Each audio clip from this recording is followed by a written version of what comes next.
learn about these characters and their very first adventure as first level characters ish, right? Who has more levels? No, But nobody we know that our ranger is the low level adventurer. Perfect. All right, so here we go. Uh, Woo! all right, so it is morning of the midweek. You have all been in Lawrenceport for a while now, a couple weeks actually, and you've kind of found yourselves around the town. You know where you are going to sleep every night. Some of you are sleeping out in the woods. Some of you sleeping at the longshoremen's lodge, which is anybody that's doing any dock work to help vessels that come into the port to unload their wares and stuff and get them to the Merchants Guild to be transported inland. They have free room and board at the longshoremen's lodge. And some of you are just, finding yourselves in the alley after a night of drinking, or in an inn room with a companion, if that should be your choice. So you've made some friends, and you have made friends amongst yourselves. And there are others within the community that you've found to your liking and have added to your circle. But as far as drinking companions or people you look forward to seeing every morning in either the market or at the piers, is the group that we have combined here. And it is one of those mornings. There is a bustle going on within the village or the town. They're barely a town. It's a village, but they think they're a city because rumor has it a vessel came in earlier in the morning. They're starting to unload, and they said that they saw the Stormcrest, and that was everybody's been really hyped about the Stormcrest. It's a ship that goes all over the realms, brings back all these like exotic things, and everybody on the crew tends to get off that boat very wealthy.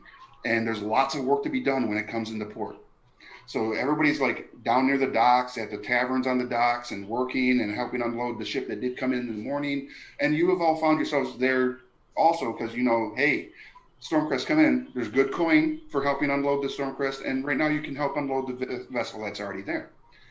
Some other companions, friends of yours are there that you found yourself interacting with on the regular. One of them being Yar Bonestrike. He's a larger, human who is kind of like if he were to have a profession or a character class, he definitely would come across maybe a little barbaric. Then there's Silk. Silk tends to like to hang around with who's that one character here? With Sem. Silk and Sem kind of run a little bit together. Every once in a while, they might go out in the darkness of a drinking night, and maybe even come back with a little heavier purses, right? And then of course there's Joan Jettis, who is just he's been a longshoreman for a while, and he's kind of been the one that's shown you the ropes on the piers. He's not wealthy by any means. He doesn't have a lot of coin, but he knows how to moor a line, how to bring a boat in, how to guide goods off the boat and where they all need to go. He's kind of like the guy with the knowledge of the pier. And as you all are helping and doing your daily tasks, you hear someone up on the crow's nest of the vessel that came in that morning, and it says Stormcrest out on the water, and you see it, a beautiful boat. And I'm going to give you a little image of what that kind of looks like. And there's the Stormcrest. But it's way out in the water, and it looks like their sails are up, and you can hear over the waves crashing that come. It's being a port. There's not a lot of waves, but you can hear over the water and the bustling sound of the docks, an anchor falling into the waters where the Stormcrest is. It's out there a ways, but you hear its anchor drop, and that's uncanny. What do you all want to do?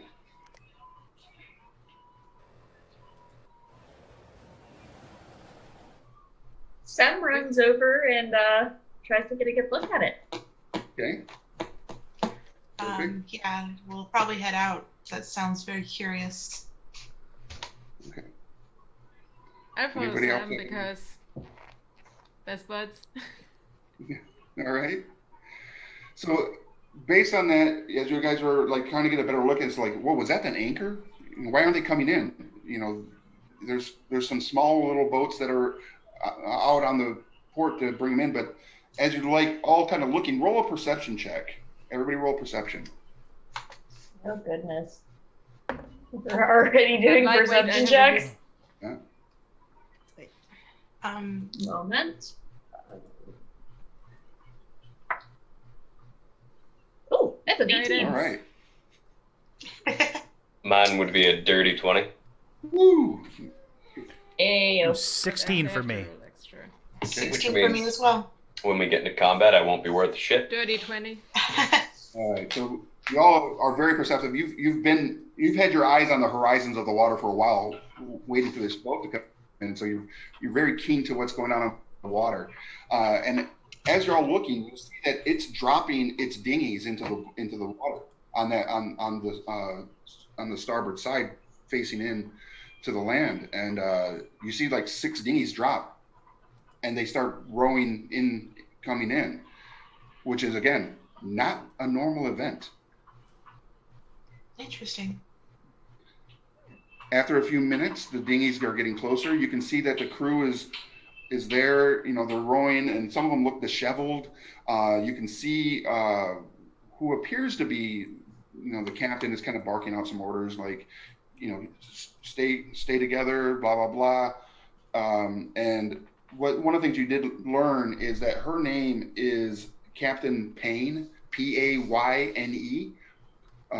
Do they look human? They do look human. Okay. I'll show you what they look like. This is Captain Elizabeth Payne. She has been the captain of the Stormcrest for almost 10 years. And And I'm she trying is, so hard not to say something. okay.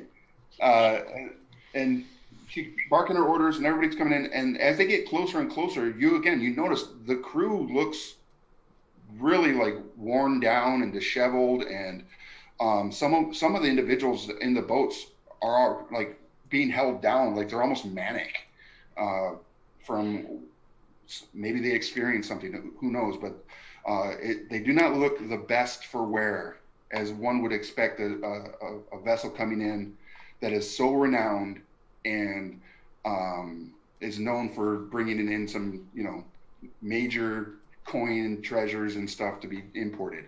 But they they get still look human. They don't look turned or like something else. No, and it is daylight out. It's the morning sun is there. Granted, it does. There's some snowfall, and there's snow accumulation on the buildings and such, but they do not appear to have any kind of like what a cleric would be looking for. Right? Okay, thanks.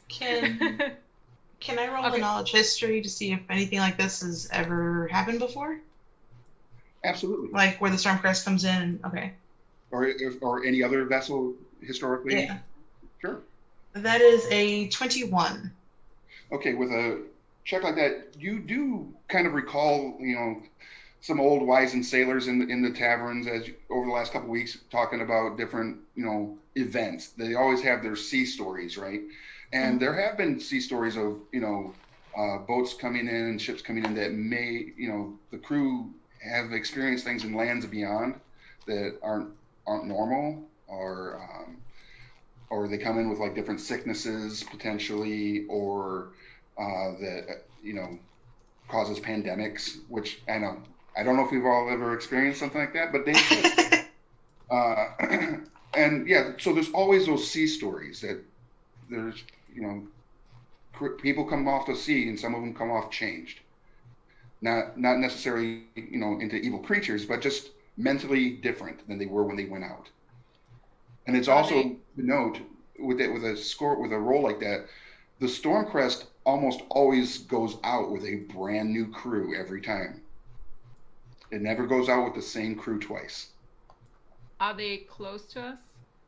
Yeah, as you're hearing this information, or they're hearing and taking in that those details, they do get up closer to the piers, and you see longshoremen throwing line out Okay. guide them up to the side and tie them off and make sure that they're stabilized against the pier. And looking down, some of them look like, yeah, there might be some scurvy. Someone might looks like they have some scurvy going on, so they haven't had the vitamins they need, right? Another one is kind of like they got him like bound up in rope, and he's kind of shaking, and his eyes are darting around, looking at stuff, and that's one of them. So there's 6 total, and there's a little bit of mixture within all 6. I'll wink at Sam and I'm like, come on, let's go. I walk over and I'm like, hey, I'm the cleric, can I help? As soon as you say that, Captain Payne looks up to you and kind of gives you the once over as all captains do to kind of like gauge your mettle. And she looks at you and she's like, yeah, absolutely. We have some of our crew absolutely could use the hand of a cleric. And they shuffle the individual with the scurvy up first. And they kind of have 2 individuals on the individual that's kind of bound up, that's kind of crazed out. And one of the scurvy comes up, and you can see bleeding gums and all, everything that is indicative of someone that is malnourished or hasn't eaten all the right things. I wave Sam over. Sam, help me. I say that in our tongue. What are we speaking? Infernal? Yes. Komm mal rüber und hilf mir. Such mal die Taschen durch. Naja, ich werde. I have no idea what they just said. It sounds infernal. It is infernal. Yes, this is infernal. Totally infernal. So as the sailor with scurvy is handed off to Pale and Sem, what are the rest of you doing as you kind of witness all this? I don't think my boy is smart enough to put 2 and 2 together. So he's probably just checking out to see if they got any good goods coming up. See like the condition of the ship from the distance, being that he's a carpenter. Okay, go ahead and roll a perception check for that. How about you, Becca?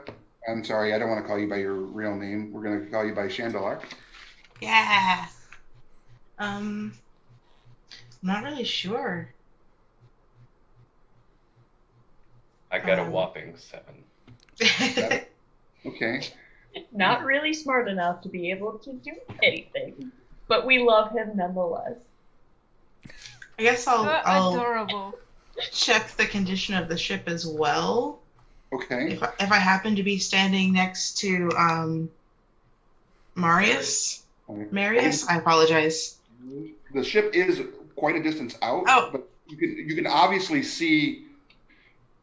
I mean, if there was damage to the ship, you could probably see tail of that. Freaking.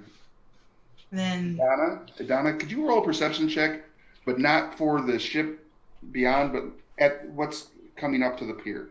All these folks, because you have a sailor background, correct? That is correct. I think a little different than. Where'd Becca go? Oh, sorry, Yep. I'm still here. No, it's all good. No, it's all good. So you got a 7, Kenzo, right? Yeah. Kenzo, you're just like, I'm just really happy to be here, and you don't see anything as far as like any goods or anything like that with the little vessels come up, and you can't really tell what the ship beyond is, if it has any issues.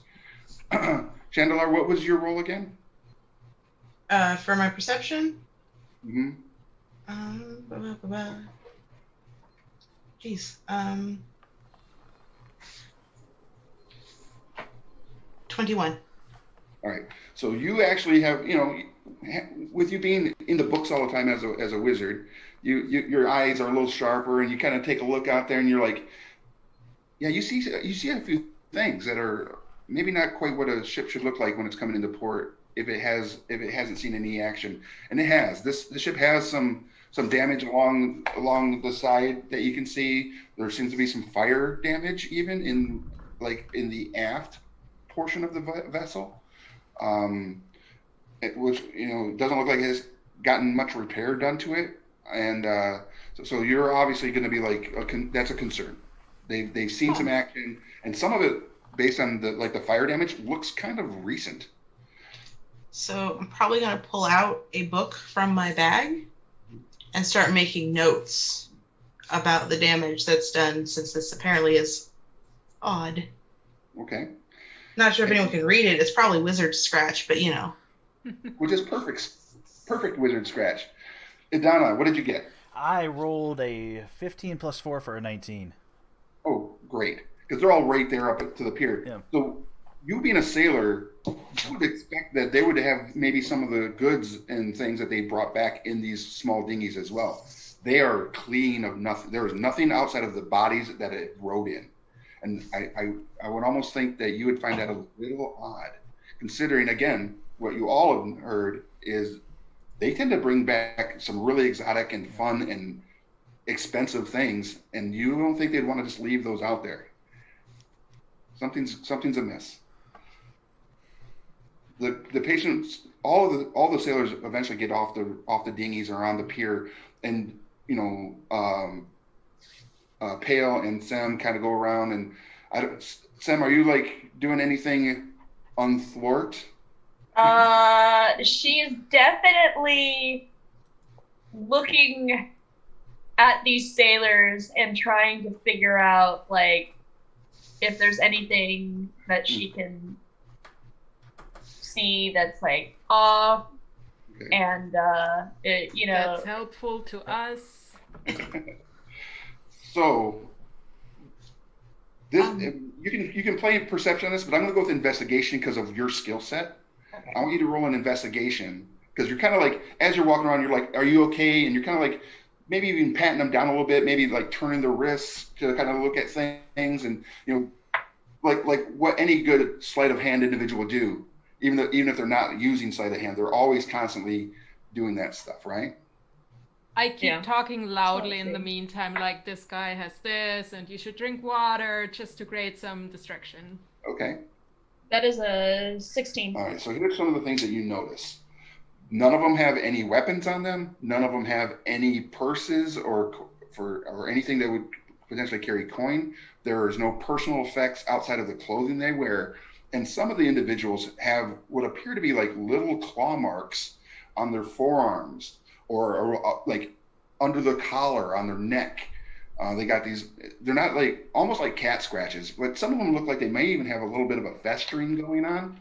And the ones that are almost like manic and holding themselves and shaking, they have more of those scars and scratches than anybody else. And And they do I look like they know have what that is? their red rimmed eyes. It's almost as if if someone is haunted, might have some of these effects as well, or would definitely identify them. So, Pale, you kind of notice these as well as you're identifying the ailments that you can, but you're also noticing that some of these individuals have seen something, and sometimes, and some of them very recent, and where's this all coming from? Okay. I mean, do I know that? What was that? Do I know that? I mean, I look at them, I mean, I'm a cleric and I have the haunted background, so do I know anything else? Do I see anything else? I would almost say, based on your experience and your knowledge as a healer, that these scratches are coming from something physical, not maybe not something supernatural, but you can't really tell. Okay. So Semyaza goes, turns to Pale and goes, ich sehe etwas seltsam. Ich habe keine Ahnung, was es ist, aber es ist, They are so confused. Soll ich rüberkommen und schauen? that's all. Okay. So I'll walk over to her and help her. Is this subtitled at all for those? She basically said she saw something Weird. weird, Okay. so I'll just go over. So as you're doing all that, and everybody's got like their things are seen and worries that they're now gathering in their minds, the Captain Payne, is watching all of you. You all seem to be more interested in them because so once the longshoremen kind of the normal pier folk notice that there's no goods in the thing, they all seem to be out okay. Yeah, some of them seem damaged from the sea. They go back to doing their daily work. They're like, well, those individuals seem to have it, and the captain takes note of this and takes Pale and walks up to you and says, "Ma'am, what's going on with my folks as far as are they going to be okay? I know it." And she goes, I need to talk to you. I'm guessing you are with the rest of them. Obviously, this is one of your friends here, and points at Sam. But are the rest of these individuals a part of your little squad? I'd say so, right? So I'll call them over. Or Yeah, do I you mean, guys you want to all- be in disguise? I'm just talking to the group real quick. Yeah. Me? What do we normally do when we do a heist? Are you guys staying away? Do you guys have an SOP, a standard operating procedure for heisting? What's the operation? I'm not really No. sure that we do that. I just wave them over. Like, guys, come over. Okay. We have been made. We've been made. Pretend we don't know anything. Words. That's easy for That is easier Marius. than you think. Yeah. Marius has no clue what the hell's going on half the time, so that's just the normal daily operations for Okay. him. So I'll just tell her, as far as I can tell from my experience, this doesn't seem like it's something supernatural or anything. I don't know what you guys experience, but could you tell us more about it? And by the way, this is how are we called? Do we have a name? For who? Low-level adventurers. Oh, that's Idana. Adventurers. Adventurers. That's Idana. Genzo. Yeah. Gandalar. Right? Marius. Marius. And I'm Pale. All Hi. right, Yep. sorry. All right, so you guys all make your introductions. I will approach the captain, Okay. like with big book in front of me, still like writing as I'm walking. I needed to speak with you. There appears to be damage that's unaccounted for, and I would like to write down what happened to the ship for our records for later, if you could.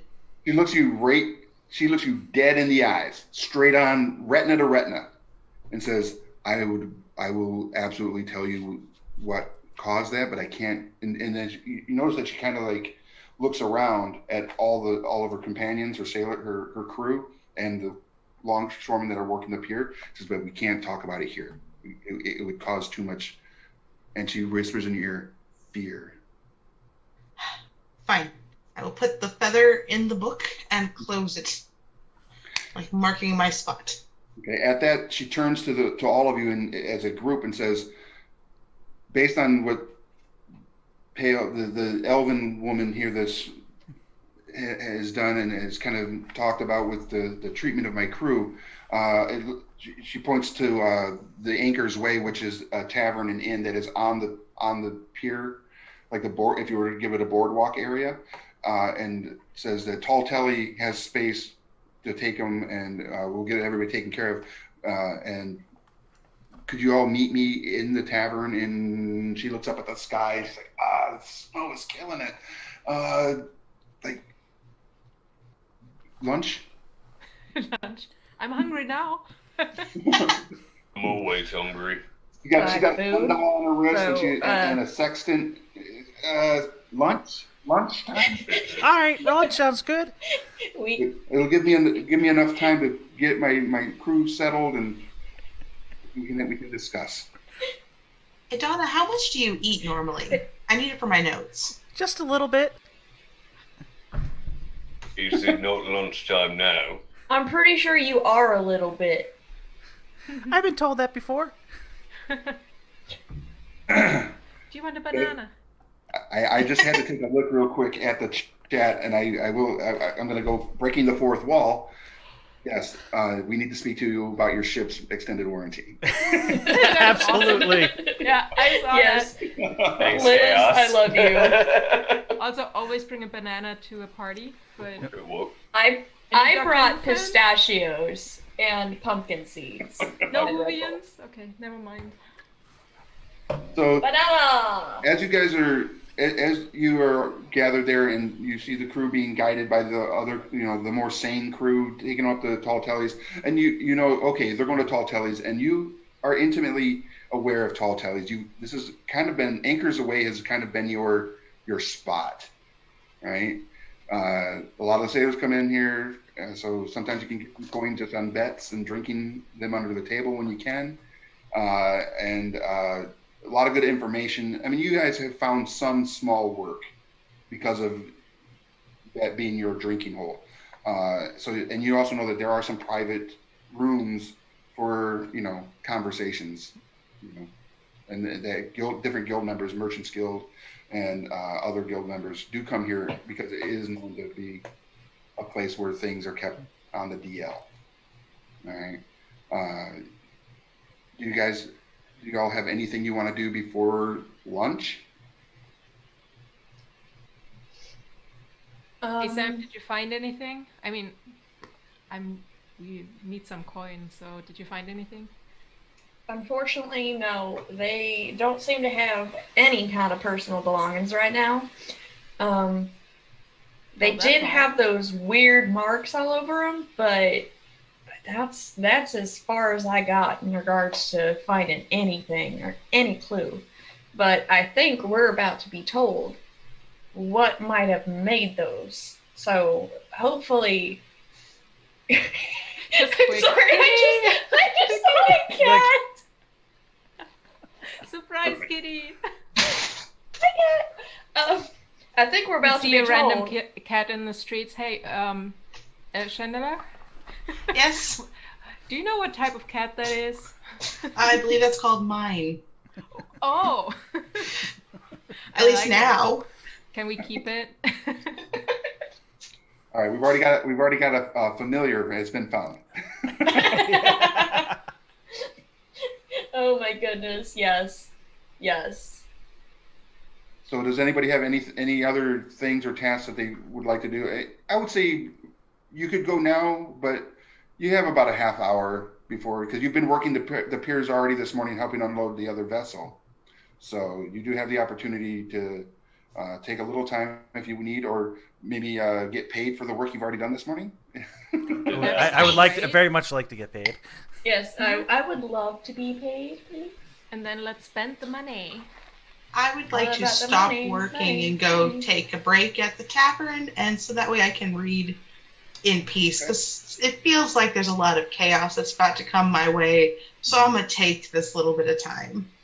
Hi, my name's Samuelza. Also chaos.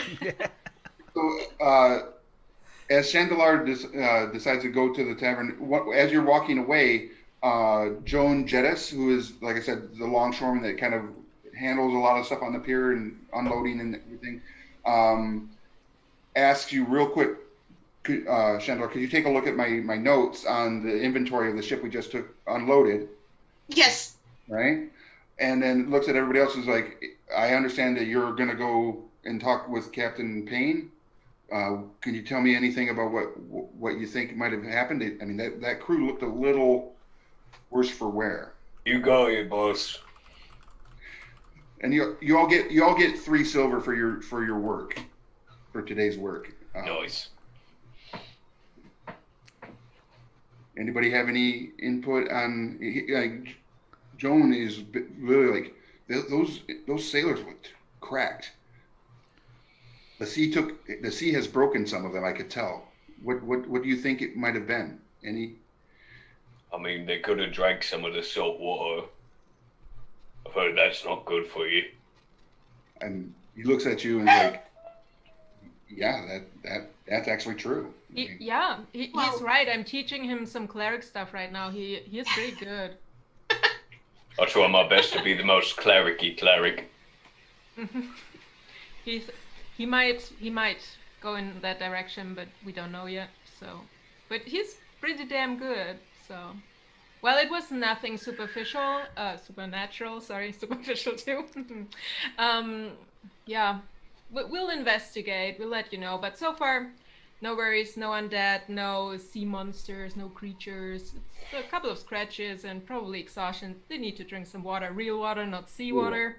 So we're good. You know, it is a little fishy, but it's par for the course when you're on a boat. Yeah. According to my research, there's a variety of things that it could be. We currently don't have enough information to go on. That's actually really good. Could you do me a favor and do a Arcana check? Just this is you doing your math and calculations on the inventory that was dropped, the list that was given to you. 9. Okay, so you're looking over it, and after listening to the questions and kind of like responding, you're like, this isn't even common. Do you even know how to write? It is you're basically you can't even read his chicken scratch. This way. Is this a 7 or is this an ampersand? I cannot. Can I peek over? Is this draconic? Yeah, you can absolutely peek over and take a look at that there, Kenzo. It does not look like any language that you read or write.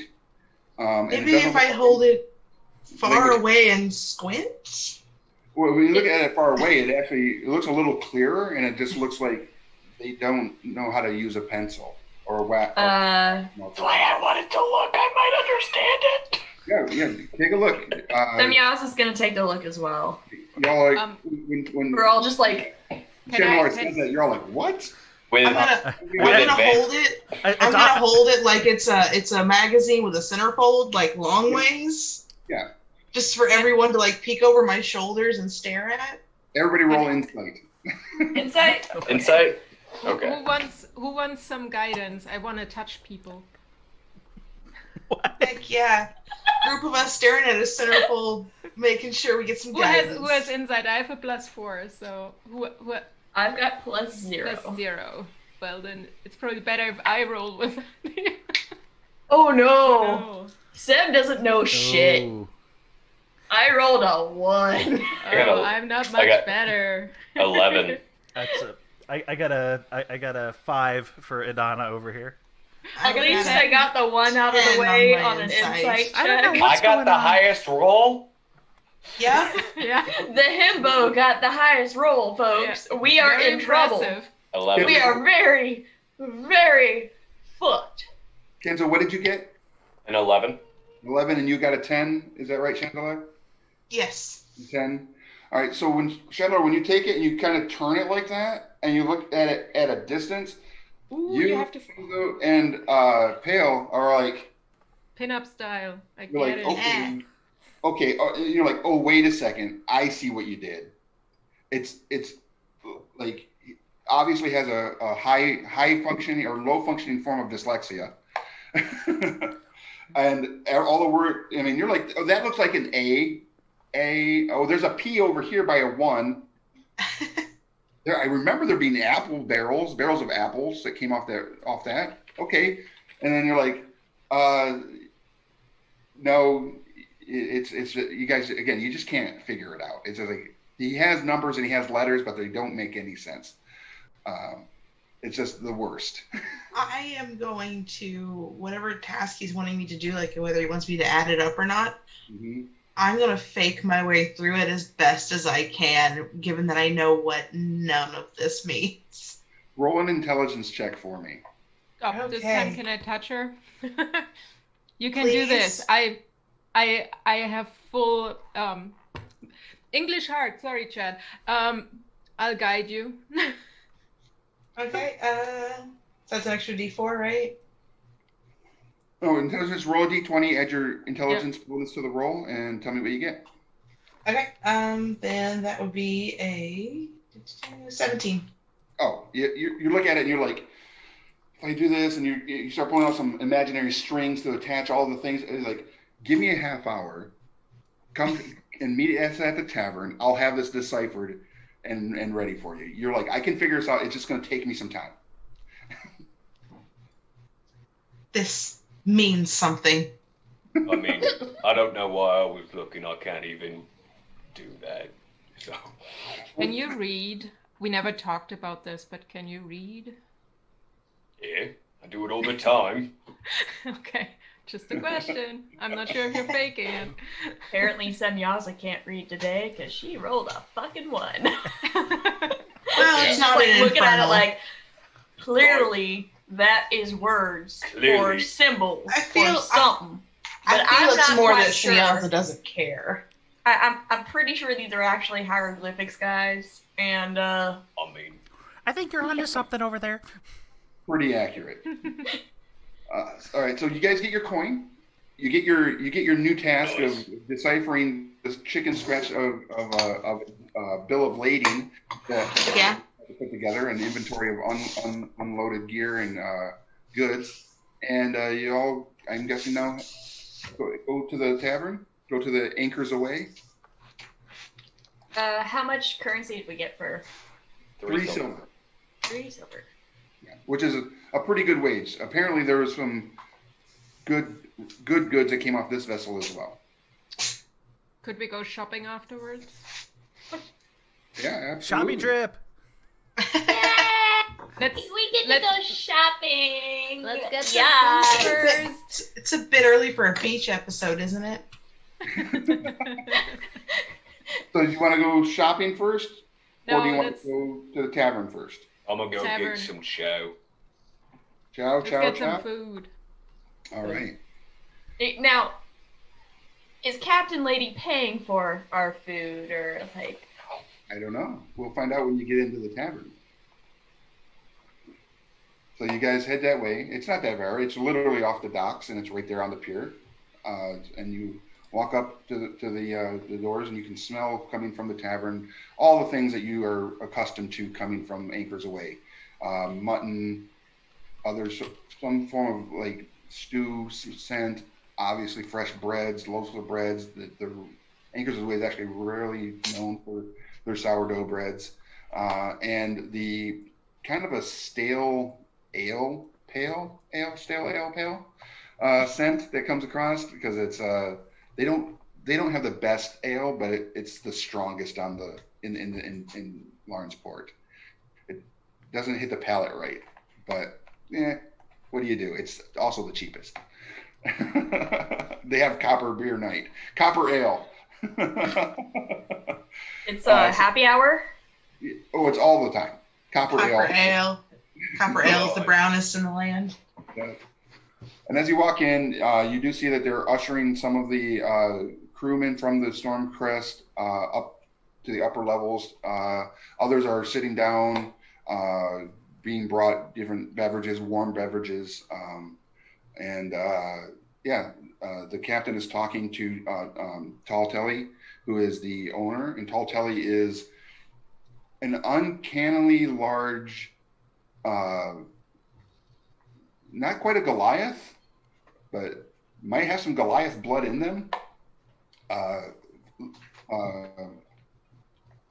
Female who is also the bouncer, as you have seen on many occasions within this establishment. Whenever something gets out of hand, it's Telly, the owner, is the one that handles it, and they handle it soundly. But again, not quite Goliath in appearance, definitely human, but maybe half something. You just haven't figured it out yet, if that is the case. And when you walk in, the captain turns from Telly and says thank you, and kind of ushers you to follow her, and she points to one of the back rooms. But it's our usual place anyway. They know us, right? Yeah. Oh, yeah. Telly is, again, this is your drinking hole. This is what, after your 2 weeks here, this has become the place where you all prefer. Isn't the back rooms where you'd go to talk about your shady shit? I mean, not Hey, mine. Not Yours. necessarily shady shit. You're making an assumption there, hun. And Well, I like, mean, I'm just saying every time you go back there, we get in trouble. hey, Hey, that was the one time, and that was not my fault. It was not That my man fault. was trying to rip me off, and so I maybe ripped off his horn. It was Shirley, three I'm not times. so hot on the numbers. How many? Yeah, that's what I'm talking about. It was 3 times out of 3 times, which means that it is at 100% currently. I have noted They Here. deserved it. each Hey. time. Right. I also have names of people who had grievances against us. Look, Would you like me to go over the list? No. No, Maybe we not don't- in present we don't company. need to go Put the into list away. details here. Like Nobody the wants While to they're know. talking, I'll It's toss not our always shady. barkeep silver or something. Like, we want the good stuff. As Telly catches the silver, pockets it, and says, "Captain's got you covered. The food's already been delivered to the room." But Still, thank you. I want the good stuff, honey. Telly kind of rolls their eyes. It's just like this. I know what you're brewing under the table. Come on. In hot chocolate, please. I'll take one of those too. Uh, Kind of hot chocolate. I would like a good glass of Milk? scotch, please. No, I'm lactose intolerant, honey. I know. I Yeah, know. Remember it's that all one kind of- night where you thought milk was a good idea? I remember it. You probably don't. No, I remember. I paid for it the next day. I am so sorry. And Telly goes, "I know you're lactose intolerant. You tell me every time. Every time." And this is the moment when we realize we'll never end up on the ship because we talk about milk. Nice. And you guys go inside, go into the room with Captain Payne. And it's the room, you've been in these rooms before. All of you have had, at one time or another in your 2 weeks here, have found yourselves in here looking for work. As we all know, work means adventure, right? And it's got, fruit, vegetables, stew, bread, lots of bread, cheeses. The table is laden down. I mean, the captain does right by individuals they're going to interact with. And she kind of, waves across the table. "Please go, enjoy, and we can talk." I see that the book one here it looks like you have something you're working on. So I'll give you some time to eat, do your calculations or wizardry, and we'll talk about what happened. And I will tell you that what happened on my vessel is nothing short of a tragedy. Pardon me, Sam. Accounting is magic. I mean, facts. I once knew an accountant. Look, I am a rogue. Accounting is not magic, it's math. I am an accountant. I've already gotten in trouble for that this week, so I'm gonna not touch it at all. I'm not touching that. I'll set some dancing lights as mood, so our not accountant gets in the mood with the numbers. Maybe she works a bit faster. Well, that's just it. As soon as you sit down and you actually aren't distracted by any other visible things around you, because as I think we're all learning quickly, if there's something that involves potential new knowledge, you're easily distracted. So everything is pretty tame in here right now, and you're really focused on that, and you actually burn through it really quick. You're like, "Oh my God, I can't. Oh, can you believe? Can you believe?" Right? That feeling of a well-balanced spreadsheet. Yes. And it, like I said, it doesn't take you very long. Maybe what you thought would have been a 30-minute thing really takes you like 5 minutes, and that's with you picking at some food. And when you look at the numbers afterwards, you're like, he actually had it all right in his own broken mind way. And the rest of you, the food is great, as it always is at the Anchors Away. Telly does come in. She knocks, opens up. "Is it okay?" And the captain waves her in. And she does bring you a goblet of the good stuff. And I'll nod. I'm like, yeah, she sits it down. She looks at you with that wink. She goes, I've never seen someone's eyes in your mind. You're like, you've never seen someone's eyes roll back in their head and click as loudly as her, as she does, as she hands it to you and walks and looks around and says, does anybody else need anything else? The hot chocolates, I mean, anybody? Where would What? go food? What about my scotch? Right, scotch. And she's like, lactose intolerant scotch. It's always scotch. She always ends it with scotch. I don't know how I even forgot it. And she kind of ducks as she goes back out the door. A few minutes go by. The captain's kind of like cleaning up, and she's ravenous. The captain is eating like maybe she hasn't eaten in a few days, which is, again, a little different because she seems very well together. Hot chocolates come in. She brings you in the Saldorian scotch, which is the only scotch she has at this time. And Saldorian scotch is the Saldorians are a monk monastery that exists beyond North Haven, almost to the glacier wall of the polar ice cap. And it actually tastes like winter when you drink it. Yeah. It's good stuff. Sam would enjoy this because she is a blue tiefling. Right. Absolutely. For the rest of you, as all this is like, you're finished your drink, you're finished your eat, you feel warm inside, like let's just say Santa gave you a hug on the inside. It's like warm and comfortable. The captain picks at her teeth a little bit, throws down a chicken bone, and it's like, all right. She looks around, just kind of make sure that none of the telltale little like spy holes and ear holes are being used in the room, as she had requested that they be covered. And she looks at you and goes, all right, here's the situation, and I really, really could use your help in fixing it. As you know, the Stormcrest is a vessel that brings in exotics. We go to lands beyond that aren't normally seen by adventurers or any civilized individuals, and we had a very successful mission. The ship is laden with amazing things. Some of those amazing things are creatures, living creatures, and one of them happened to have some parasites, or what I will call parasites. They had an infestation that we did not notice until it was almost too late.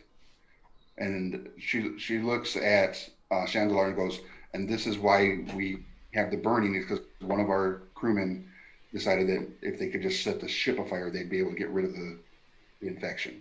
I just wanted to say that. Burn that shit down. I feel that's not a good. So you guys decided to kill it with fire, if I'm understanding this correctly, right?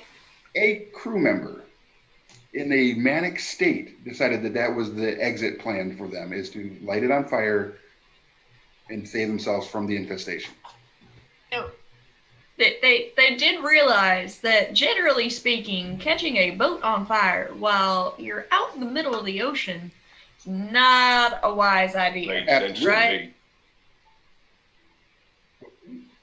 Now, Marius, I know it makes sense to you, but have you ever stopped to think that how long you'd have to swim to shore if that happened?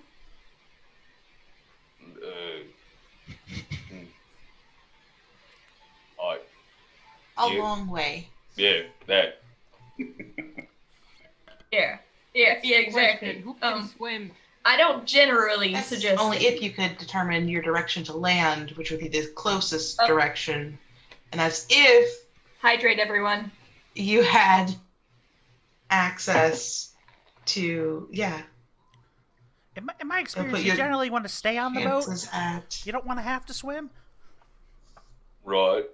But So- bugs. The crew has named this infestation, the creature or creatures, as there are multiple. They've named them gremlins. Ooh. And the gremlins, she goes into she describes them. They're like, if you were to think, as we all know, gremlins, and looks right at Chandelar and imps, and if those creatures bred and had babies, they're not very big. They're maybe the size of an apple with wings, but the creature that they were infested was they basically had nested in the fur, almost like a flea would on a dog. And we did not know this when we brought the creature on the boat. And They're tiny. yeah, I mean, it's about the size of your fist. If you just make a fist and put wings on it, that's about how big it is. Well, that's How would you see unfortunate. that? Would I know that? Does that stuff exist in the Underdark? No, Okay. no. This is on an uncharted continent beyond the sea beyond, and it's a brand new thing. All right. They caught this much larger creature that is in a cage on the boat, and she goes it's a much larger. We haven't named it yet, but it's got a lot of fur, and oddly, you can lose stuff in its fur. It's huge. Is it fluffy? Or It's is it like super- rough? Is it an animal of holding? Can we use it to store stuff in it? Well, the wizard that had heard of this thought that might be the case, that you could take the hide of this creature and it already has the abilities to hold things. And rumor has it that there are wizards or shaman of the indigenous individuals on the continent or island. It might have been a continent. You can't really. It was a large tract of land. So here's a thought. Why not keep the animal? If you take the skin, you have to carry it. If you have the animal, it carries it for you. We don't. I mean, that may be something the wizard might do. We don't know. We just were hired to get it. Experimentation must be done. Experimentation must be done. And I'm so, game. You okay over there, Chandelar? I'm good. There's just a lot of possibilities as to how you can use this or make it better or possibly make it worse or create Wait, more or create less. Wait. What? I think we're focusing on the wrong thing, but I'm completely with you. We should experiment, but I think we need to take care of those little monsters first, otherwise they bite us. I hate those. Just me. Yeah, I Winged- have to agree Winged here. things that bite, not my thing. Just trust me. Everything bites. I mean, No, Yeah. you don't. No, we Sometimes. do. Yeah, no, yeah. See? I can confirm that some Anything- people do bite. Anything with a lower jaw has the potential to masticate. What? it checks out. Chew. I want to do an Oh, intelligence check. right. No, sorry. Sure. So, And that's why we have you. I'm not as intelligent. I'm sorry. Or wisdom. I guess wisdom. Idana and Marius and Sem, if you three could roll roll insight for me, please. Just you three. Oh, Because right now Chandelar's mind is racing over the concept of this potential pack animal. That is a 17. 15. 6. 6. It's Um, okay. It's not So okay. I'm going to address the 6 first. So, Idana, the reason you have a 6 and the reason that you're having a little bit, your insight on this is skewed is because you've actually heard of these as well. This is something you've heard of, and it is one of those sailor stories that make most sailors go pale when they, not go pale as in like chase your cleric, but go pale in like it's a fearful thing. These gremlins, all right. Okay. Oh, we go pale. How do you go pale if you're blue? Right. Light blue. Sky blue. Sky blue. Lighter shade, less indigo, more azure. I don't know. Who knows? You gotta have some sort of way of blushing and using. Well, I do kind of turn purple. Oh, There I you go. like it.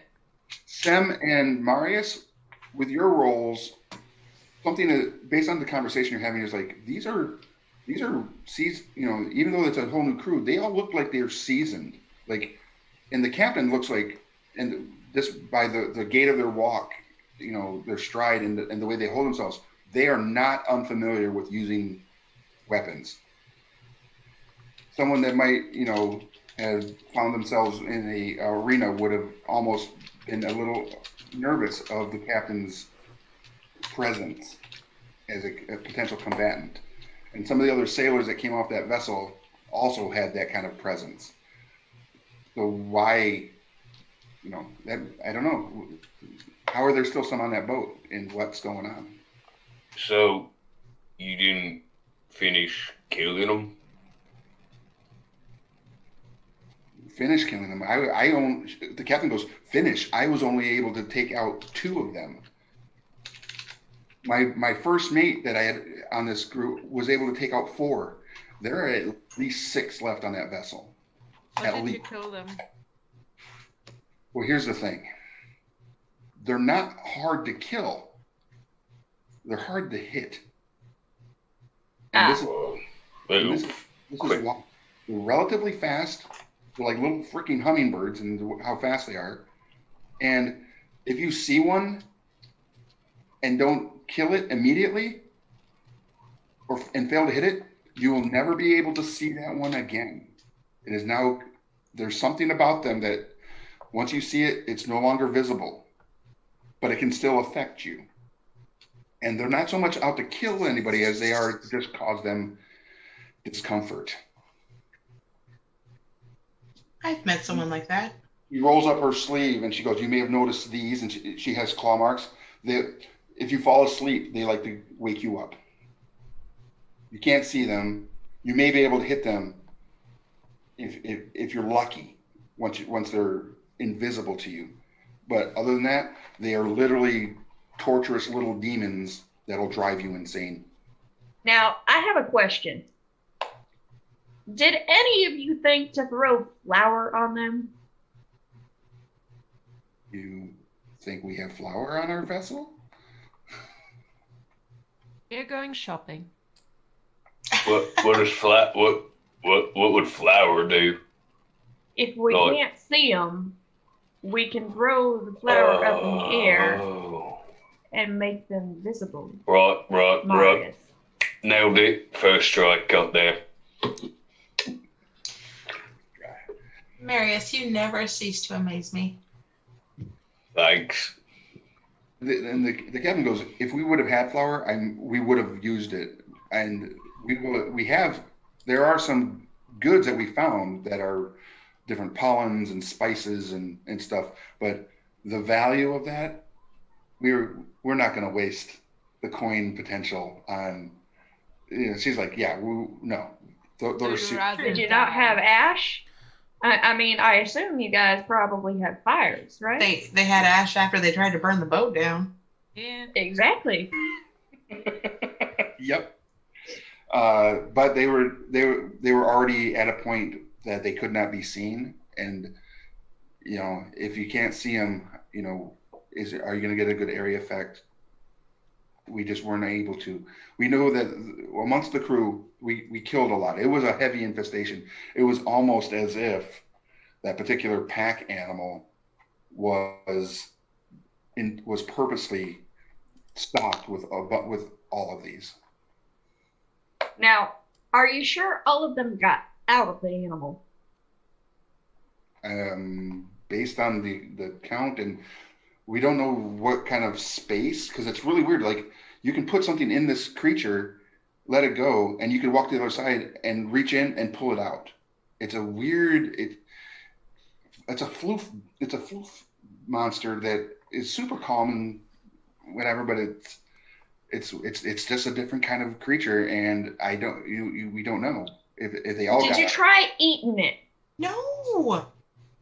Eating one of them? One of the gremlins? No, one of the creatures, and then Well, we only got the one. Tying it in a bag. No, we did not. It sounds too adorable to eat. Would I know that you don't want to eat these, since I had some sort of Eating, knowledge of it? as far as the gremlins go, Yeah. No, I don't think anybody's actually in the history and the lore that you might have a little bit of knowledge on.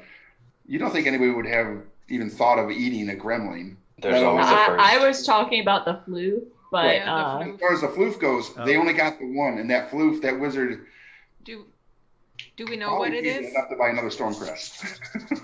Can you describe it, how big it is, and maybe... The floof, and I don't want it to be called floof, please. It is floof now. I don't know. You have not given us a name, so until I'm you come calling up with something, it's the You Would could you- call it a floof. You could, I mean, Would you prefer we call it the Cave Johnson monster? Dave Johnson monster? I'm going to go ahead and say no, but that's fine. Who's Dave Johnson? So you It's guys are Portal gonna have reference. this world. Oh, yeah. So you can call it a floof if you'd like, but you're going to also help build this world based on the experiences that you have beyond this adventure. Just so you know, like the holidays. We're going to talk about holidays in another upcoming event, but the size of the Days. creature I that is like now it. of the floof that they captured is about the size of, A I cow. would say, 2 cows. If they're side by side, it's super. He's How a, many he's a legs big does boy. it have? It has 8. just 4 legs, but they're not quite like a bovine leg. They're kind of like more of an elephant leg. Does it have horns? So Big it's like ears?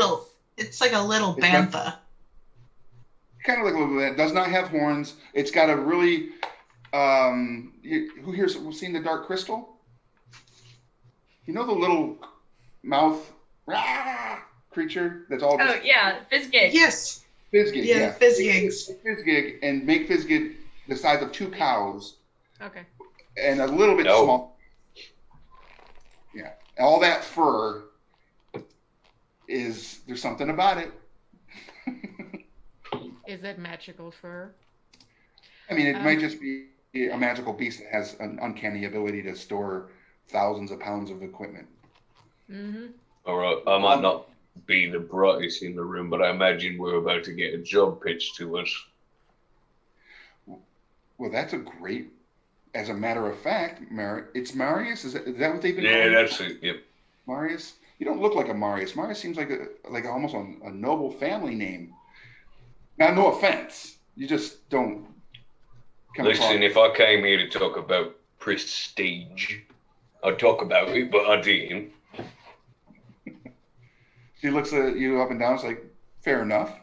So, because none of you have seen the creatures, they will be visible to you.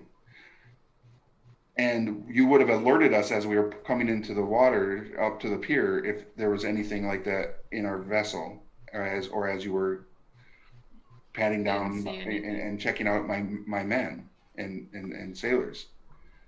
So I'm pretty confident that none of them made it to shore with us, because we tried to make sure that we came in during a time when we know that they tend to sleep. So, are there still people on the ship, or? There are only 2 other. There are 2 people that are on the ship, but they are no longer with us. Oh, They did not survive the journey, So- but we brought them back. Pretty much the creatures you caught and the whatever gremlins are there. gremlins. Nobody else? Nobody else. There are other creatures that are in cages, like the floof, and there are a couple marsupials. There's a mated pair of marsupials that a nobleman from Feldspar had asked for, and then the rest of it is acquired artifacts and items and gold and silver, and she gets a little nervous before talking about the money that's on this boat. And like I said, spices and spell components that are extremely rare that you can only find in those most distant of lands. So yeah, 2 people, couple of animals, and those little bastards. Guys, She cuts herself off. It's a hard thing for her to not go full sailor on y'all. so I mean, like we already said, you probably want to give us a job, so how much would you pay? You made what, 3 silver this morning? That's the going rate for a relatively larger boat that comes in.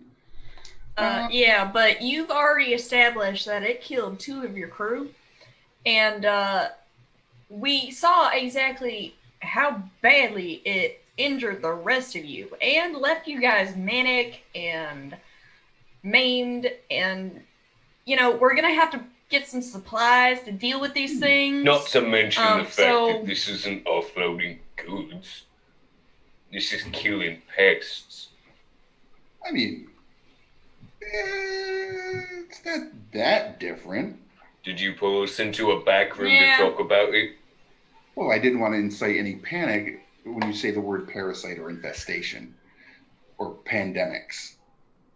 Sailors are looks right at Adana. Sailors are a superstitious lot, and we don't want to incite them more than they already are. Right. But the fact remains that the offloading of the boat job, is completed. It's already in my ledger as done, which means that we are starting a new contract of employment, which means that we still need to discuss terms of payment. She kind of leans back in her chair. She picks up a couple of grapes off one of the plates, pops them in her mouth, chews them, looking at you all. It's like, test again. You get that sense that she's measuring you in her way. And she looks around and she's like, okay. Because we lost 2 of our crew, they get a share of the goods, a share of the coin that is given from the work they did at sea. And my crew is, I will admit, tainted right now because of their experience. How about this? I'll give you each a share that the 2 would have gotten. See you later there. How about if we have to go to a place, you'll take us for free, additional on top, just a thought. You have some place you need to be? Not yet, maybe. In the future, might never occur, might happen, but free passage. I think Dana, you might have free passage as a sailor anyway, so doesn't cost you anything. You would have extra, protection, a cleric, a skilled wizard, she knows everything. So And, you'd rather take that instead of the 2 shares of the no, sailor? on top. On top of. On top. It might never occur that we have to go anywhere. If Clearly these things are quite valuable to you. If Payne had pearls, it'd be like, oh my god. Like, you're going to be making a pretty penny off these animals that you're selling. Now, if we're going to put ourselves at risk here, we have to be compensated fairly for that. Okay. But didn't they just offer us money? Yeah. Yeah. Yes, honey. They You do. should. Marius, just have Who your shares hot chocolate and let us speak. We love you. But clearly this is going over your head a bit. Not really. He wants coin. I just want money. I don't We'll give a get fuck about money. passage. We'll get money. It's just additional. We're talking terms here, honey. Goods It's plus just like services. a small print. Yes, the goods and services What was here. that, Adana? Marius. Goods We- and services. All right. So let me get this straight. You want, kind of looks at Chandelar. Would you also want time to study the creature before we put it on a crate and on a wagon to leave the city? I would appreciate it, but I understand that's not a possibility. Maybe we can make that happen. And free potential passage one time to another port if so needed. And the 2 shares of the sailors that fell. Yes. We split amongst you as a crew. Okay. I think we can come to an accord on that. And takes out a little bit of parchment, scribbles some content on the top, basically saying we are, what do you call yourselves? I, Captain Payne of the Stormcrest, hereby hire the following crew, which consists of your names. What is your crew? You got to have a name for your crew to do a disinfection of the Stormcrest. I believe we called ourselves the low-level adventurers. We have a name. She writes that down and goes, sounds right. Oh, this mission be the disinfectioners. I mean, I love the name. I'm okay if you guys want to pick something else, though. We have a name. What is a name? A rose by any other name would be just as. The little adventurers. She hands Chandelar the Oh my gosh. small parchment and says, "Make your mark next to your, make your mark saying that you're in agreement, in accord." And she has already listed the goods and services you will receive for the actions you will take. Semyaza signs her name on the parchment and takes a sip of her scotch and goes, "It's been a pleasure doing business with you." Okay. Very well. Can you roll Arcana for me, Chandelar? Yeah. I Poor like unfortunate soul, Semyaza. I put my hand on her shoulder. You can do this because I haven't done this in a while. If you need it. Goodness. Some guidance. 17. Okay. That When sounds you familiar. take the parchment in hand and you sit down and you're getting ready to go and put your mark to the paper, you're kind of like, this is really nice. This is almost like there's something nice about this parchment, almost like truly binding. Oh no, I'm reviewing every letter of this little agreement. Okay. As you were doing that, the captain kind of looks at you with a little bit of like, what's she doing? And you pick it up and you look at it, and as you look at over a candle, there's some fine print. Okay. On that fine print that only, as of right now, only you can see and read, it says something along the lines of, in the event that any of the hired members die or are disfigured, dismembered, or any other type of thing, they or their families or next of kin will receive enough to basically bury them. And if they bring anything off of the vessel, be it goods, creatures, and touch foot on the land here, you will be bound to the Stormcrest for up to a year's servitude. All right. I'll sign. I don't worry about stealing stuff. Okay. Do you tell your companions? Ooh.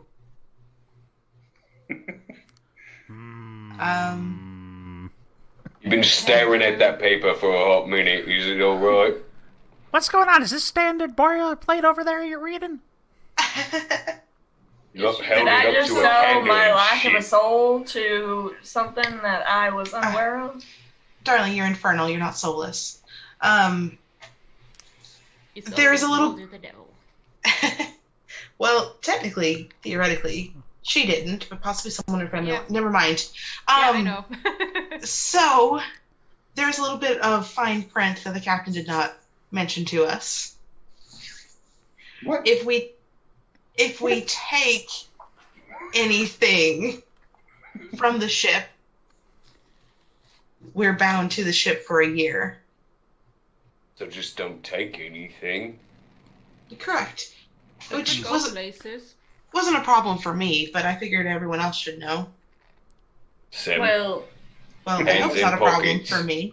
It kind of seems like everybody kind of looks at you, Sim. Hands in pockets. Right. Semyaza just kind of like makes this look like I only planned on No, none of it. snagging one of those creatures, but Pockets, hands, pockets. Well, and to be fair, you can still go through with your plan if you'd like. That is completely optional for you. You can do that if you want to. However, please be aware there are consequences. nah, I don't think I will. Magically binding However, consequences. So, am I supposed to put my John Peacock on this or something? Hancock. Peacock. John Hancock. No, that's wrong. Does John Hancock wrong. even exist in this world? It's I'm pretty Peacock. sure it's a peacock. And I'm just I gonna. vote Peacock. He just puts a straight line. There it I is. apologize. I forgot about the legendary druid John Peacock. Here, Yeah. that's the one. There's a First ever festival. write his name. Have you He's an heard? Aarakocra, actually. Eric Coca, who was the first to write his name. Mhm. And there's a festival down south for him every summer. The The John Scribble. Peacock Festival, the Scribble Fest. Yep, been there several times. Love it. You guys have been to festivals? Yeah, dude. How about we stay on that ship? How about what? What is if? going on? What if Wait. the captain doesn't exist anymore? Well, if you Can steal we something, you take might over? have to stay on the ship. Yeah, you could simplify it. You'll have free travel for a year. Ooh, what if we kill the captain?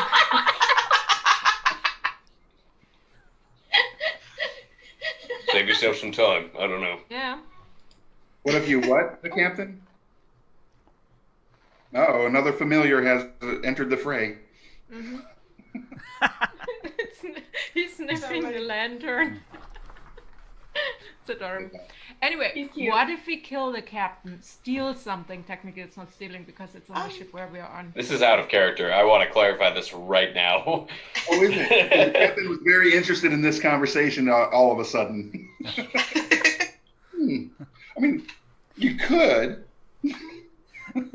Out of character. We do not metagame in this, please, and thank you. Even the DM.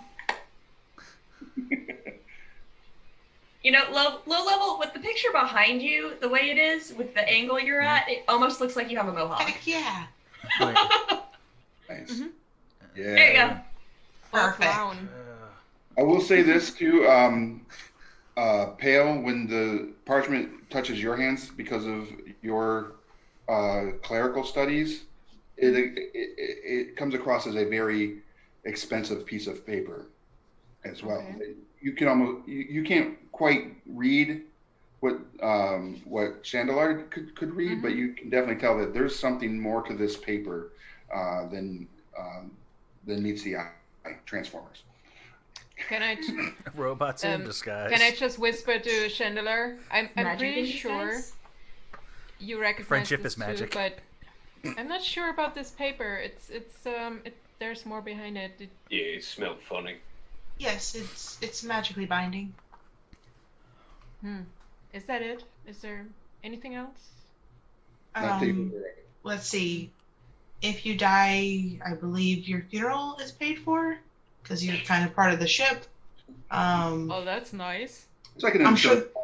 It's a better. I'm sure there are some exclusions. Like technically, if you have like a heart attack when you get in the ship, that's not covered because you're not dying over ship What's business. a heart attack again? I'm sorry. It's I where should your know heart. that. It's where your heart jumps out of your chest and then starts going around trying to slay everyone else in the party. Is that a spell I can learn? Sorry. I Okay, hope back- not. So Heart everybody attack. takes pen to paper or ink to quill. Yeah. So you think we can sign it? I think it'll be fine as long as we're not trying to do Pale. things that are against what the is best for this the Stormcrest. Pale, honey, Yes, babe. I love you. Sign I the love paper, you too. please. All right, I'll sign the paper. I think Adana is the last one.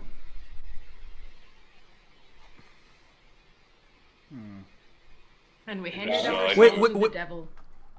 Out of character, would I know if this was normal for a ship contract given my history? Yes, you would know that and it's usually only done with captains that actually can afford to pay for funerals, and want to keep secrets of their ship out of the ears of others. Out of character, I don't like that smirk. Yeah. We're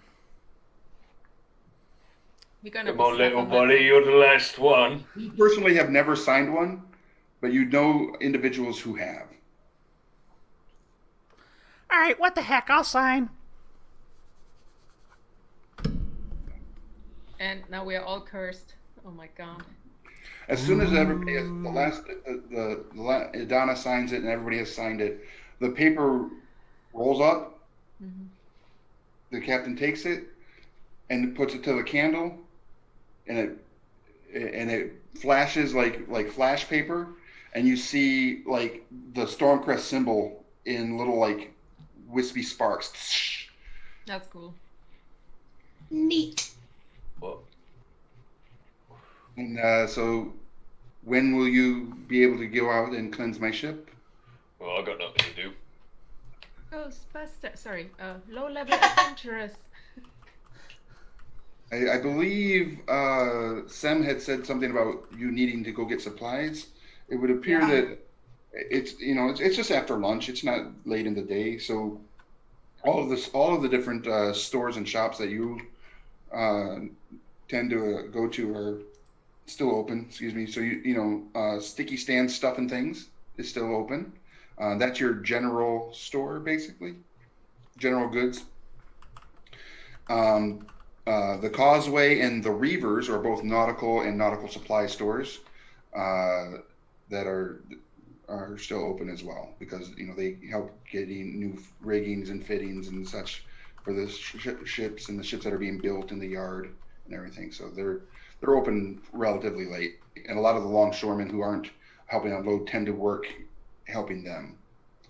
So those are technically the three stores that are open that would maybe even have anything that would, outside of the armorer. If you need to go see an armorer, the Fletcher, the Boyer, you can see them. But these are the three that might have gear that you, I'm guessing, are potentially going to look for if you do need to go shopping.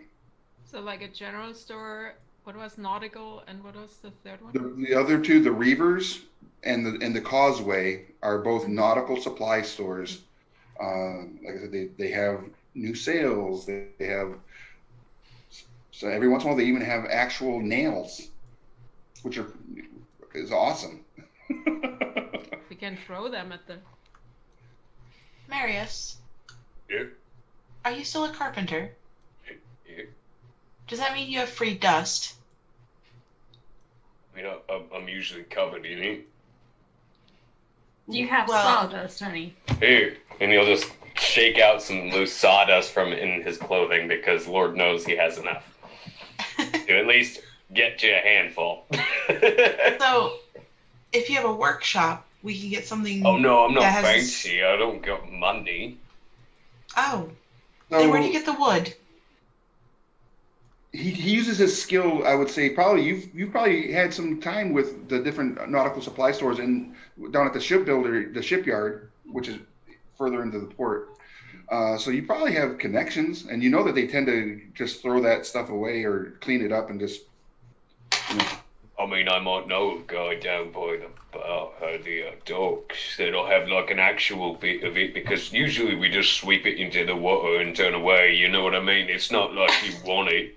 It doesn't do anything. It just kind of gathers and catches That's fair. fire. Seems like sawdust would be a more economical solution to flour. Yeah, save coin, because I'm sure they'll literally just let you take it. I mean, I walk away with it on me, so. What about sand? We are at the beach. I mean, yeah, that's another thing, and he'll pull out his pocket sand and just throw it.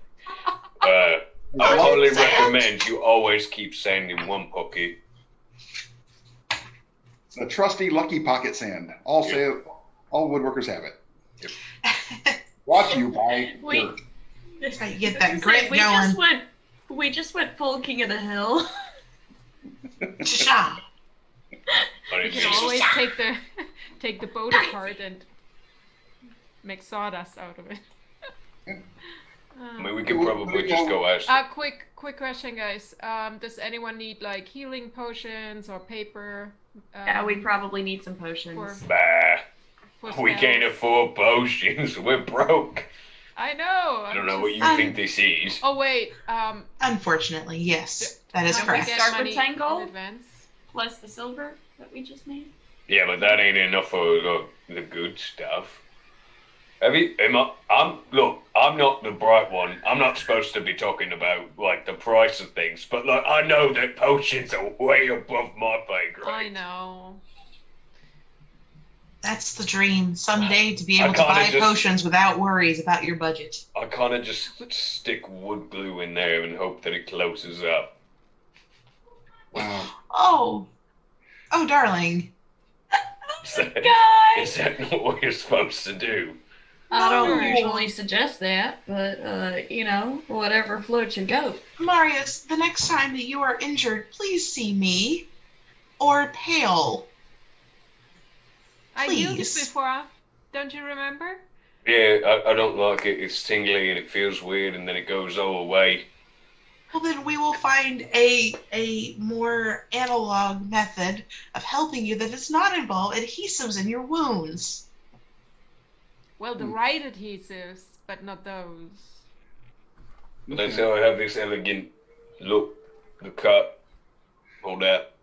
Oh, We're just gonna move on. Let's just change the topic. We don't need to keep focusing on me. I'm innocent. I didn't do nothing. Let's go. I will say this, Yeah, healing potions are pretty expensive. They're going to be Yeah, I around know. 50 gold pieces for one. Yeah, we don't. But you are aware that one of the local clergy here makes a thing called stitching balm, Okay. which only heals 1 point of damage, but if it is, It might be the one. kind of like his wood glue concept. You What- put it over the thing, one bit of healing will stabilize a person. it'll stable. Yeah, it's basically stabilization cream. It just kind of pulls the wound together, and that's why they call it stitching balm. And that's 1 gold for 4 applications. 1 gold? 1 gold for 4 applications. Okay, Mhm. I would get. How many are we? Are we not gonna die? I'll get. I'm fine. I bounced back once. How many should I get? I can donate to the fund if need be. I will as well. I have a little bit saved up. Should we just? Should I get it? Are we going together? What are we doing? Are we splitting up? Yeah, we should go together and Okay. All right, so you all leave the tavern and you head out. Are you going to go to the stitching balm first and then go get some sawdust? Is that the plan? We Get some can sawdust? split it up. I'll go get my sawdust from my boy down by the docks, and you guys can go get you whatever it is that you were saying. now, Marius, remember we need a lot of this stuff. Well, I can get you a metric fuck ton if you need it. Okay. So Now, What's metric? it's with the guy that. Look, I'm sorry. I'm just gonna go. Marius's friend is Marius, actually I'm sorry. I'm just messing with you. We love you. Marius's friend that works at the shipyard that has the better access to the sawdust. His name is Met Rickerson, and everybody just calls him the metric. Yeah, that's it. That's metric. The metric. I love it. So I can go get you the big old bag so that we can just throw it rapidly all over the place. And then we'll be good. And I'll just tie it like a little backpack on me. And y'all can just throw it as needed. Do you need anything? Should we get you something? No, I'm good. Okay. So it's easy enough. You guys go get the sawdust. Easy enough. Matt is really excited to see you. He tells you, he kind of tries to distract you a little bit with like what happened at the shipyard today, and the rest of you are just like, oh no, this is not. But Marius, they came up with a whole new way to leaf. It's like a whole new carpentry skill of leafing wood together that causes a natural seal, and you get like really like all right. So Yeah, that sounds about right. they eventually pull you away from this conversation. What? But he was telling me about the thing, and it clips in. It clips in. Don't you understand the importance of this? It's gonna change sailing forever. I'll put it in my notes. We'll talk about it later. Oh yeah, I would almost say that Chandelier, when you hear this too, something new, you get really excited about it as well. But Yeah. everybody else, We gotta go. We got a job to do. We got coin to get, right? How much did we all spend on the stitching, whatever? I would say if everybody were to get, well, you haven't got it yet. I'm going to take you to go get that right. Okay. All right. So you take them to the temple, and here in Lawrenceport, the temple is a multi-congregational space. So multiple deities are worshipped within different alcoves of the temple. It kind of gives they built it in kind of like a Grecian appearance of so it's rounded, has pillars, has one open top where the moonlight can come through and the sunlight can come through and illuminate the space. So all deities Mic on. kind of have their Off. their space and presence known there, to include trickster gods if need be, and that's exactly who you go to, is the local pontiff, if you will, of the trickster god that's here. And as soon as you walk up, they kind of step a little bit to the side so that their coin purse is not near Sem. They're like, Sem, hey, what's up? Hi. Hey, Kale. Hi. I don't recognize your friends outside of the drinking hall. I mean, do you actually associate with these folks? You know them. You've seen them. Oh, I know. Don't I you know. remember Thursday we got drunk together? Come on. That was them? Yes. I'm offended Ah. that Oh, you had I'm the lumped bad in stuff. with like everybody, Ah, like I'm so I've done anything. I mean, I was 10 coppers in when you showed up. So, Yeah. You had the bad stuff. Next time I'll get you the good stuff, okay? yeah. And again, anytime Sem makes any kind of even just a slight turn, this is growl. Lyric. This is Lyric. Lyric is kind of like, if he wouldn't have taken the path of this of a clergyman and the trickster god, he would have absolutely been a thief himself. And they're like, okay, yeah. Some just winks at him. Hey, honey. Oh no, Sem, please. That's Let's like, take out my holy symbol and start humming something bullshit, but just humming so they calm down. And they have to looking at- join me. Because that's something we do. Yep. It's like, amen. Amen. And looking at your companion's hand goes back to his coin purse, and he's like, "You guys got a job, don't you? You're here for the stitch, aren't you? The sticky No. stick." Why does it sound like he's giving us a drug fix? Are we Yeah. buying something Guys, that I'm not I'm so gonna sure get in about this trouble right for? now. Well, We're gonna buy several. And I'll Sure. get you the good stuff at the tavern next time, okay? So make us a good price. I mean, be there before I'm already connections. into the sheets. My coppers only go so far. How many? Another one of the priests from another like the war god walks by and is like, kind of silent. How many do you need? I look at the other one and Wait, give him what? like split. So, So it's five. Five, is it? how many do we want? Out of game. Who wants one? Yeah, I mean, I'll take. If we do 5, we can just Yeah. each deduct Okay. the 1 gold. Yeah. Yeah. He's like, he gives you that little bit of a itchy palm look. Come on. And takes it and looks at right at Sam and just kind of, All right, so if anybody asks you where you got it, you can't let them know it's We from got me. it from you. Got it. No. Look, No, This this is isn't how this normal- works. this is the normal price for tourists. Give us one for free or something else. That's 100. That's 100 pints. Give us something. think You have of it. something else. I know it. I mean, You know Sam's here. She's gonna just lift it off you. Hi, honey. Are you kind of like maneuvering in? She's She's just leaning sitting there smiling at him and flicking her tail. All right, so he kind of like slides his hand to the middle of his back and he pulls out and he goes, "All right, I got 2 more. That's all I've got in my All right. right now. I can give you 2 more, but that's it." That's okay. We won't tell anyone. Normally, I would say we recommend you, but you don't want to. We'll just do it the other way around. We won't tell anyone. You're fine. As long as you don't tell freaking Borak over there at the God of War's freaking side. Wait, so why can't we tell him out of mild curiosity?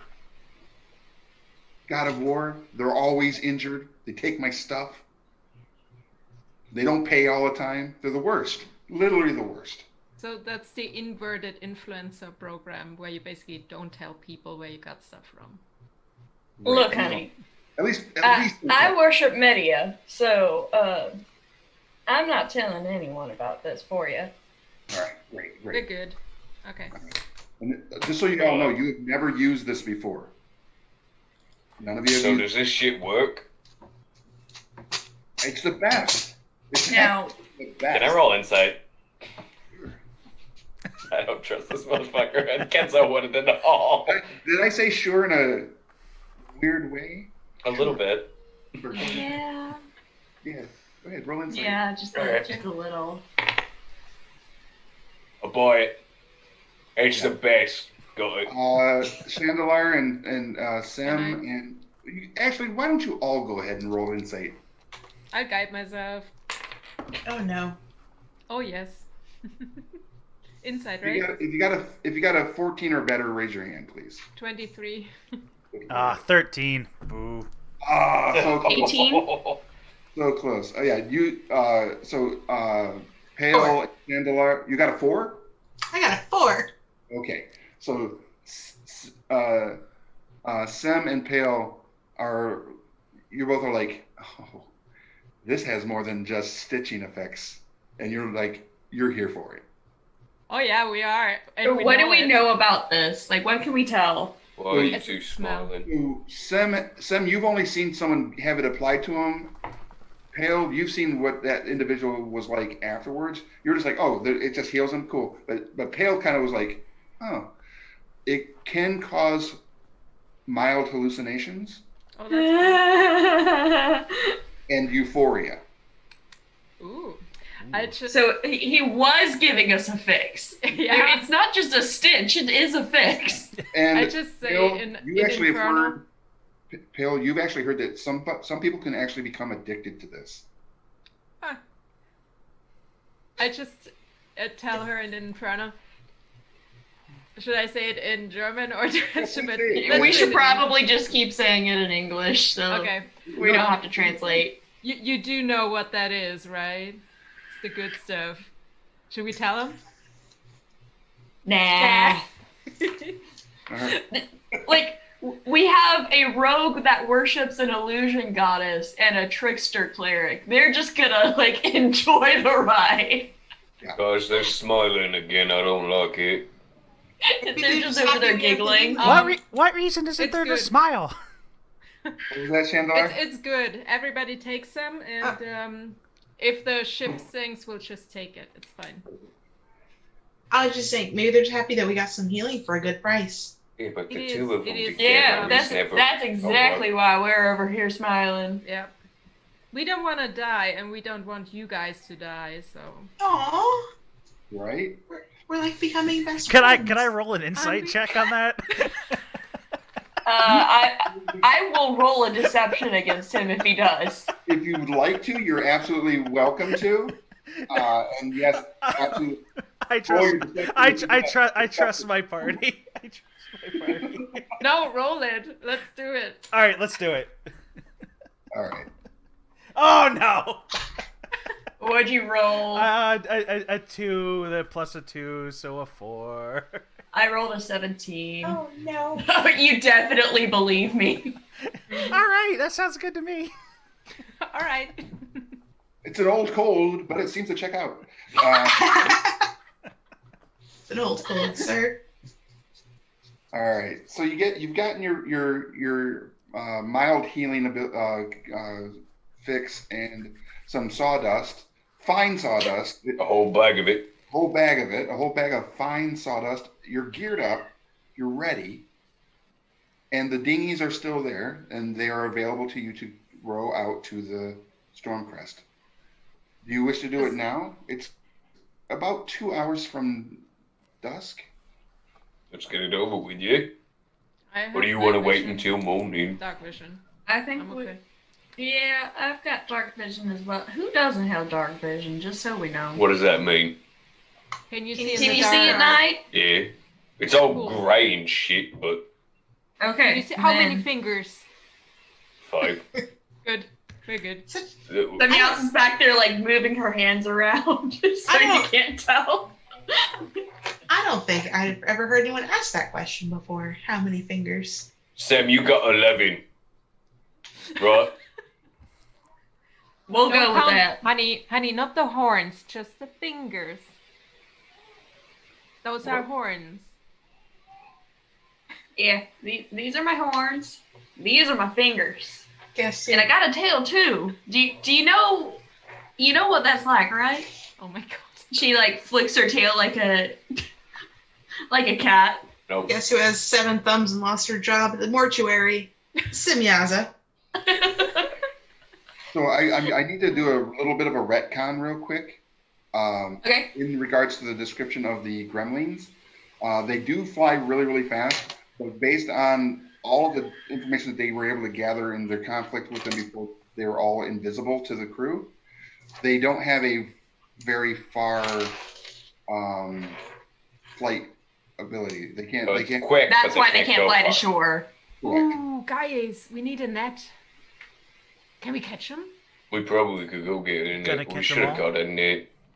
Is there not a net on the Like ship? Digimon. I mean, there could Can- be, can but we is get it a meant to Pokeball? catch little shit, or is it meant to catch like a fish? Right. So You know, probably the nets on the smaller- ship are like bigger squared. And Okay. the creature's only this small. But if you got a fishing net, which is plentiful within Let's get a Lawrenceport, fishing net. it Yeah, has let's get a fishing so net. much finer webbing to it. Oh, we could. Oh. Idana, That's a good idea. I'd like to buy a fishing net. you could probably do like traps and stuff, right? I don't know at level 1 if I could do much of anything. Something as a ranger, nature and trapping and. Ranger doing something? What? And a ranger start that's with you might have some skill. You might. You don't even know it yet. Dun dun Do we dun. know if they like If stuff you don't, like- I definitely have. Do they like ability. shiny stuff or food, or did they say anything? Flash They or? don't know anything about that part of their ecology as far as like what We- attracts them. Mhm. Outside of the misery, the individuals that were like bound up, that were on the verge of madness, seem to be the ones that were affected more often than the others because they were continually being driven mad, and that might be something that they really enjoy. So what if we find a volunteer who's almost dead anyway? We promise them a funeral, and then we use them as bait. How about we just use me as bait? See me, I'm No, big. honey, we need you. Oh, Yeah, but like I'm already here. I'm already gonna go on the boat. I'm already If you gonna die, we smack don't these have things. you anymore. Yeah, but look, I get another chance. I'm an orc. I If gotta go. we, like, Oh, If we get one of the ones But you're a that half-orc, right? was already Yeah. on the hop and manic, then like they're not entirely in the right mind, so they I'm not. they'd probably hold be up. easier to talk I'm into it. gonna say it right now. We're not bringing any innocent person who ain't already going there on their own free will onto this boat as bait. That Hey, ain't happening. Hey, now they an idea. they signed up for the crew and they knew what they were signing on to. Ain't nobody. No. They signed up to go sailing and get the loot and bring it back. They well, didn't if sign they up to survive, fight if we are demons. quick enough. That's what we did, right? That's true. I'm I'm bait. sure that End of parasites are discussion. not on the. And the small print. I don't Yeah. like it. I don't can like it. Semyaza roll a persuasion check here? you want to persuade? I am all for not bringing extra people onto this boat. The less people that are affected by this, the better. But if they are already, Yeah, if they're already half out of it, like we have some bait, and we also have a distraction. I think we should go and, if we can save the people, save the people. And if not, we deal with that later. 2 people that are already on the boat are dead. Oh, Let's not bring anybody else back, because it's That's- more likely that they die than I do, right? I'm not really up for argument, but if we want to I'm argue, not seeing the issue here. I don't think we should take someone. I think it's just one more thing we'd have to control. yep. I agree. We don't need another variable here. I don't know what that word means. I'm just not trying to have anybody hurt. How about when we get close? Um, I'm not sure, but with dancing lights I can create human shapes, right? Could I just send that on board first before we go on board? Or does anyone have illusions? I don't have that yet. No, not yet. Okay. You could definitely come to the boat or down into the decks of the boat. That could be a distractor. Sure, that's a logical. I mean, as a dungeon master, I should probably just say. I mean, you could try that. Yeah, we'll try that. Okay. Well, All right. roll to see how Sam, this goes. Yeah. All right. So what I'd like to say let's just real go. quick before we go to the dinghies and get you out, start heading towards the vessel is it's 8:30 Eastern right now. Yes. We've been at this for what, about 2 hours? Is that right? Sounds right. Does anybody need to take a break? I Get do. up, stretch your legs, use the restroom real quick, and then we'll come back to the second half of the one shot. And the new members of the Stormcrest. All right, Love so adventures. 10-minute break or 5-minute break? Let's keep it. What's that? I just have to pee. I don't care how long it is. I just have to pee. Fill up your flasks, and make water, and Make whatever water. you need to do, and we'll come back. Okay. We'll be right back, folks. Sending us into the pause screen. We're back. Back. All right. Back. Hey, everybody, welcome back. We're getting ready into the second half of the Stormcrest adventures with the low-level adventure party we've got here. One last time, or just one more time, let's go around the table, let everybody know who you are, and we'll get right back into it. We're about to get headed out to the boat itself, so we'll start over here with Marius. Just let everybody know who you are another time, please. Hey, I'm TTV Wacky Man on literally every social platform, so if there's a button to click, that's me. And I am playing Marius, the half-orc blood hunter. Nice. Chandelar. My name is Rinksy. On TikTok, Rinksy, and that's about it because I'm little. And I'm playing the half-elf wizard Chandelar. Nice. And Semyaza. I am Geek Girl Alyssa on every platform that you can think of. So same thing like Wacky. And I do the thing. I am playing a blue tiefling variant rogue. Nice. Hale. Hale, you're up. Sorry. No worries. I don't react yet. I love to play albino not rogue, sorry, that's one character, but a cleric right now. I go by Duchess and Dragons on TikTok for D&D and Nerdish Cosplay on the rest. I ended up in D&D and I love it, so. Perfect. And finally, Donna, tell us a little bit about yourself. I am the low-level adventure on Twitch and TikTok. I've probably aggravated the majority of the TikTok community with many of my videos where I say "ong" or talk about Digimon. But I also am new to D&D and loving every minute. I am playing Adana, the Gnome Ranger. Okay. I'm just saying, you look like you play on easy. I do look like I play on easy, don't I? It's And And I Sean hated the that chat. guy. I am Tabletop Santa. I'm Tabletop Santa on every platform, I believe. And I was just going to say is the Ong stuff and all that. I actually watched that animated series because of your continual incessant talking about that. I watched the entire series. So it was awesome. Just so you know, I was greatly surprised with how much I enjoyed it. So thank you for that incessant, continual. But anyways, before we get back into the game, which we're about to get back to real quick, everybody that's in the chat, and thank you again, everybody that's there for coming and participating and talking with us. And I hope we are enjoying the adventure so far. I just wanted to remind you, we are doing a giveaway. And if you use the hashtag Stormcrest in the chat, we are taking note as to who says it. And someone will be given and sent this Stone Bridge by WizKids. Just so you know, MSRP on this is about $150. It's crazy and it's huge. It's almost as big as my head. And we'll send it to somebody, and you can use it in your home campaigns or however you decide you want to use it. Even if you just want to use it as a diorama on your mantle above your fireplace, have all your adventurers storming over the bridge. It's a great thing to get, and we're glad that WizKids was kind enough to send it to us so that we could give it away to you.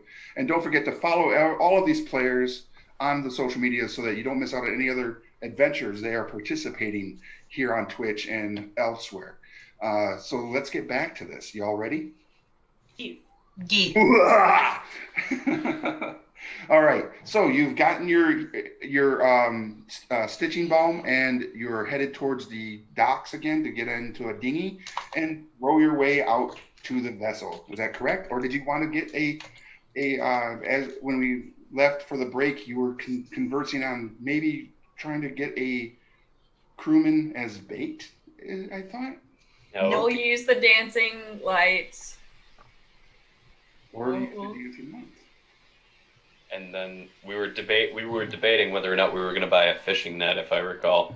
Yes, I think we decided on a fishing net. Yeah. Yes, I would like to buy a fishing net. Okay. I want to buy as a vowel. A vowel? Pale, you look like you have something you want to say. No, I can't. I'll just write it in the chat. This probably shouldn't be on the. Okay. So, like I said, the two shops that would carry fishing nets with the size of a netting that you were looking for are the Reavers or the Causeway are the name of the two shops. So. Oh, I'm going to go to the Reavers. Reavers? Okay. So Reavers are they're the old salts that have no longer are able to really go out to sea, and so their whole shop is, all the nice little things that you could find: hammers, nails, shoring equipment, and really nice nets. Now, to buy a net, if everybody is trying to get one for themselves, so you each have one as a potential weapon, they're only 2 silver for a net. That gives you a 10-foot radius. They're the kind of they kind of bind up. So, and it has one string on it. So when you throw it, it opens up wide to catch fish. Like that. The thing is, if you use it, you're only really going to get one good throw out of it to do what I think. What if we make a gigantic one? So we chase them in one direction and then we pull and we got them all. I'm not a rogue. Or a ranger. I'm just. We can herd them. Yes. So if you're at five of these nets, that would be 1 gold. I'll just throw in the gold. I'll get another one. Another 5. You want 10 total nets? All right. What? So they're, as far as size goes, when they're all bound up, they're about the size of a big or 2 big loaves of bread, like this big around and about this long, and then they just explode out into a 10-foot radius. You've all seen the videos, right, of when people toss those out into the water. So everybody want 2. So. I'm gonna dual wield nets. Okay. I can't really use them too much because I gotta have 2 hands on my thing, but. On your thing. I feel that I will be less than useless with a net. Okay. I'll take 2. Don't be so hard on yourself, Chandler. Don't be so hard on yourself. You could use one. She can use her hands for spells and stuff, and holding the book. Out of character, would these things use dexterity for throwing them, or? We absolutely would use dexterity. Yeah, Semyaz is gonna pick a couple up for herself. So I'm more than happy to help buy nets, but I've got I am. two. Okay. I either can use my glaive and be real fucking useful, right? Or I can hold on to nets. So would somebody take these and use them? Maybe. Yes, Semyaz will take. Yeah, that's what I thought. Dandelion? I can carry, but I can't carry much either. Okay. I envision like like Marius probably having a couple of them attached to his backpack of sawdust as well. I am the pack mule. Yeah. You're the muscle. We love you. At some point, we're gonna get him a carrot. It's just rather awkward. We should probably invest in like something that makes it lighter eventually. Unfortunately, those are expensive. Well, everything that's good is. That's how you know it's worth it, right? Because if it's expensive, Yeah, but this one time this guy sold me stuff and it was expensive, but it wasn't actually good. It was like garbage. It was supposed to be just food and you ate it and it made you feel all full, but it just tasted like paste. did it make you feel full? Yeah, but it tasted like paste. To be fair, he didn't sell it on you based on taste, only on its ability to make you full. I think you're missing the point. Let's get to that boat. I think you might be missing the point, sir. As you guys continue to have your debate over the palatability of the foodstuffs that didn't have any taste whatsoever, one of the reavers, old crusty guy, looking like the fisherman on the cover of the Salt, thing, he says, hey, take that intellectual conversation out of here. We ain't got time for any of those kind of thoughts. I'm just gonna point out that Marius here does not have intellectual conversations. He is simply speaking his mind. I'm quite the elegant speaker, thank you. And I have yet to get into intellectual conversation. Can I buy some candy while we're there? They probably have like a little candy. Yeah, they have like a little sweet. It's not like candy like we would think of candy. It's more like honey dipped like dried meats. Anything meat. Okay, but that actually sounds amazing. It does, like honey dipped bacon. Maple bacon. I want. Someone please send me honey dipped bacon now. I'm guessing based on what you were saying, Pale, that you were looking at to get like 10 nets total. Even though some may not be equipped with it, 2 gold pieces get you 10 nets, and you can throw some gear on Marius. Mm-hmm. Is that what your thoughts were? I already threw in 1 gold, so whoever wants to cover that I'll throw in the other one. Okay. I'd like to buy some fishing line too. Okay, absolutely. That's super cheap. Couple like 5 copper gets you a spool of line. I'll buy 3 spools. Good God, big spender. I'll take 3 spools, please. Pale, are you sure you look want to around spend your gold on this? Oh yeah, that's right. On you the were nets, with them. yeah. You look Okay. down. All Just right. making sure, because you seemed concerned about money earlier. So if you'd like, I can pay for it. No, it's fine. We have Sam. She can get more money. It's fine. Like I said, I have a little bit saved up. I'll. How You know does what? Sam When get I more run money? out, I'll come back to you. So, We don't talk about it. Yeah. Oh, wrong voice. She's an accountant. We don't talk about it. She's an accountant. Yeah. Accountant. Yeah. Well, are we putting it in? How much for the candy? A silver? Oh no, it's a copper for 2 strips of the sweetmeats. No, I want a bag full. As long as we don't find sweetbreads. Oh, okay. gosh. Yeah, it would literally be a silver. 1 silver gets you like one of those glass jars that has all of them in there. All right, They don't give you I'll the take glass it. jar. They just pour it out, put it in some wax paper, and say, okay. Okay, Don't need cool. to go in one place. You're running bait. Out of Yep. character, you're running bait. Yeah. Yep. Okay. Plus, I'll feed you when you don't behave. I think it would work out better if you fed him when he didn't behave. Positive reinforcement is better than negative reinforcement. I like it. I just Let's love do it. bacon. Everybody. Well, now we might get into theories about the Pavlovian effects on half-orcs. Oh, that's easy. Food. Just food. Food and drink. Exactly. All right, so you guys get your gear, you get your sweetmeats, you get your fishing line, and you get your fishing nets, and you head out towards to the pier. As you are approaching the pier, you see Joan Jettis, the pier, the longshoreman, who kind of runs the pier activities. He says, "I came looking for you, Chandelier, but Yes. the docking the lading. Do you have that?" Yes. Here. He takes it from you, and as he is looking at it, he goes, "Oh wow, this looks way better than what I had done. This is why." And he slides you another silver for that. He's like, "Here, take this. The captain of that is going to be really happy for that. Thank you." And as he's talking to you, your friend Silk, Sim, your friend Silk, that you sometimes do odd Drink jobs with? Yeah, drink with. Drink with?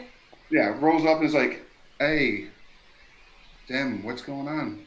You guys heading out to the Stormcrest?" She, out of character, does Silk speak, Thieves' Camp? Oh, absolutely. He's all about the big monies. So, like, in Thieves' Camp, the gist of what she gives him is, yes, we are. There are these nasty creatures they brought back. I don't suggest you joining us, because He kind of interrupts you. He's like, "Oh, I wasn't planning on joining you. I've got other obligations this evening. But after the job, meet me at the tavern. I'd love to hear about what went down." she nods back at him and winks, and goes, "Always." All right, and for all of you that were watching that interaction, it literally just sounded like they were basically flirting with each other, heavily flirting, and you know that He is my dual tone flirt. right. And Sam and him, they do have some odd like twitches when they talk to each other, like almost like they're overly excited. And then yeah, so Joan kind of like listens to that, listens to what you say, gives you silver, and asks Chandelier, is like, "So what did Captain Payne have to say? What's going on?" She wishes for us to go out to the Stormcrest. Yeah, is there something wrong with it? Is it It's haunted? crawling with these creepy little flying things that. Yet to be seen. Sem just comes over to Marius really quickly and like smacks him upside the head from behind. It's so much fault you Doing a get sleight kicked of in your hand. pants and you just let me walk around talking to whoever. Jeez. She does a sleight of hand to smack him upside the head. Nice cut, G. All right. I am going to give him back the silver. Okay. Your math was all correct. It just needed cleaned up. It's not worth the silver. Oh, he puts it back in his squinters. I appreciate that, but I mean, I thought we had an agreement. If you fix my books. I understand, but you paid me to do a job to fix the books, and the books weren't actually needing fixing. So you shouldn't have to pay for something that didn't need done. Well, I appreciate that. Thank you so much. And he kind of looks at Marius as his head kind of bobs forward a little bit, not seeing where that came from. And is like, "So the rest of the and he oh Jesus, The find familiar spell has been cast yet again, and he kind of tells you and looks at Donna's like, the longshoremen and everybody are saying that it's haunted. Is that true? I'm not allowed to talk. Marius, you're allowed to talk. I really No, it's hope- got these like little imp things probably, and they fly around, and they're not. I'd like to kick Marius in the leg, please. Why does everybody keep doing that? He's drunk. Don't listen to him. I don't even Yes, there drink. could be a ghost, and we might get rid of the ghost. That's all you need to know. Sorry, he's just a bit touched. That's because everyone What does keeps that kicking mean? him. He's like, why is everybody hitting me? Joan goes, well, if you are headed out there, I wish you well, and I hope you maintain safety. And I'll be at the anchor when it's all said and done. Come let me know how it goes. And again, I wish you well. Be safe. Of course. And he does like an old sailor like anti-hex thing that sailors do to each other to wish them well and ward off any evil potential, which the cleric Pale just goes, idiot. Can I insight check him up? But I'm pretty sure he's just like what you described, just- right? Yeah, sailor superstitions. Even Yeah. Chandelar, I believe in the 2 weeks you've kind of been hanging out here, you've taken note of the hand signs of sailor superstitions. the wards and hexes that sailors use to protection, and you're just like, these have no arcane or theological powers at all. Circle, circle, dot, dot. Yeah. Now I've got my pixie shot. Yes. Yeah. Oh my goodness. Gremlin shot. We need gremlin shots. Oh yeah. All right, so you get in the dinghy. One of you choose the one that looks like it has less vomit than the others, and you begin your rowing out to the Stormcrest. It would appear that Marius is doing the heavy lifting in the rowing state because he's already making those gestures, and it doesn't take you very long to get out there. These are they float easily across the water. There's no waves. The tide is out. So there's not a lot of like action on the water. And as you get closer to the Stormcrest, you notice again the fire damage that happened in the aft of the vessel is pretty extensive. In that there's charred wood on the outside where the windows would be. I'm actually going to now move my camera so that y'all can see what's going on. So back by this window here is where the charring occurs, and along the banister on the top there, that wouldn't really be there. It's all charred and smoked out and everything.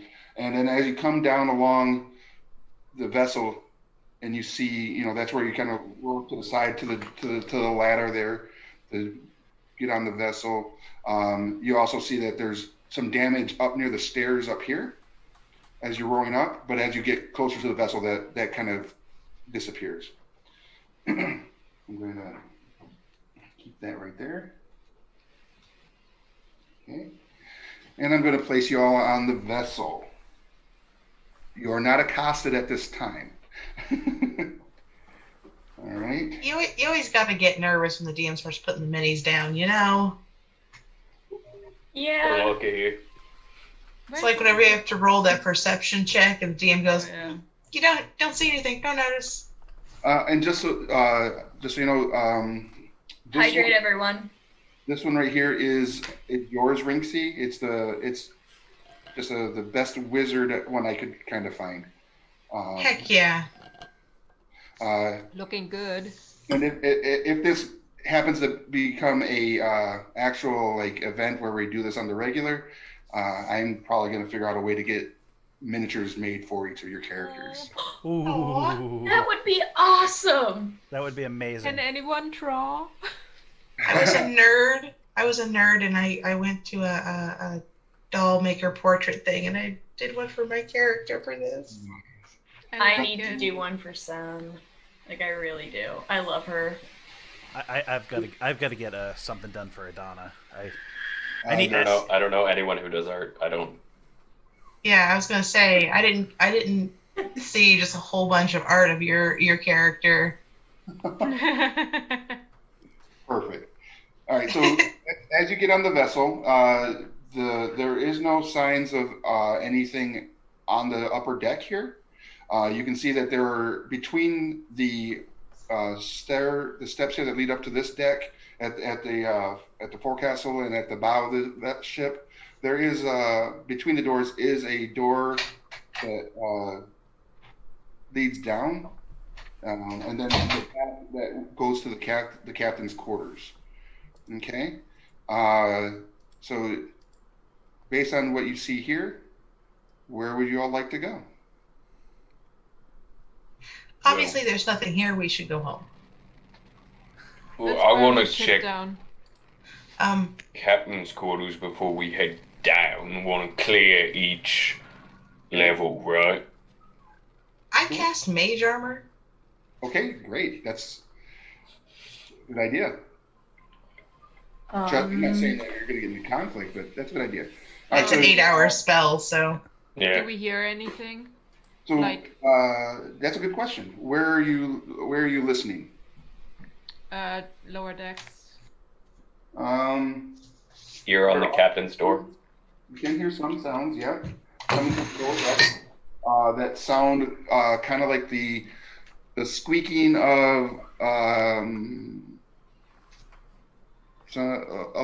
little bit larger animal, not quite the big one, but you hear the heavy breathing, snoring coming from. There's like a grate right in this area, right?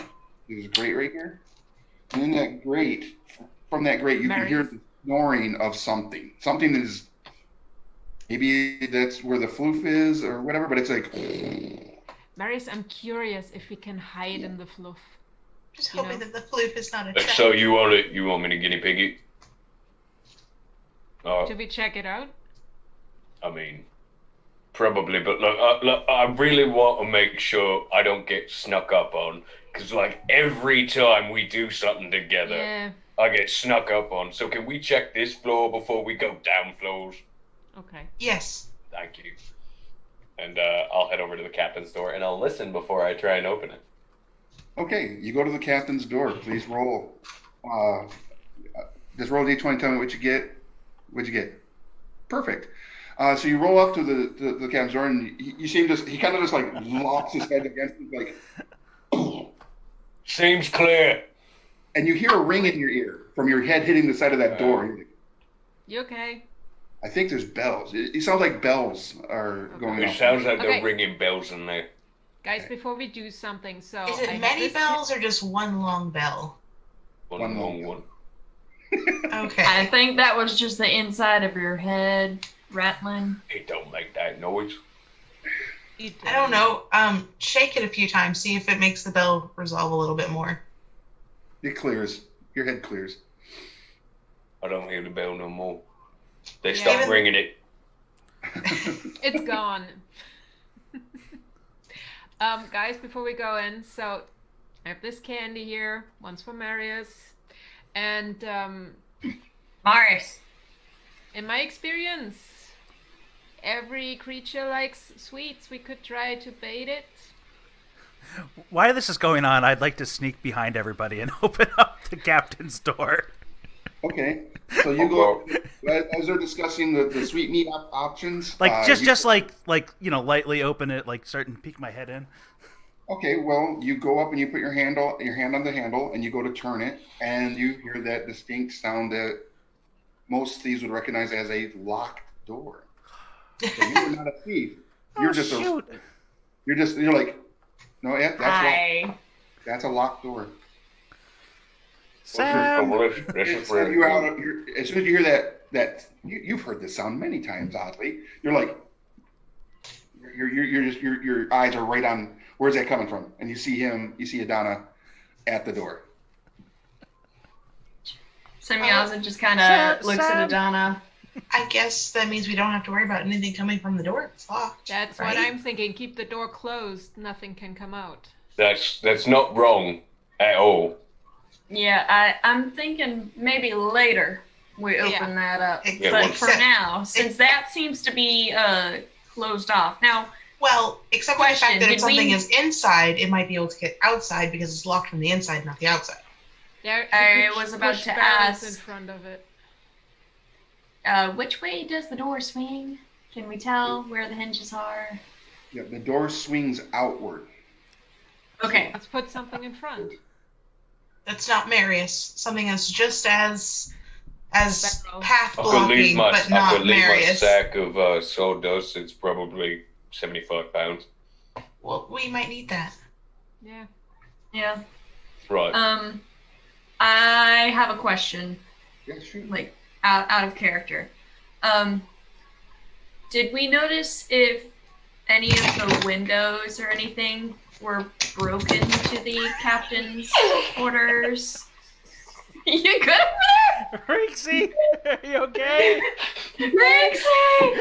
Come back to us. Come back. I'm fine. That was. Oh my goodness. I happened to look down right as it initially started to go. Yeah. Oh my. So that's a good Oh. question. Based on when you're rolling up and you saw where the fire had done damage, what came from the back window right at the captain's quarters, right?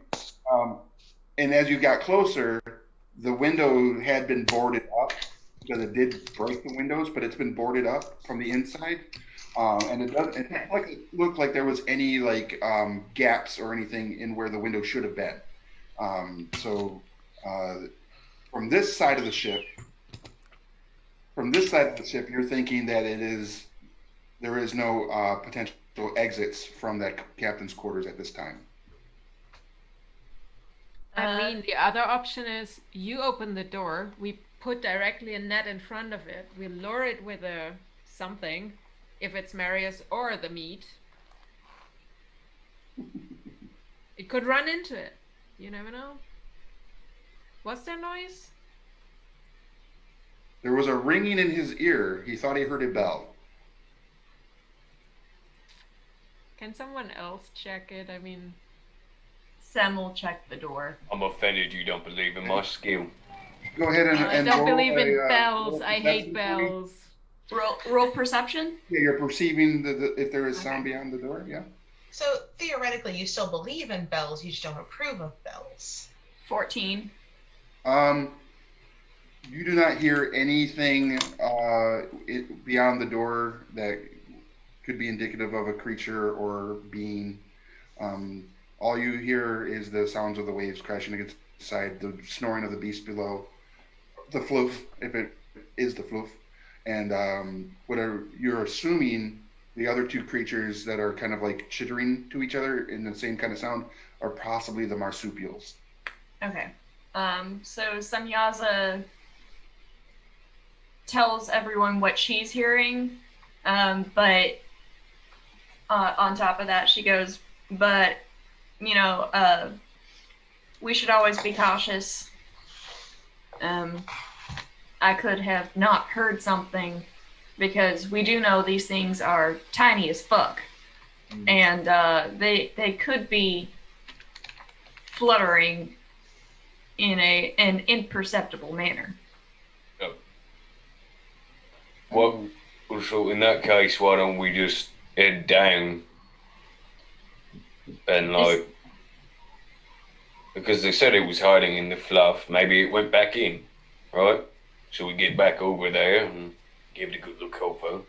Plus then we get to see this fluffy thing.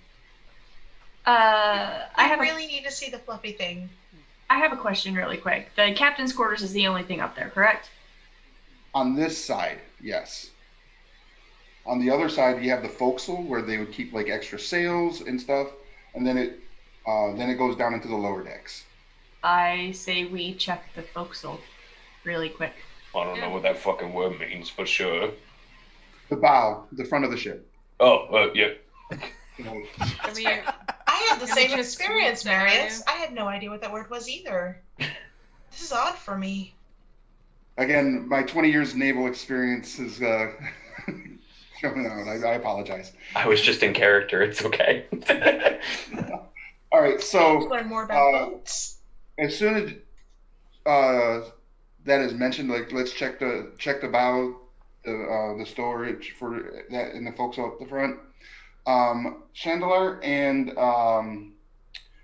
Pale, you were at the back of the party because the other three were kind of around the door, listening, trying to open it, listening. You two turn around first, and I need both of you to roll a perception check, please. It's dark now, right? Or It is not. It's still light. You got about an hour. but it's not really bright because of sunlight sensitivity. It's bright, but I will tell you this, because of the fact that it's cloud covered, because of the weather, it's still kind of wintry. It is not going to. Okay. Yeah, it's not going to really affect you right now. I got an 8. 13. Okay. And you got an 8? Yeah.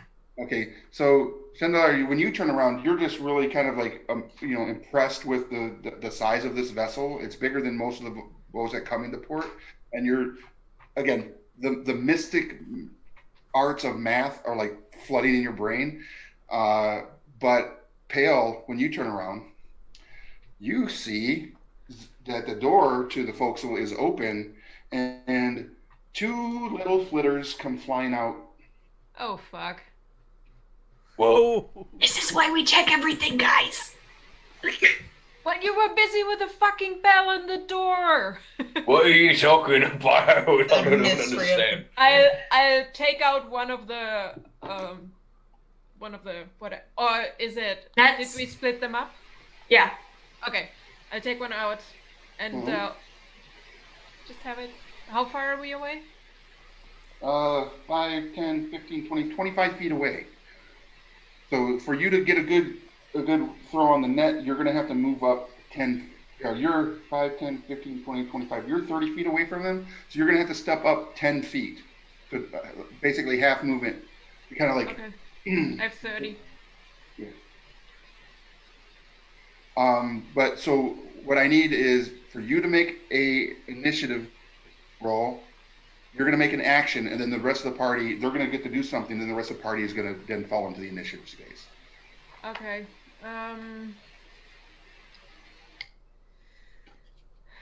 Can I move and throw, I guess? Like I said, for you to be able to throw it and be able to target them, you are going to have to move at least 10 feet. Yeah, that's what I mean. I move 15, Yep. 20 feet. 5, 10, 15, 20. Okay. Mhm.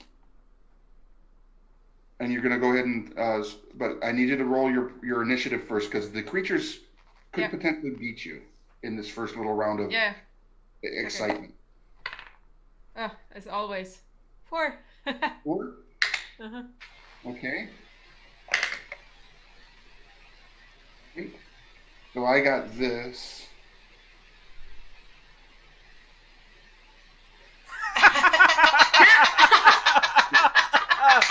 Good. I love those dice. It's not good. So you are going to be able to throw, and with that being a 10-foot area effect, you could potentially get both of them in your throw. So please roll an attack die, and if you have any dex bonus, you can add that to your attack roll. That would be 18. Okay, so you all see Pale kind of like you probably see an expletive, right? she bolts away from the party and she throws this net, and it balloons out and engulfs these 2 creatures. You can't see them yet. You just see her move. You don't see where she's thrown it right off the bat.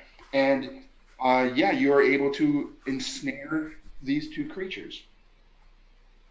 Who wants to kill them? So y'all see that, and so they are now ensnared. I'm just going to put a little marker by them. Mm-hmm. And I mean, they probably would be more interesting to the wizard alive, but I think we want to kill them first. well, the wizard didn't. Whoops, sorry. The wizard didn't want these. The wizard wanted the floof. Yeah, but still, anything that you can investigate, I guess. Oh, sure. I would prefer that we kill these We fuckers. kill the fuckers, okay. All right. So they have been captured or netted at least. Yep. On their initiative, which is before the party can join into the fray potentially, they begin kind of zipping around inside the net. Mm-hmm. To try I need help here. to potentially break free. Mm-hmm. They do not break free, but I need for you to roll a saving throw versus wisdom. So just a wisdom saving throw, please. Tell me what you get. 18. Mm-hmm. Okay, that's all I need. Just one. They don't go out of your visual range, so you still have eyes on them, so you can still see them. Mm-hmm. Now, everybody else, please go ahead and roll initiative. Is it like the angels in Doctor Who? Just keep your eyes on them. Don't blink. Don't Maybe. blink. Don't blink. Okay. They're fast. They're so fast. Okay. I mean, I would never steal an idea like that. Don't look Whatever. away. Don't even Don't blink. look away. Uh, Okay, I'll Everything keep my that eyes is on an them. angel, everything that shows an angel is also an angel. An image of an angel. I rolled a No, 7. no one's gonna sleep well tonight. Dirty 20. You got a dirty 20? Oh, come on! Equals Did you roll a 1? Yeah, I have. Okay, Donna. I do have +3, but still, that's a nat one. That's yeah. It's okay. You'll. Yeah, It's you'll initiative, grab so everything. It's at least fine. it's just initiative. Let's get those bad rolls out of the way. Yeah. Well, these two obviously are going after you. You still get to go before them. Dirty 20 on Kenzo. Chandalar, what did you get? 10. 10? Sam? 7. 7? Okay, great. All right. So that means that we've got Kenzo. You immediately turn around at all this and you see where the line has gone, and you do see two of these flittering little potato-looking creatures caught in the net. Okay. Well, I'm gonna walk up and stab one of them. All right. Watch. This is one of those things that has like a death knell. Okay. So they are ensnared, so you're going to get advantage to hit them. Okay. Where the heck is actions? Here we go. So that's a natural 20 plus 5. Whoa. That's first roll. I can roll again if you want, but I mean, it doesn't get better than that. No. You hit one of them and roll Nice. roll for your damage on that. Okay. Now as a half orc, I have the savage, so I roll an extra hit, like die, right? That's how that works on those. You tell me. Savage. Yeah. So savage, if you roll a critical attack, you get to roll an additional die and add it to your total. So Sounds great. Sounds destructive. Like you might actually put a hole through the freaking deck. I'm here for a good time, not a long time. So 3. That's 5 on dice. Plus 3 is 5. Plus 3 is 8. 8 total. Okay. So you all witnessed Marius drop his glaive upon one of the creatures, and much like a blood-engorged mosquito, it just splats underneath the stripe. Dude, for real. Yeah, gross, right? Gross. Wait, I'm a cleric. I don't care, but clothing. Most Sam don't just look, kind of folks, like stand your way. shrugs. It's all over Pale's shoes. It's all over Pale's shoes. Disgusting. I just Um, hate them. And when you do that, you also put a pretty decent rip and tear into the netting, just so you know. Keep your Pale, eyes on And them. this is why we bought 10 of them. Mhm. Pale, you're up. Your eyes are still on the target. Oh, I'm sorry, Marius. I also need you to roll save versus wisdom real quick, please. Uh-oh. I rolled 4, I think. This Oh, is you Marius's already best were stat. in the initiative Yeah. round because of the first round. We had a 15, I believe, right? In the beginning? That first round Dutch, was before? My Dutch bad. has had a 4. Okay, my bad. Yeah, so after me it's Chandelar, I do believe. It is Chandelar. Yeah. Yep. Okay, I just had to adjust my- I got a Just big the fat wisdom. 10. Okay, so because you were so focused on squashing the one, you no longer see the other. Wait, where? I can still see it, right? I didn't. You can still see it as of now. That might change. Chandelar, what would you like to do? All right. Chandelier, it's here. I can see it. All right. Can I see it since I Absolutely. missed it there initially? Yeah, absolutely. You just didn't see them in that first round, but now that you are locked on, you see them, and that could change obviously depending on what happens. Yeah. All right. I am going to cast Ray of Frost on the other one. Ooh, Yes. nice. Okay.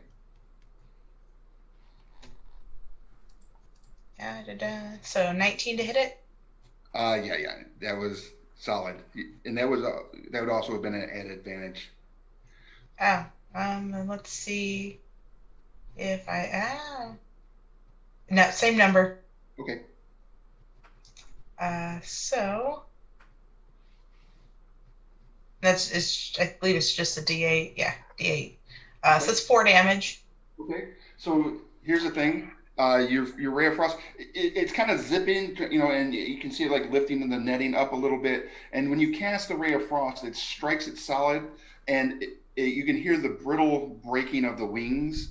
And when it kind of freezes up, and Pale, you also see this, and it falls to the ground. And again, almost like if you were to take a frozen engorged mosquito, it kind of shatters a little bit when it hits, and it's no longer there. Nice. The squishy wizard. Yes. Good job. And it shall be mine. It shall be my squishy. Do you see the stairs right there on the other side of the main mast? Yes. Yeah, those are that's the stairwell down. I will say this, Pale, when you first saw them, they did not come from down there. They came from the doors that are there for the forecastle, right there, between.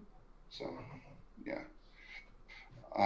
So, just to finish off, even though they're already dead, Sem, what would you like to do to finish off this initiative round?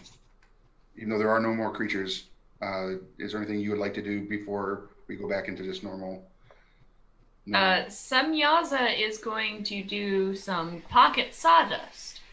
Okay. And where are you just gonna run up and grab it, like powder in a certain area? She is going to throw it into the forecastle area. Okay. Bonus points if you say shasha when you throw it. All right. So I'm gonna make it so that you do a double movement. The doors are open, so you're not gonna get exactly there because it's almost 60 feet where you're at now. Okay. But you can definitely throw it up to 30 feet because you already had it in hand. You kind of like had your sawdust pouch. Yeah. So you run up and you're like, ah, into the room. Yeah, she will go the shisha. Shisha! Okay. And you have low light or dark vision, correct? Yes, she does. She's tiefling. Yeah. So you do not see it. It bursts into a cloud as it hits like a little like a stanchion of wood. It hits that and it kind of explodes into a big powdery dust bomb. And you do not see that it attaches itself to anything at this time. Which isn't to say that maybe there's something. I don't know. We'll find out. Pale, would you like to do anything before during this initiative round, or just go into non-combat phase? So one just disintegrated, is gone. The Yeah, frozen one one, like- and the other yeah. one is splattered. Yep. Is there anything left? Like You do not see any other potential threats at this time. No, I mean teeth or Any what? teeth or bones or anything. I mean, you'd have to look underneath the netting and dig kind of. Oh, okay. Yeah, So, it's kind of a pasty grossness. I mean, can cast my stuff without being under in combat, right? So makes no difference. I'd Correct. say. Yep. Yep. You can. I would throw one of the food thingies towards the area where Sam is standing. Down the stairwell to the deck below. No, just right in front of her. Okay. Before it You're gonna goes do- down, basically. Okay, so you're gonna try to like saturate the area right there around Sam. Yeah, just see if something comes up. Sure. Sam, are you ready? All right. Go Grabs ahead. the net from her hip.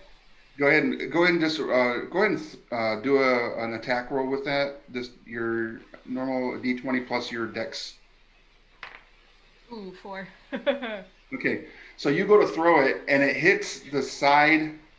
It hits Marius. It's right here, and it explodes and dusts this whole area. So Sam, even though you poke the net up, you now have like a fishnet grid on your face where the sawdust kind of hit, and when you kind of drop Not it. the sawdust, the food. I'm throwing the food. Oh, the food. I'm sorry. All right. So the food does hit there, and it does go down into the well below. Do Down we into hear the anything? bowels. You can still hear the snoring of the larger creature that you are assuming is the floof, but you don't hear any like what you now Rubbing. know is like the flittering wings of the gremlin. And Lemon Don, chop. would you like to do something? You're way back there by that door. Ooh. What would I like to do? I would like to go up the stairs to see if I can get a better vantage point. Up these stairs here. Yep. Okay. So you Dexterity, come around. by the way. And let me grab the. I gotta grab my board because I took it out. There you go. Put the floor back in there. And there you go. You got there, and you survey. Are you going to survey the deck below where your companions are? Yeah. I want to be able to see across over to there. Okay. You do not see anything out of the ordinary, but I would really like for you to roll a perception check.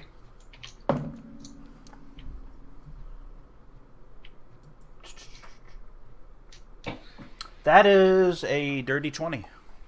Okay. Sweet.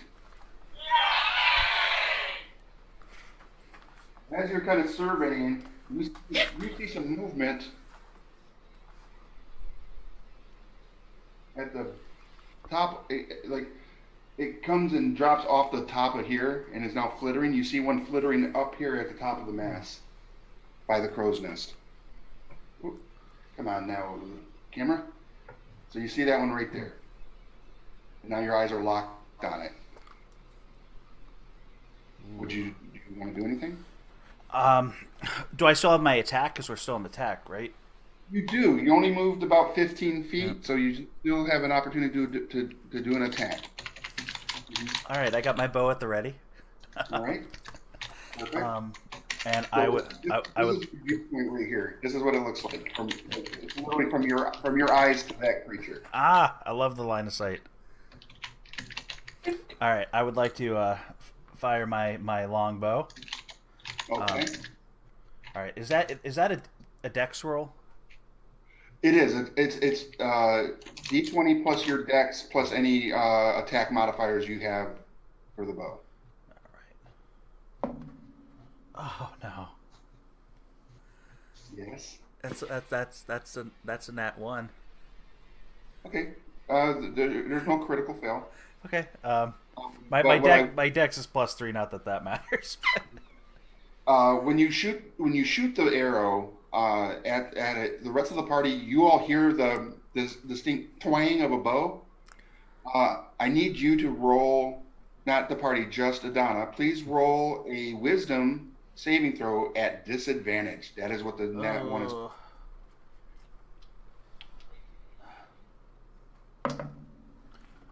Okay. So 18 and 14 with a minus, and then I have a +2 on Wisdom. My Wisdom saving throw. 30, 20, and 16? Yep.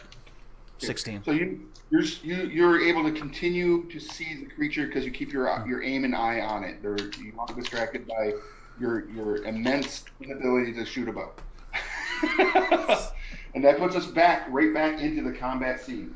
So the initiatives are still the same, and you are all back to making attack rolls. So we're back up to Marius. You heard the twang of a bow, and you see your companion on the back end of the boat looking up at the mast that you are currently underneath. I'm going to put my glaive away. Okay. And I'll just take out my Yakla instead. And while I'm sitting there, I'm just going to look up. Whoa. Yeah, you see it. And I can I see it because I had failed my wisdom. You failed your wisdom on the last one. Okay, I just wanted to make sure it was different because I just wanted. I'm just gonna see it because that's kind of like from your vision. You can kind of see it right. Look at me. You see that little black thing on the edge here? That's what you see. Okay. Plus wings. So you can see it. It's there. You're probably gonna have disadvantage after this round. But do you do an attack on it or no? Yeah, I'm gonna go for it. Okay. I'm gonna throw the Yakla. Okay.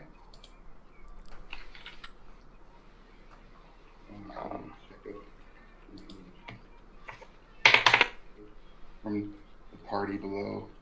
You said it was at disadvantage from that? No. Okay. You get to your wisdom save. If you miss, you're probably going to be at disadvantage. Okay, so it's plus. It wouldn't be +5. It would be +4. So that's going to be a whopping total of 14.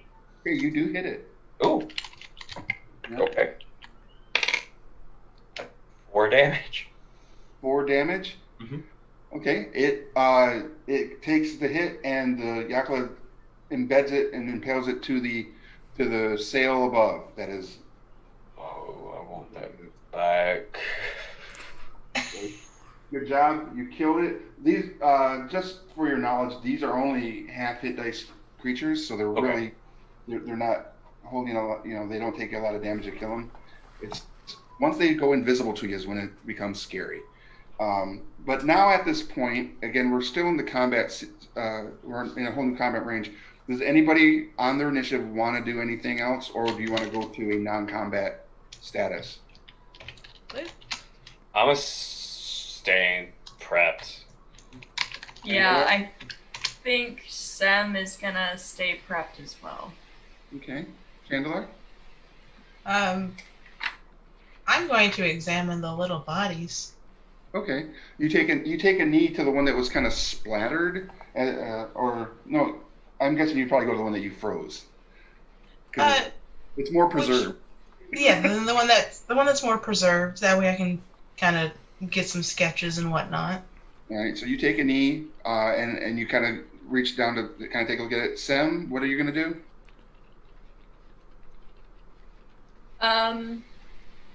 She is going to try and she's gonna keep the net at the ready and look around and see if she sees anything else. Because obviously these little buggers are hiding out here too.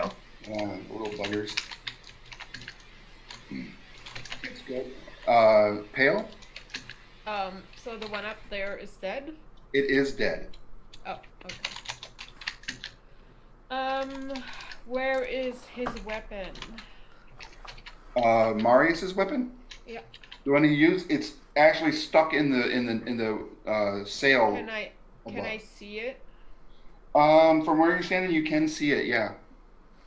If let's say I have a boomerang and Mhm. I threw it really hard, is there a chance to get it down?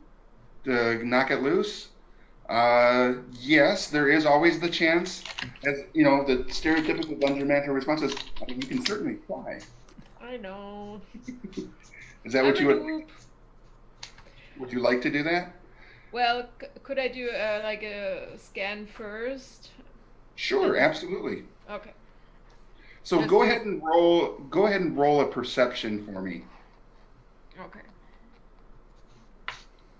I'm so 8. 8. I'm going to give you a little something here because you already are familiar with the sound. Mm-hmm. You hear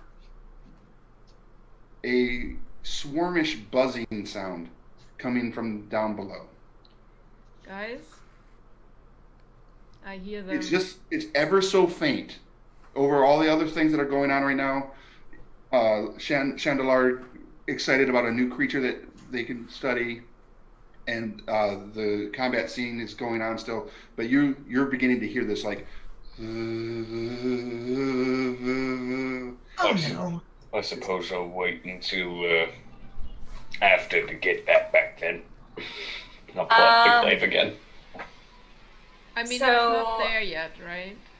Yeah, but I got the big stick. Only you hear it, Pale. You're the only one that hears it right now. Nobody else hears it. If I tell the other guys, like, guys, I can hear something. I'm not sure where it's coming from, but I think it's from downstairs. It's one of those fuckers. What do we do? How Anyone many here? exits and entrances to the bottom are there? There are 2 exits and entrances to the downstairs. You're literally near. Is that including the grate?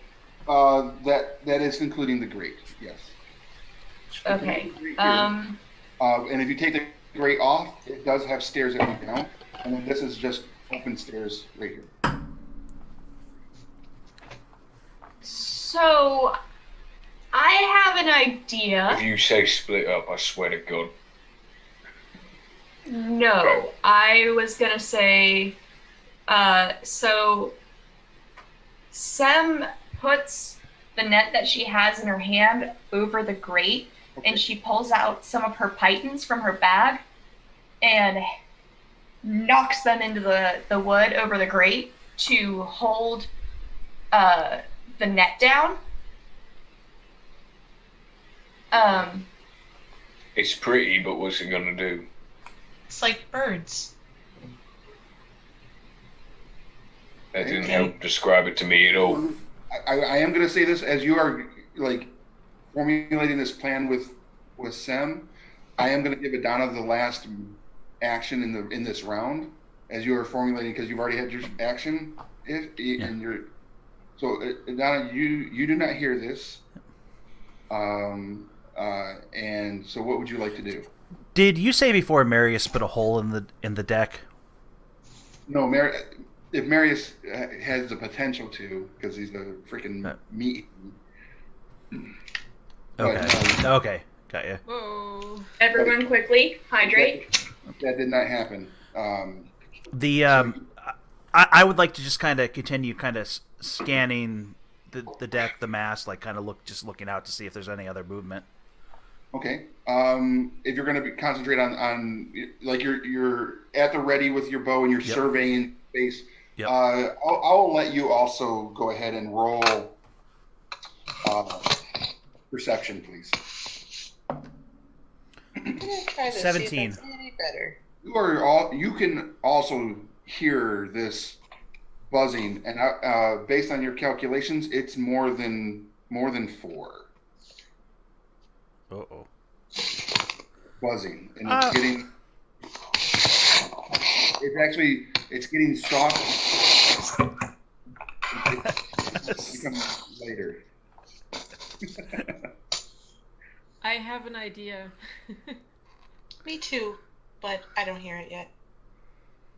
Oh, So if we were to go back to the top of the initiative round, as soon as you start hearing it like getting softer on your end, it's getting louder, and now everybody on this end can hear it, and you can gauge that it is more than 4. I'm just gonna, if it's top of the initiative, I'm gonna grab my lovely glaive and go wait by the thing and hold it like a bat. Right, stand at the ready. I have a suggestion. me too. Mhm. You first. How about we put a fucking net on the other goddamn I door? thought you did that already. Cool. No, I did that over the grate. Mhm. The grate is here. Good. The door, the stairwell is here. If we do that, won't they just hide inside the creature that we're trying to get? So That's we a put a bunch of possibility. nets around the flue. How about we skip the bullshit and we just start swinging? How about I use thaumaturgy and we just let one out because I let the thing flop and we kill it. I'd rather fight them up on the deck than down below. But we could, like, let one out and not all of them at the same time. Theoretically, yes. So I'm gonna move right here. Marius is right there by the stairwell up, like you wanted to be. Shandar, it is your turn. You are investigating this creature. I want you to roll a nature check for me, please. It's the one thing I don't have proficiency in. No, I can't no. guide her, right? Because we're in battle? It's fine. 13. Okay. As you pick up the creature and you kind of like, it's kind of like thawing and becoming more pliable. It's obviously dead.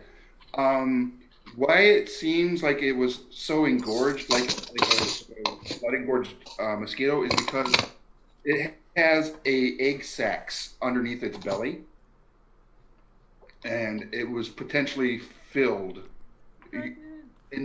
Innumerable amount of these creatures' eggs underneath it, That's what I thought. inside of it. They do have a potential to breed at a prolific rate.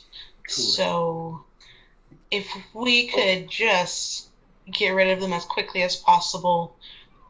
They appear to be worse than locusts. Just saying. I am all for murder of these small things. In the name of science.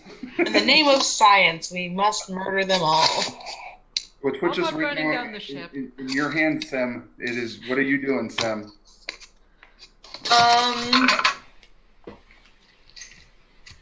Thinking. Mhm. Semyaza is Just so you remember, when you said you put the net over it, you wanted to put a net back here, right? And yes. Yeah, I took some of my pythons out of my bag and that's where you are. I secured the net over Yeah, the grate. so if we spook them, they try and fly out the other side, they Mm-hmm. get caught in the net. As I assume is what she's trying to do. Yeah. Awesome. That's over this, and then you have Marius over this one. So if any come flying up, it's like 300. You're funneling them, and it's like whack, whack, whack. Right? That's the kind of image. It's the goal. I have a 10-foot reach. Let's use it. All right. So you're there. What are you gonna do now that you don't hear any? The buzzing actually gets less as you are still standing there waiting for any potential. It all seems like it is funneling and focusing up towards that front end.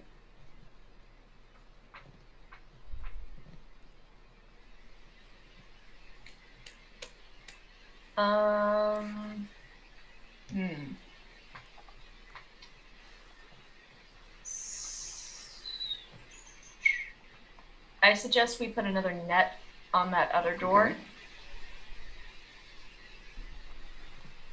Okay.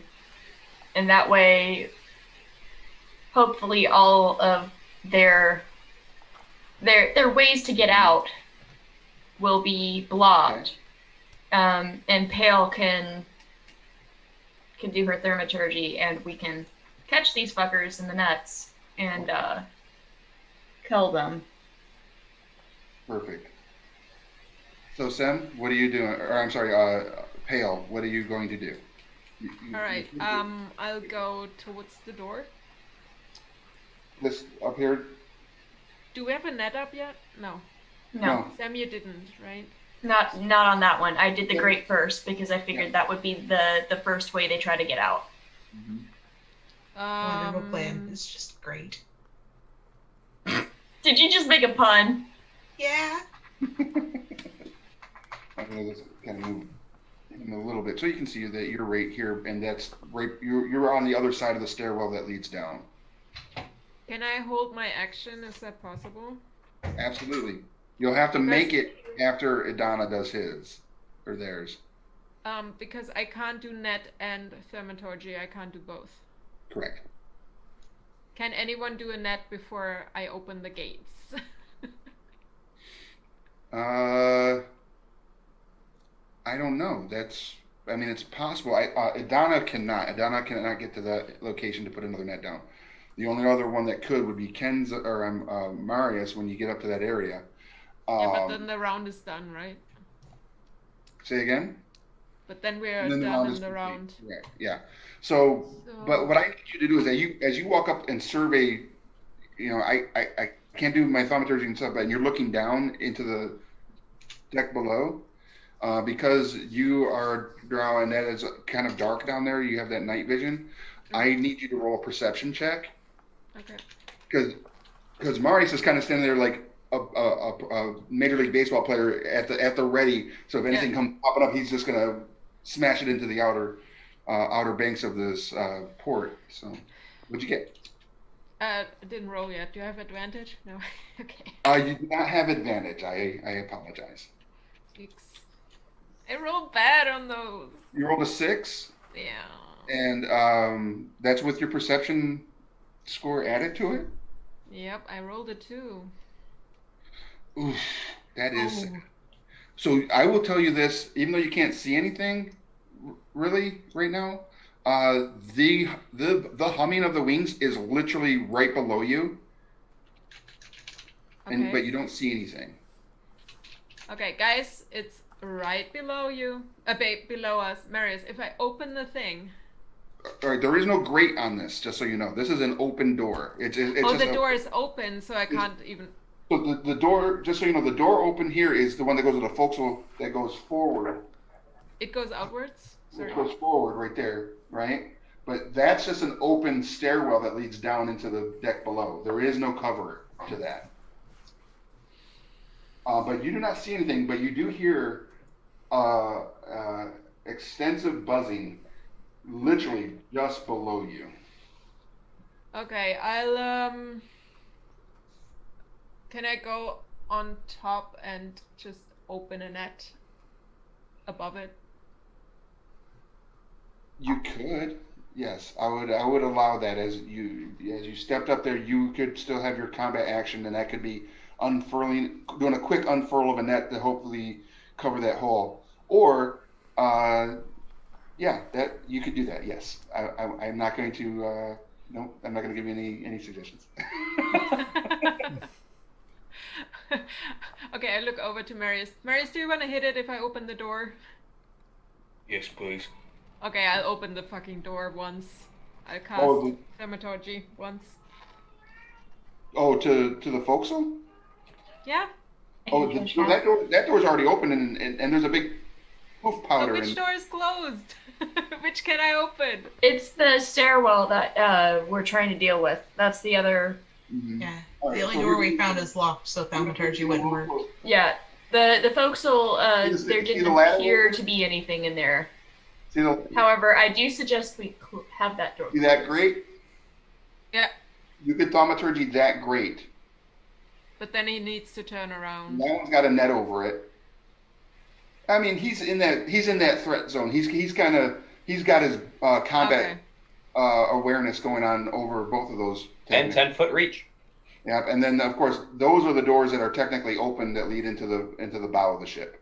So they are open. I can't make them. Yeah, those doors right there are open. And so we're literally talking about the stuff that's. You're really talking about that. Okay. That stairwell right there. You're standing right over looking down. I mean, it doesn't help because the round ends if I just stand there with a net, if nobody opens it. So. I mean, there's no it's a point. 10-foot radius. Once it's fully open, you could drop it down and stand on the edges of the net. You could do that to stabilize it. But I'm not giving you any suggestions. Sam, If- what are we doing? I suggest we cover the stairwell. I keep doing the wrong. I suggest we cover the stairwell with the net, and we use the grate right here to All right. funnel When them. you Right, say the I'll- grate, you're talking about this grate right here. As the Yes. funnel grate. Okay. I don't have anything, so I would have to hold it, I assume. Or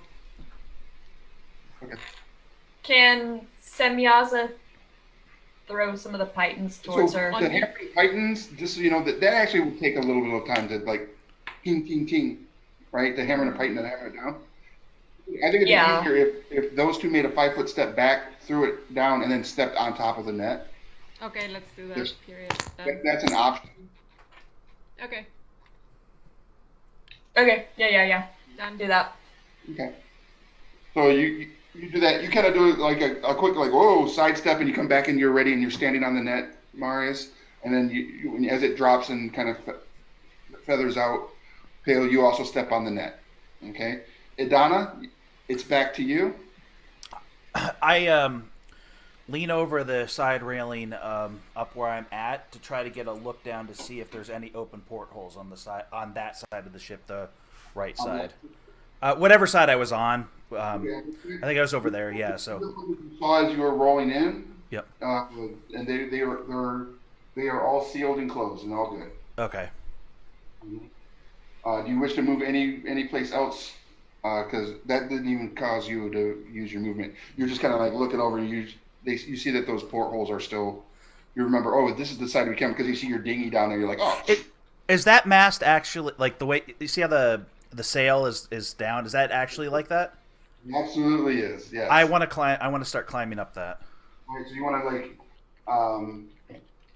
to you want to jump here and try to climb up. Yeah. Okay. Do an athletics check, please. Oh boy. Ooh, that's good. That's a 19 plus something. Nice. Let's see. Nice. 19 plus 2, so So you, dirty 20. you kind of jump across and you kind of flip yourself up underneath and land on top. It's very graceful. I And want you him to think about- shoot at the same time and make flips. You're right about here on there. Because it is a climb and you're only going to be able to go Yep. half movement. That equals about 15 feet. So you're Okay. technically right here. Okay. Which takes us back up to, or we're at the bottom, which is going to be our creatures doing what they do. And you hear, all of you that are in this relative area, you hear some of it gets a little quieter, almost as if there's not as many wings batting about. And there is, you hear like down below, you hear like a clunking sound, and almost like an exertion of the wings that are flittering. There's more exertion being exuded, and you just kind of hear this weird like clunking, like it goes up, comes down, goes up, comes down. So. Are they having sex? Wow. Marius, you're up. What are you going to do, Marius? I think there's a song for this, but we're not gonna get DNCA'd. Your audio is off. I just want to hit it. I just want to hit it. That's what. Never mind. Marius, you also have dark vision, right? Or low light vision? Yeah. Go ahead and roll perception. You're like, what the? And you hear this sound. If you 17. Okay, so you kind of like you hunker down a little bit closer. You got your glaive at the ready, and you're like, oh, you're what you see is it looks like a mass of these creatures, right? And With they're fire? no, it looks like they're like stuck together, That's good.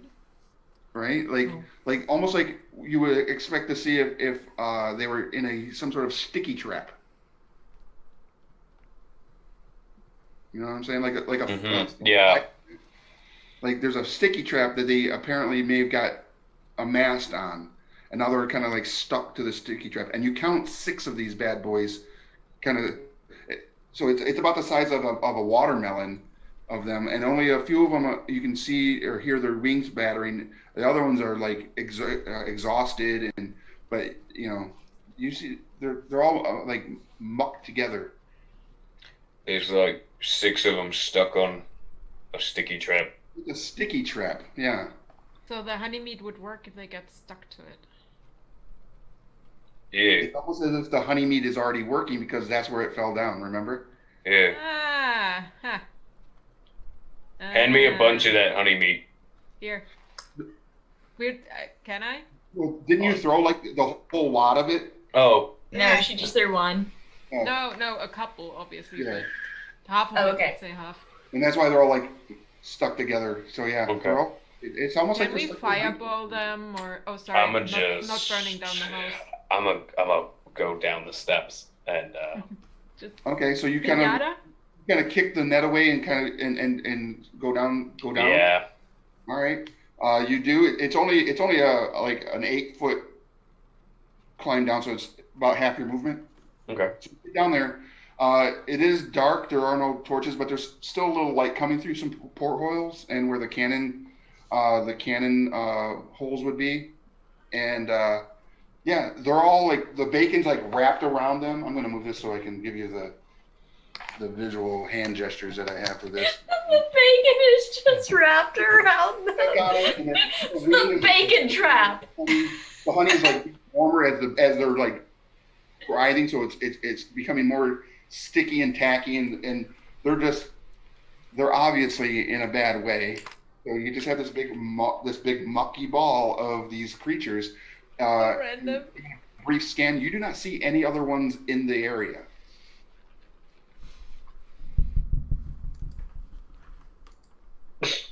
Go ahead and roll with advantage because they are immobilized due to this wonderful bacon sticky trap. So that is 15. So We're random. gonna put that into sentences you never thought you'd say. Roll 15. Yep. All right. So because they are all almost like one creature, you do hit them. Okay. Yeah. This. Forgot the damage. It's a D10. So that's a whopping 4 points of damage. 4 points of damage. So you basically splatter 4 of them. All right. The other 2 that are still stuck in the muck. But they're not going anywhere. And like I said, you do not see anything else. Do you want to say anything to your companions? You guys want to take care of the last ones? I got these 4. I think the wizard's up. Dandelar, you are next at bat. Chandelier! All right. Pinata time. I will. All right, so I'm going to put you down here. So I'm just moving, just so I can show you guys, down to the lower deck. Ooh. I'll dance with Sam in the meantime because we don't have anything to do on the nets. We're just having a party over here. You're So- still up. Yeah, Because I'm at the- chaos. so I'm on the top deck. Is that correct? yeah, you're right here. You're Okay. you're 10 feet away from the opening, so you could get to the opening. You could go down, and you could still do an action on the creatures if you wish to go down. All right. I'll go down. Okay. You come down, and I'm just gonna put one in the sticky sweet meats right there for you. Besides the ones in the sticky sweet meat, is there anything else in this room? There is. I'm going to say that big ton right there, that big barrel. Just on the other side of it, I'm going to use this dice cube to represent. That is the cage that holds the floof. And then It's there's officially canon. Yes, we have been referring to it as the floof, and you started referring to it as the floof. This is this creature's name This is now. now the floof. The floof. Well, you have to come up- if Go at ahead. the very least not the species name, but the specific one's personal name. Yes. So there, as you can see, there are multiple barrels and crates throughout this area. There are sleeping hammocks where the crew would sleep. There are some cannons along the edges. I just don't have miniature representations of those. And like I said, and then multiple chests and crates and Sam, hands off. it does have a distinct smell down here. Like maybe these barrels right in front of you here hold some sort of spice or some other highly aromatic items, but like cayenne and stuff like that. So mostly my concern is that with the ones that are kind of like fish in a barrel in front of me, can I perceive if there are any others flitting around down here? You can absolutely roll a perception check to see as you scan, because you're going to be able to see these ones even if you look away. They are so immobilized. 15. Okay, so you, in your initial scan of the room, you do not see any other threats. Okay. But you do see that underneath the stairwell that you just came down, there is a stairwell that leads opposite underneath that one that goes down to even further below decks. All right. Then I will ray of frost these little guys. Okay. And it's just going to count as one target because they are so bound up together. I don't hit it. What'd you roll? It's at advantage Oh, good, because I can't roll any lower than that. because they're immobilized. I rolled one twice. Okay. Ow. That is. And it happens. You're just like, as you're kind of scanning around and you just kind of like zap at it, you're at high alert, and that's okay. Which will take us to Semyaza. You're back up here on the upper deck.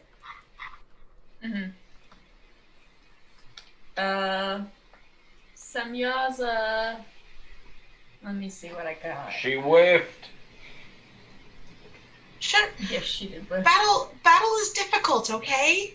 I'm not. It's okay. You can do the book. You know, it's next fine. time you want to find something using a card catalog, I don't want to see or hear anything about it, okay? Are you guys okay down there? We're fine. Just document what you see. It's okay. We'll take care of it.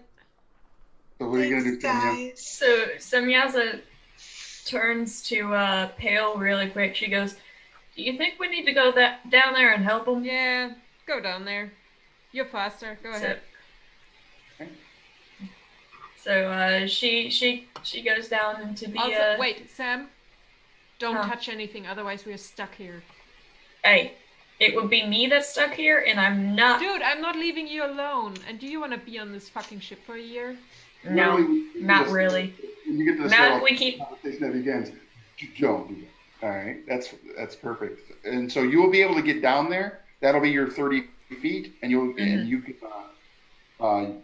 basically you could slide down the ladder down into there, and you could initiate an attack on the last little globby if you'd like. Just a thought. I mean, they're stuck. They can't go anywhere.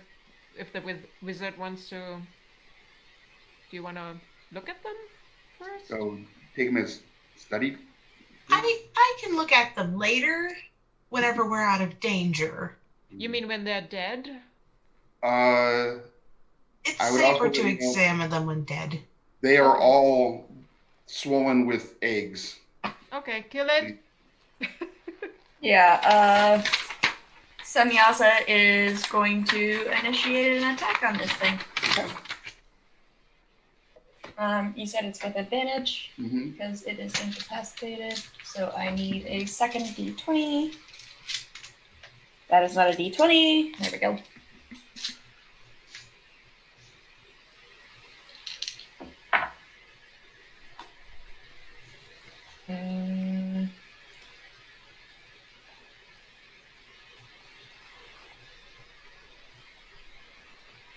I don't think a 10 hits. 10 does not hit. You go to step on him, and you actually step on Mic off. one that's already dead, and you got a little bit of honey or whatever you're using to basically use your attack. You get a little sticky on you, a little honey sticky on you, and some guts What and the hell, guys? Am I the only one going to be able to hit these things? You know, when we're done here, I would like to ask you for some advice. From who are you asking this to, Chandelier? Marius, because I apparently can't hit things. I don't really know how to fight. Well, that's my strong suit. And Pale, you are up in this combat round. It is your turn. Would you like to go down there as well and finish them off, or? Yeah, I assume there's nothing up there. I mean, I have a passive perception of 14. Would I? Sorry. Yeah, and you're in a combat sense. You don't see anything. Yeah, The only okay. thing you see is Then I'll go down and the gnome climbing the thing over here. I'll. You're female, right? Hey, can you get the weapon? I'll take care of the stuff downstairs. I got it. Okay. All So right. I'll go on the deck. All right, you go down. Where I like it, apparently, because I'm a drow. Yay. There you go. Whoops. And now you can see everything down here, and all of you together. Again, you all see Ansem. Just so you know, I think you might have eyes for those. You see those beautiful things? They're Sam, really no. pretty. Sam, hands off. They are so pretty. Sam, I'm just saying. no. Pale, Can I just look at it? And how much would you assess those are valued at? They're just chests. Who knows what area? But you're up, my Pale. goodness. Now, Marius. here's a question. Does the magical contract apply later on, like once we've come back and dealt with everything? Like the next time we're here?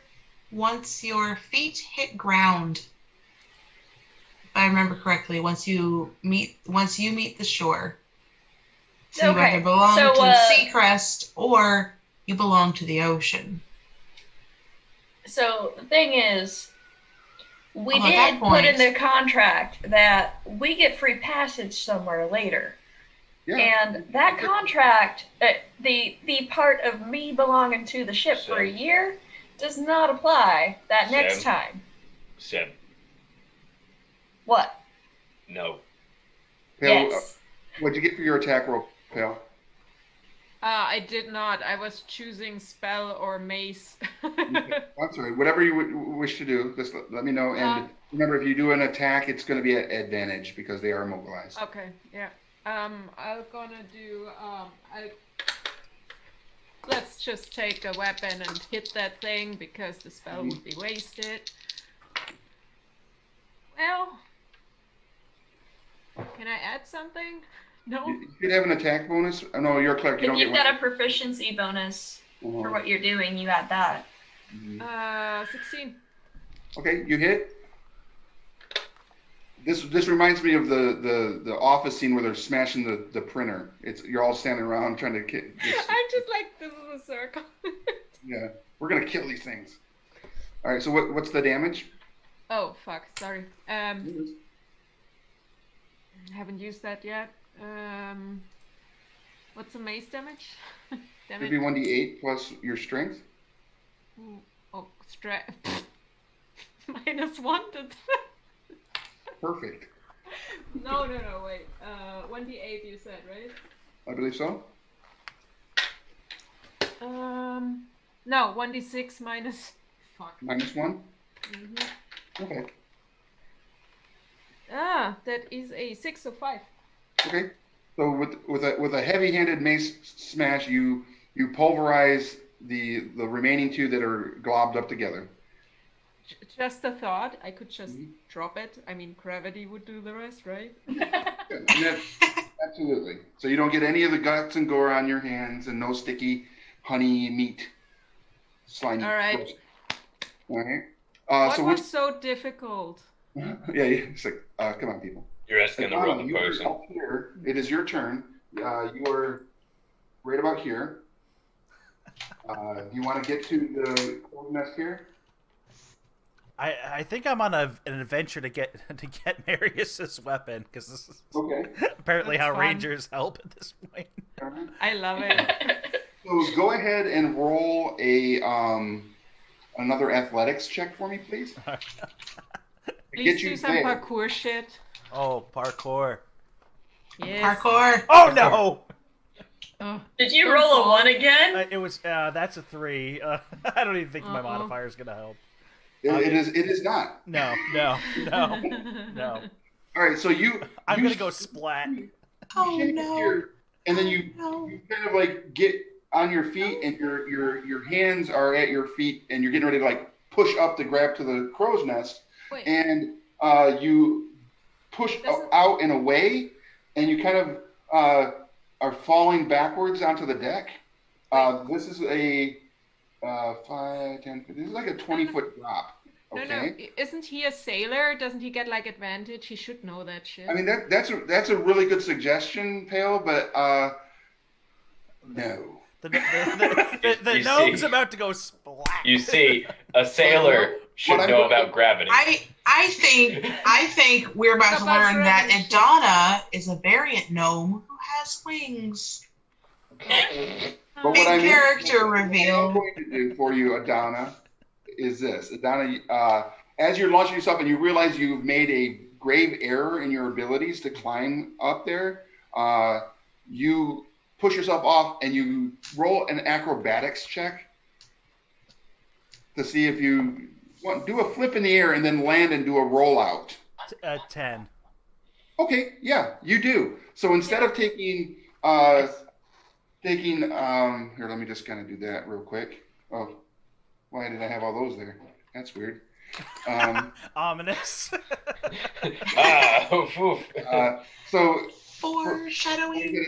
it's about 20-foot drop. You're able to, like I said, you kind of launch yourself backwards when you realize, and you tuck and do a little flip in the air, and when you land, you kind of do a little bowling ball roll, and it rolls you almost back here to the steps, and you're gonna take 3 points of damage, and you land on your bow and you snap your bow. It breaks up. No! Oh no! Yeah, your bow breaks. I can fix it tomorrow. I can't fix it The today. boat- I'm sorry. Yeah, don't actually break it on camera. That would be horrible. You're just gonna No, replace don't. it. You're just gonna replace it. But yeah, it breaks your bow, so your ranged weapon is now negated. And I apologize for that, but And now you have a nice garrote wire. I can fix it Correct. tomorrow. I will fix it. All right. So now the party has found their way down into the second level. Adana, you are able to stand up, and you can look down into the belly of the boat where your companions are down there, looking at the big, gross, sloppy mess of the bugs that were wrapped up in sweetmeats. Guys, I'm on my way down. What? You made a loud thump. You alright? You okay? Just hurt my pride. Sounded like more than That's all that. you hurt? Because I'm pretty sure that was rather loud. Yeah, I don't You wanna were talk on the about mast. it. I don't I want was to gonna say, talk you guys about it. thought you heard a bone break with that snap of the bow. You're like, oh my god, did he break his femur? Don't forget you have the stitch salve. Oh, right. Yeah, you can use the stitch salve. I Yeah, don't I've think seen it it, works okay. on your pride though. You guys seem excited about You that. might feel really good afterwards. What do you Maybe mean? Wait, it does work on your pride then. It does work on your pride. It really could. Then Ooh. probably don't use it right now. Not while we're adventuring. I could heal I think I want to you. use it. I can heal you though. Marius, you are Just for up. the funds. And Oh my you can God. basically call it, do you want to go now back into non-combat mode? I'm staying in combat mode. You're staying in combat mode. Until I Shandor. know that it's clear. Okay. Sandalor, what would you like to do? I want to examine the box with the fluffykins in it. All right, so you're gonna start heading in that direction. I just Okay. want to make sure he's okay because he's too cute and fluffy. He's actually still snoring oddly, Oh, and he is in a caged. Is it a closed cage? Cage? It's barred. It's a barred cage all around it. But It the sings thing and is, dances? I was gonna ask, does it try to seduce everything? Oh, no, it's no. But no, it it's the closed. antithesis of that. That's why it's a barred cage. It is. Yes. It's humping everything. Okay.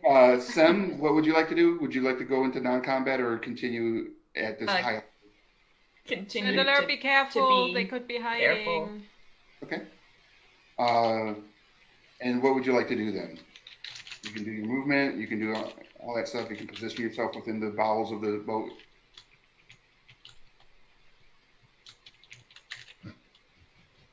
Oh, stay away. Then what Don't would you you like to dare. do? Fucking Samyaza? rogues. Samyaza? What would you like? She's gonna. How close is she to the The flute? floof is right here in this area, and you are. Where are you hiding? I don't know. Where'd you hide me? Oh, there you are. I switched miniatures. There you are. Ta-da! You're right here. So you're about 5, 10, 15. You're like 20 feet away from it.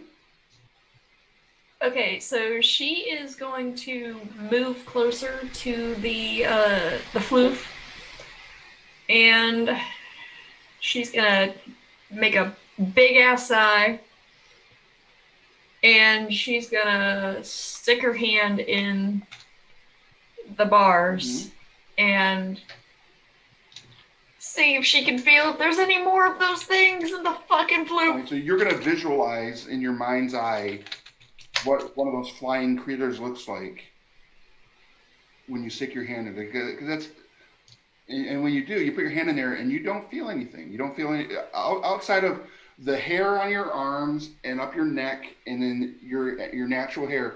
Kind of like when you put your hand on an Einstein globe, or the electric globe. Oh yeah, It yeah. rises up a little bit. The Tesla globes. Tesla globes, yeah. Your hair starts to rise up like you are putting in touching electricity. No, you don't feel any pain or anything like that. It kind of gives you a little bit of a tingle, and it feels kind of like a tickle. And you can see the floof kind of like stirs a little bit, and one of its eyes pops open, and it's got like these really pretty like amber yellow eyes. Just like Guys, mine. be careful. And instead of like how a cat's eyes are up and down, it has cat's eyes, but they're parallel to that. Like octopuses or cuttlefishes. Yes, I was gonna say, kind of like a goat. kind of like a ish. Yeah. So guys, I don't think there's any more in the floof. I think But- this man's name is Eduardo. Eduardo. Sure. Eduardo the floof. So if someone, if we drape the net around the floof, Mm-hmm. Age. Okay. yeah. So Yeah. let's do that if we can. Okay, you can absolutely do that. Which takes us to Pale. You can come up and I assist would- Endeavor. No, you got that under control, right? I hope so. I think yes. I mean, I think you have a net of your own that you could unfurl around it. Yes, I've got a second net. I used 2 already. I would like to take my torch and the rest of the bacon and wrap it around, and then wave it through the air and do a perception check. Okay, to see if the scent of the honey and the meat brings them Yep. out. If there we are any hear more, additional stuff. sure, absolutely. Go ahead and do that. What would I check? Just roll a d20 and add your. Perception? No, I would like you to add your survival. Oh God. It's not that you're using it to survive. You're using your skills to make this weird device. Hydrate, guys. Okay. 5 Is that a 1? plus 4 is 5. And now it. Never mind. So you are successful in wrapping the sticky bacon that you had left, and this takes the entirety of what you had left, and you're able to make it and wrap it around the torch head, and you're waving it around, and everybody else that sees you doing this is just like, what? And you're like That's so waving cool. around like you're saging the evil spirits off the boat. And he said sailors were a superstitious lot. Right? It smells so good. Yeah. Oh, yeah. You're absolutely starting to feel the hunger pings. Idana, you looking down and you see Oh. Pale doing that, and it's your turn. What would you like to do? I want to take that stitch stuff everyone was talking about. Oh, you're gonna. Okay. So that's a bonus action. You can absolutely just you kind of take your fingers into the little bit of a goop that's in this like little like baggy thing, and you kind of take the goop and you just rub it over where you took some damage. And yeah, you have absolutely like your bow kind of got caught between your back and your arm, so you have a little bit of a abrasion and cut on your arm. So you wipe that over that. You're going to get back 1 hit point. Your skin starts to, where it has the essence of the separation of the skin, pulls back together. Doesn't completely heal, but you get that 1 hit point back. You feel a little better, and you feel like Novocaine would feel. It kind of feels a little numb now as it starts to take effect, and you're like, okay, that feels really good. Go ahead and roll a save versus con for me, please. So d20 plus your con bonus. 16. All right, so it tingles a little bit. You get a little tingly in your fingers, but you don't see anything or no ill effects take effect initially. Initially being the key word here. I just want to say I have healing word as a bonus action, so in case, let me know. So you can still do a move action if you'd like. I would like to move down into the lower deck where everyone is. All right. So Healing word taking this precious spell slot. Your known companion comes down there. He's got his bow kind of like hanging, and it's all broken. He seems a little happened? I had a little bit of an accident. Well, at least it wasn't a bone. I mean, you good? You alright? I'm okay. Okay. Do you need a hug? The fuck is that gonna help? It helps with injuries of pride. Besides, Marius would be the one to have to give it to you. Because honestly, Marius would be this one who has the strongest hug, right? I'll probably fix your spine if it's fucked up. It may be a little disaligned from that fall for sure. How is your spine feeling? Come here. A little bit of a crack. Marius, it is your turn to continue to stay in the combat sense. So if that's what you'd I like am, but I'm gonna move towards those stairs because I know that there's a lower area. Yeah, the stairs are literally just below the ones that you just Oh. Well, in that case, is it possible I kind of like peek down and give a perception check to scan? Absolutely. You kind of get and look down into the void below to the lower deck. Okay. Go ahead and roll perception. 13. Okay, so yeah, you kind of get down on your belly and you kind of look down underneath there, and this is what you see. Right? It's empty from what you can see until you look to the far end and you see there is a glowing stack of treasure chests and other things at the end of that, and it is glowing lightly. It's not maybe a 5 foot radius around it. So, and then it just go back. It's dark. But at that end, it's like a lot of fun stuff potentially. Sam, No, you're not allowed downstairs. good man. Why not? I think we both understand what I'm getting at. Hey, again, I'm not planning anything this time. All I'm saying is, if I catch you going down the steps, me and you. Sam, remember the animals you don't like? Yeah. They are down there. Hundreds. You Hundreds don't of want to those. go down there. Yep. So many of them. All But of I them. like killing them. Yeah. No. You know what else is down there? Orphans. Lots of them. Oh yeah. Asking for money ain't great. And your fucking parents. Yeah. Hey, you finally found Really? me. They're down there? Maybe not. Maybe not. That'll be my turn. Noticing that there are no threats down there, and you do not see or hear any other chittering or critters in here. Everybody roll survival check.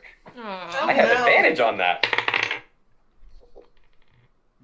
I rolled the same number twice.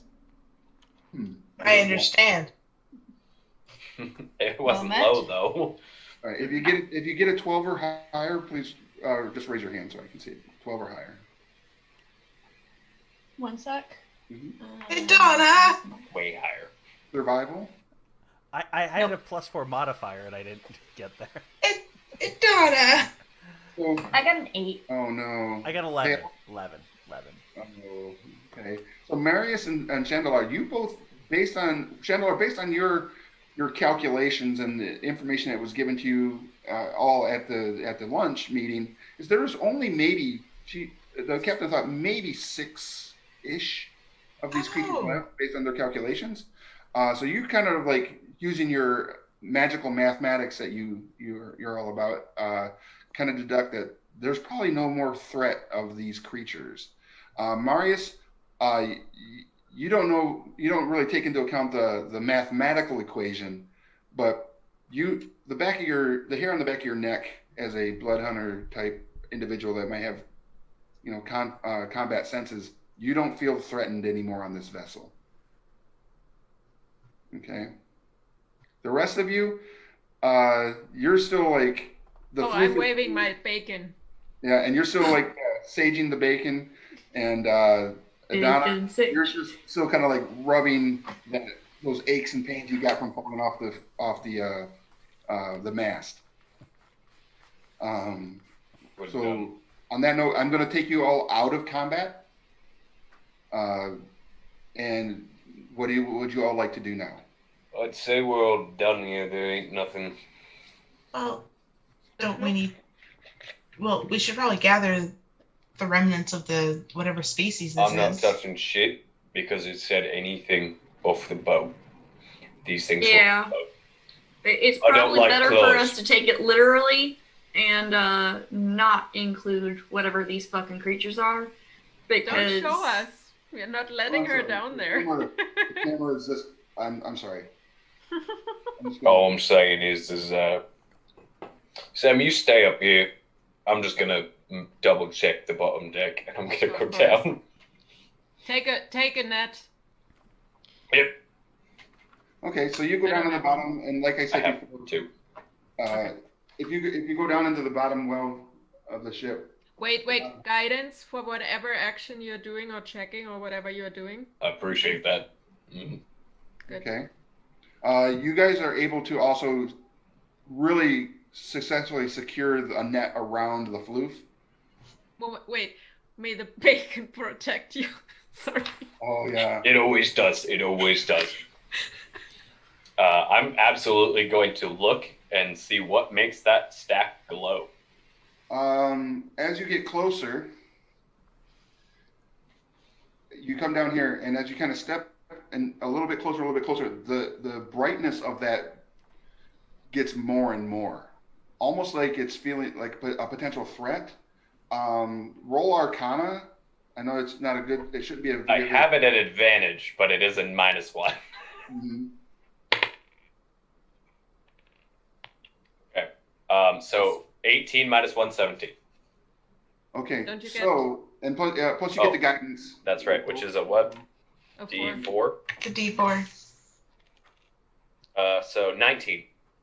Okay. Based on this information and what you're gauging from this is, as you get closer, there might be some sort of trap, a spell trap, on this particular gear. But you also do notice that there are more like hammocks along the edges of this area. So the crew obviously sleeps down here as well, beyond the ones that slept on the upper deck that you just left.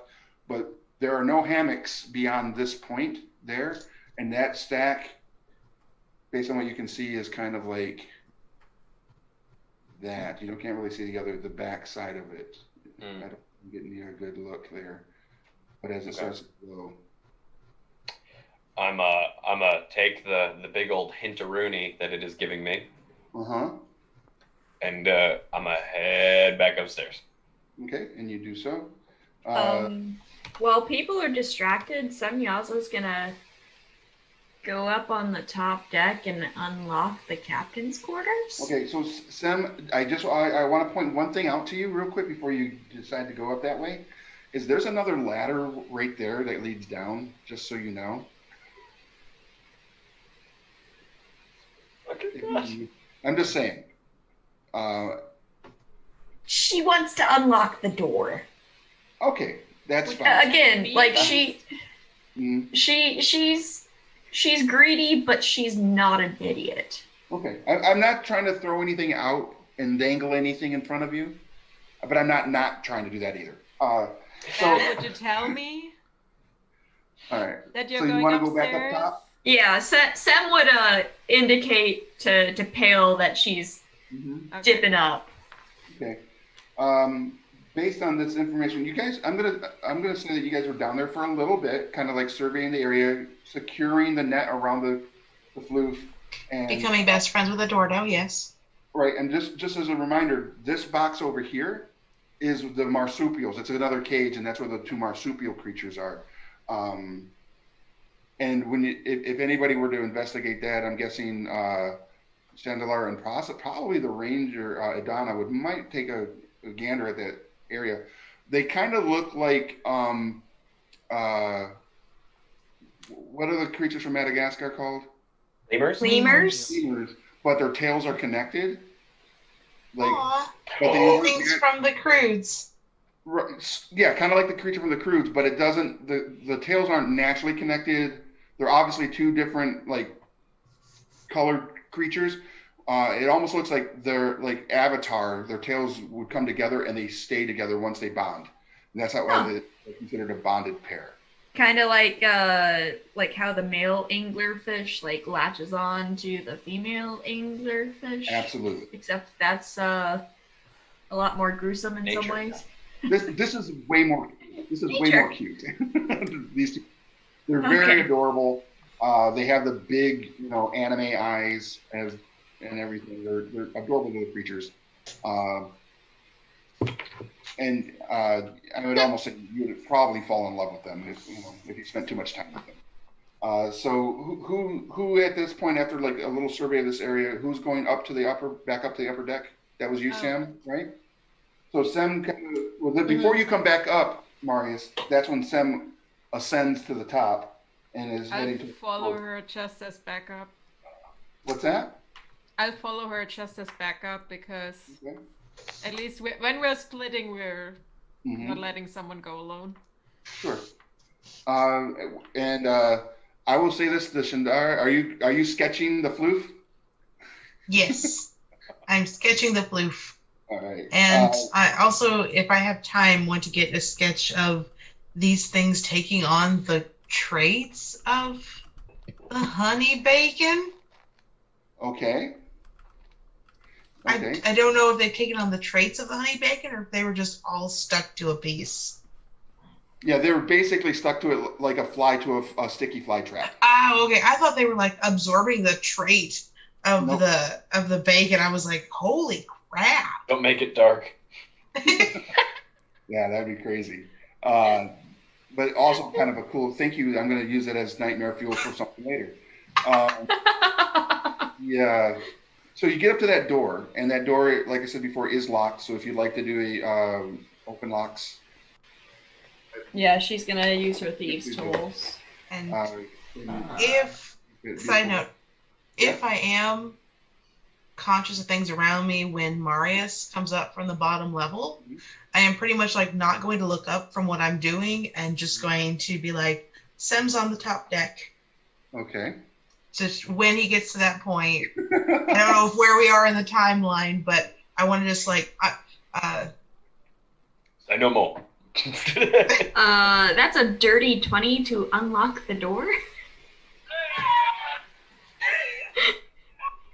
All right. So it easily unlocks. Your skill with the picks is shines through. Pale kind of looks at you and he's like, "Oh yeah, sometimes I forget how many times you've done this." And it opens right up. And when you open up into that room, I'm not going to actually bring it up. You don't sense any threat. You don't hear any buzzing, and it looks like a very well kept captain's quarters.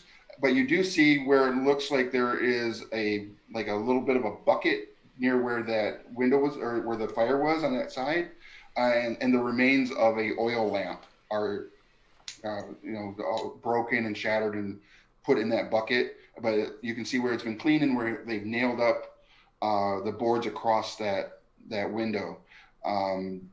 There's charts. There's some cartography maps of lands that you've never seen before. Just coastline mapping, nothing going inland in those areas. Of a potential, what could be a continent or an island or something larger that there are no maps that you've seen of it. Um, there is a bed, there is a big desk with a big captain's chair, and it looks like there's also like a dining table in this room where certain members of the crew may be invited to come in and eat dinner with the captain. Roll an intelligence check if you don't mind. Okay. You also, Pale, as you are like throwing backup for Sem, you also can roll an intelligence check. It's almost like I'm going to give you guys like a little bit of a CSI opportunity here. Crime scene. Yeah. That is an 18. Okay, 18. 1 sec. Yeah, she got that. All right. So based on your guys' little side treks you do, sometimes back in and you kind of play off each other pretty well. You notice that one of the chairs looks like it's been recently repaired, almost as if it was probably used to subdue someone. Like smashed across their back and subdued them. And you can see that there is some wood splinters that are of the same like ash wood that the chair and the table is made out of, not a normal like shoring plank that was used to shore up that window. There is some rotten food, and which might constitute why they were starving. Up here, there's no more like fresh food, and there is a small little chest on the opposite side of the table of the desk. So when you go over there's a small chest right there on the floor by the captain's chair. I'd put it to the size of like this wide, like 6 inches deep, 12 inches long, and about 8 inches in depth. You know what I mean? So it's kind of a rectangular chest, just right there on the floor. So Samyaza turns to Pale. She goes, "I'm not gonna take anything out of it." Open it. I'm curious. Don't take it, but yeah, I'm not taking anything out of it because of that fucking contract. But I kind of want to know what the captain keeps in that fucking thing. Okay. Check for traps, please. Yes. As you're looking in that general area, you do see, what's your passive perception? Moment. 10. 10. 10. That's I got that's 14. fine. And you have a 14 passive perception. As you're kind of looking at the chest, Hale kind of looks over and under where the captain's feet would go under the desk, and she's like, "That looks interesting." And you look, and there's like a little button, a round wooden toggle button underneath the desk. Oh my God. Go ahead and roll a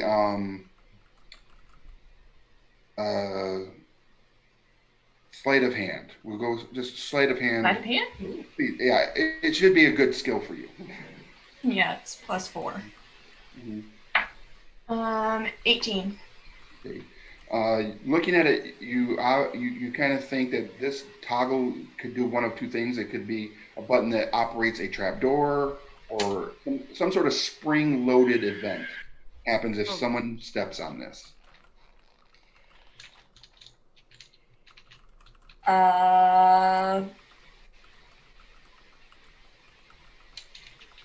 Is there any way she can, like, try to figure out what it might do before she clicks the button? You can do an investigation, like you're going to crawl under there and you're going to go straight into investigation mode to see what this potentially could do. Absolutely. Yeah. Man, wouldn't that just be the worst time for Marius to come in is when she's, like, under the desk? 16. 16? Okay.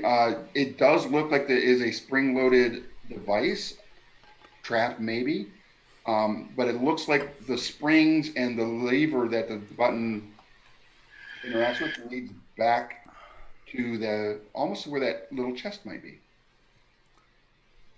based on the lining up of the planks. So she kind of takes her sword that she has and, like, uses it to press the button. Mm-hmm. Marius, If you walk in Marius the was door standing into here- this, and you hear this. You see Pale kind of looking down over the desk, and you immediately figure that Sem must be under the desk, and you hear this like distinct click, and then you hear springs and Pale. You kind of jump back as this silver dagger comes popping up out of the chest into the air, and it kind of it flies up to about hip level if you're standing. Doesn't hover or anything. It just falls back down into the chest. It doesn't close. It just falls back down to the ground, kind of tinkles, clanks into the chest. Chest doesn't close. It's almost like, a quick release holstery thing based on what you just saw. It pops up. So if she's standing up and doesn't have a weapon present, she clicks that and it launches that right into her hand, and she can defend herself if necessary. Makes sense. Oh, that's cool. First, Thank you. absolute first thing. This is what I fucking walk into. Yes. Is some Yeah. Okay.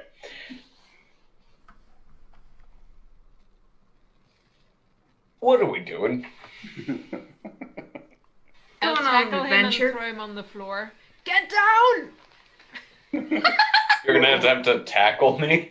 Yeah, I'm already in motion. I'm jumping back. Yeah, when you jump back, because you're like looking over it, it would have hit you in the face.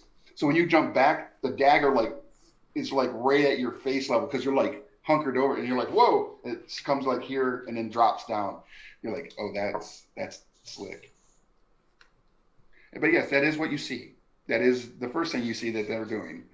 And you guys below, you guys can audibly hear that click because the boat is relatively quiet on the water. And it is getting dark now. Them. I guess Yes. we should head upstairs, Adana. I cannot stress it enough. Bro, I might not be bright, but I'm stressed heavily when you wander off, especially if you got your friend with you. And I'll look right at Pale. What? The And two of everything's you. under control. The two of I you. can heal her if something happens. Sometimes, I'm just Yeah. saying, Hmm. the dumb one seems like the bright one in the room Yeah. when you two get to thinking about shit. I'll cast We some were just dancing going on lights an and let it- adventure. You were Right going around him. somewhere, right? Somewhere. So, who's There's the a- bright one now? They're also. What are you doing? I'm Dancing casting lights, dancing apparently. lights around you because you're the bright one. Look, it's very bright in here. But the point is, Chaos. all I'm trying to say is, maybe, just maybe, we just fuck off a bit, yeah? And we just go back to where we were, back on shore, away from all this water, What where there's about not a chance of us being stuck here for a year. what Hey, about if we I take wasn't it gonna for a take spin? anything. I just had to sate my curiosity. Now, taking the boat is way more than taking just any little item, right? I was just And I feel that's saying- going to have a way bigger impact. First off, I don't know how to steer this fucking thing. Second off, I definitely don't know how to drop a sail. And I know that, like, we do have somebody that does, right? But I also know that the size of this ship definitely requires more than one person who knows how to use it, as well as more than one person who might be able to, I don't know, hold and pull a rope up. I don't know about you guys, but like I know that two of the individuals downstairs aren't exactly going to be able to pull one of those massive sails. So on that note, as you're having this long tirade with them about the responsibilities of the job, that is when Chandelar and Adana come up to the deck. Okay, so you guys have come up to the deck, and while you guys are you three are you're actually inside the captain's quarters. You come up to the top of the deck. I need Adana and Chandelar to please roll perception, because you're coming up and you can hear him like going off, so you might be whispering to each other and as you come up. But I do need you to please roll that for me, please. You have no idea how much I think you just bailed out Wacky from about what I was about to do. So by bringing me back up the deck, you may have avoided a whole lot of chaos. That's about avoiding things. I am apparently stuck in a book because I rolled a nat 1. Okay, so as you're coming up, you're like, oh my god, did you're looking over the sketch of the floof and that you've done, and I'm trying to figure out if he can see color. yeah, you're like, oh my, you're totally into that. Adana, what did you roll? What was the roll again? Perception, please. Perception. So that's gonna be a good roll. 15 plus 4, so Okay. 19. So, Adana, as you're trying to you're listening to the wizard, to Chandelar, but you're not, because what you see literally pales you, because this is not what you were hoping to see when you come on back up deck. Hopping over the opposite side Mm-hmm. are 3 individuals.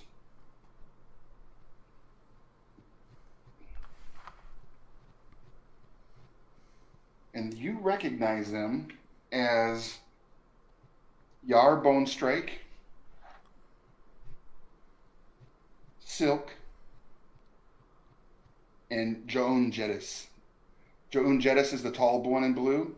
Silk is the shorter one. And Bonestrike is in the middle. And they don't see you coming around the mass, as their eyes Battery are low. fully on the argumentative sounds coming from the captain's quarters. What would you like to do, John? Adana?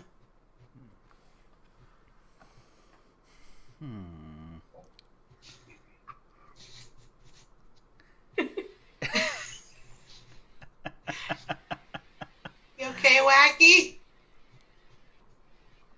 How far away are they? That's within my From range. you, 5, 10, 15, they are 20 feet away from you.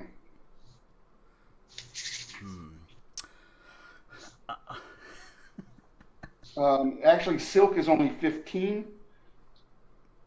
So the one that's crouched down is only 15 feet away from you. You do.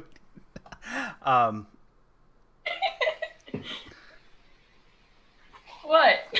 We're I- doing nothing. I would like to draw my sword and rush them. Okay. Roll initiative. Yeah. Yep. You're gonna roll initiative, and you, Chandelar, after his initiative, you can roll yours after he goes because you're again so immersed in your book on a one that it's not uncommon for him to just draw his sword for no reason, and then when he I does, have no idea what's going on with this boat. It's fine. Yeah. Go ahead and roll initiative. I have a 13, but I have to beat. Nope, That's a- not you. that's a Dan. 12. No, not 12. Oh, you you. mean? I thought Yep. all of us. You got a 12? Okay. You got a 12, and that's going to be your initiative throughout this whole thing. Okay. So you go ahead and take your action. You are going to hit them with a surprise because, like I said, they are focused on the captain's quarters. That is where they want to go. So please move. You are going right towards Silk, coming out of his blind spot, just out of his peripheral vision, and you're gonna try to strike Silk. Is that right? Someone you know.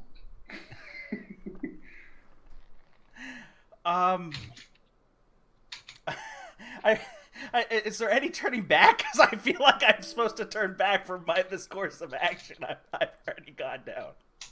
You've already kind of announced your action, so I'm kind of stuck. Yeah. and charging them.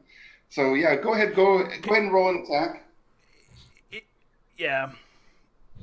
This might be the thing that saves you. You know what? Let's do it. All right, great. That's not going to be that great. That's a 9 plus 3, 12. Is there any modifier for the short sword that I need to think about? You should have an attack modifier. So is that do you add that 5 to it?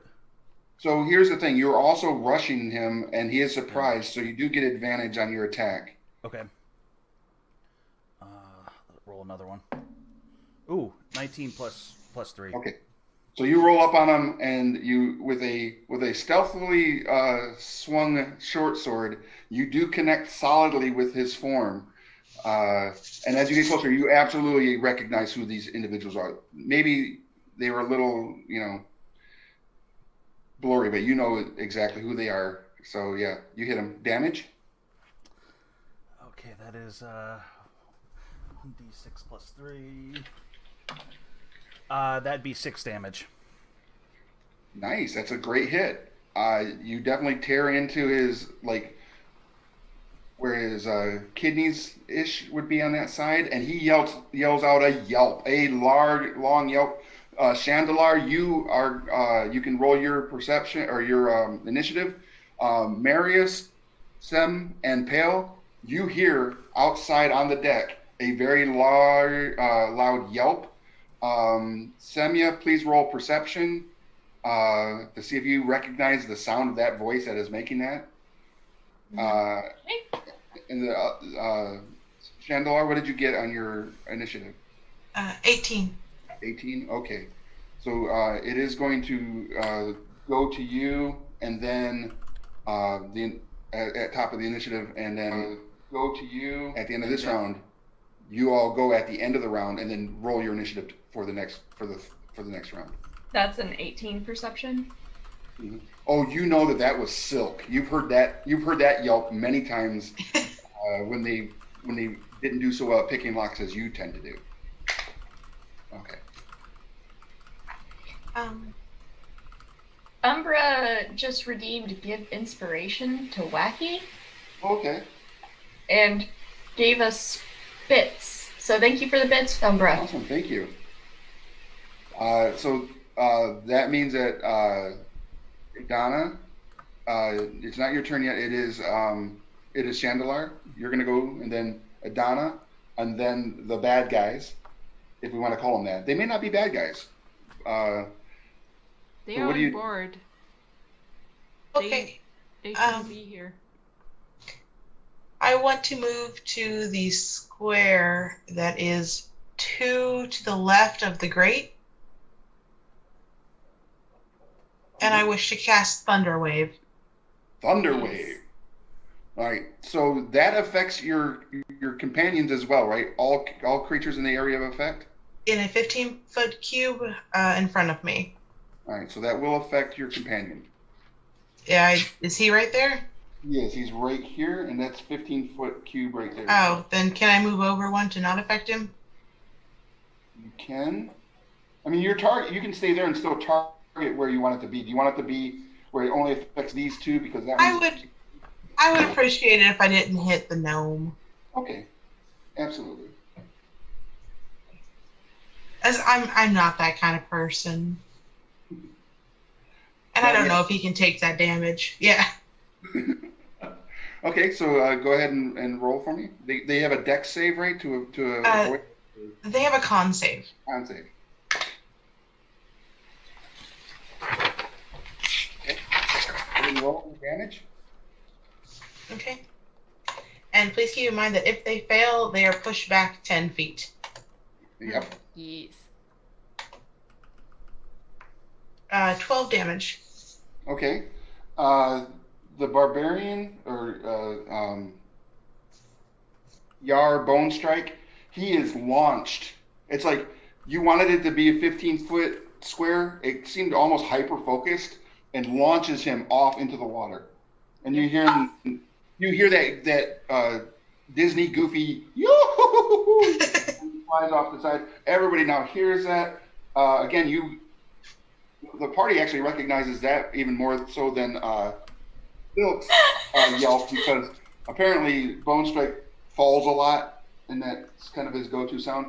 But Joan you see him kind of brace himself, and he takes the brunt of it.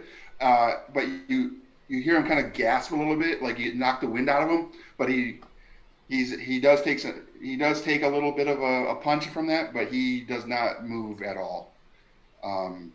Yikes. Adana? Out of character, Mm-hmm. should I have known that like I didn't want to be attacking these people? Just should I have known? No, not necessarily, because nobody else was hired to do this job, Okay. right? I just want to make sure I didn't miss something earlier in the game that I. They came up on the opposite side of the vessel. Yep. Then they would be visible to the shore. And they have their weapons drawn, and they were very much beelining it visually towards the cabin where argument was taking place. It was super sus. Yeah. It was super But we also are neighbors to these people. And you've had drinks with all of them. We can move. So, Did we?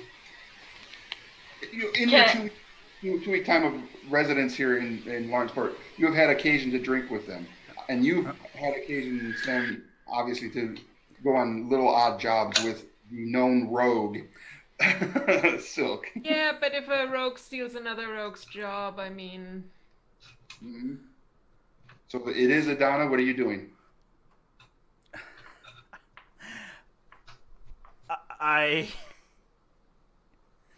Oh, what am I doing? What am I doing? I feel like I stepped in something here I didn't mean to step into.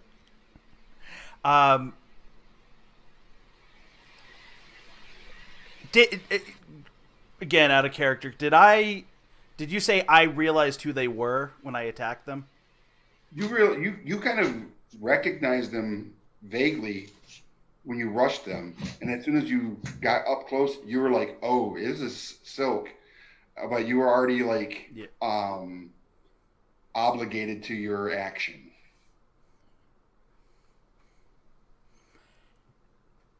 Okay, without taking another attack at this point, I scream, "What are you doing here?"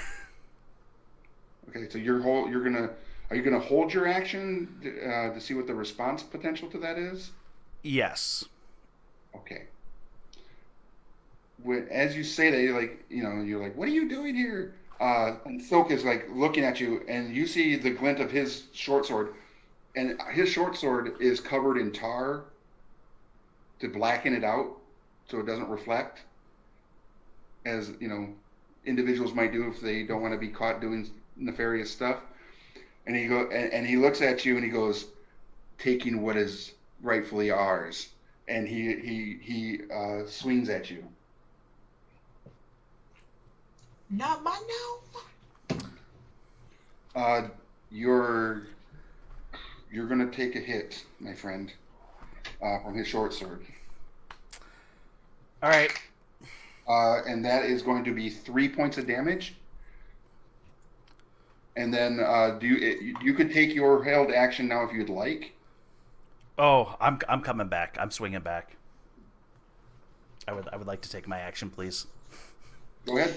I'm swinging with my short sword. I think Oh, our you ranger gotta was be raged. kidding me! Okay, Did you roll another one? I rolled a 1. Okay, so Oh which is, as he came in with his short sword and he kind of slices you right across like the ribs superficially for, it hurts and it stings and you know that it's affecting you. You were just not prepared for the fact that, wait, these are supposed to be our friends. I gave them an opportunity. They struck. I'm a little surprised. Want me to round up the cats, Island? You go in for your strike, and he kind of deftly dodges out of the way, which takes us to. I have two weapon fighting. Do I get a second attack? Did you have both? You only said you drew your short sword and rushed. Okay, I technically had to, but I did only say I drew my short sword, so we'll go. You could, as a bonus action, draw your other weapon. All right, I will draw my second weapon. Okay. So, low level, I suggest you put that D20 in dice jail. Never meant to be. I don't want to. Dice jail. It is cursed. All right. How many ones have you rolled so far? You can bake and cleanse it later. Yes. We bake and cleanse the got a dice sibling. later, but there you go. So That doesn't mean it's Jolene, good. the longshoreman head turns and you see 2 daggers flash in his hand, and that's all you see is them flash in his hand as one comes flying at you, and the other one is coming at you, Chandelar. Bad. This is bad. Can You I are see them? engaged with an enemy, and this is a rogue throwing a dagger at you. I just, out of curiosity, can I see them? You can hear them, and as you kind of turn, the door is still open, and you can absolutely see that there is combat engaged. This is kind of as soon as he's done, it's Okay. going to go. You 3 get your actions. It's just I'm going to go by your dexterities just for who goes first. Then you're going to roll initiative for the next round. Gotcha. The dagger that is thrown at you, Idana, it hits you, and you have how many hit points right now? 6. Okay, so you're at 0. You go down. The dagger hits you right in the collarbone and kind of lodges in there, Smear. and you fall to your knee. You reach out your hand, right, as one does. So tell me, and you're going to go down. So if you want to make a cinematic drama, you can describe that for us. That would be great. I don't even know what to do. I've never been in this situation. No! It was never meant to be. Chandelar, you see the dagger lodge into his upper shoulder, and he kind of buckles, and he yells out, "Nah!" And he kind of a little gurgle escapes his mouth, and he collapses in a heap on the ground. You're now standing in front of you. You have two enemies, frenemies in front of you. The other dagger, like I said, he did throw a second dagger, and it is coming at you. My AC is 3 higher than what you have right now. You have the mage armor on, right? Yep.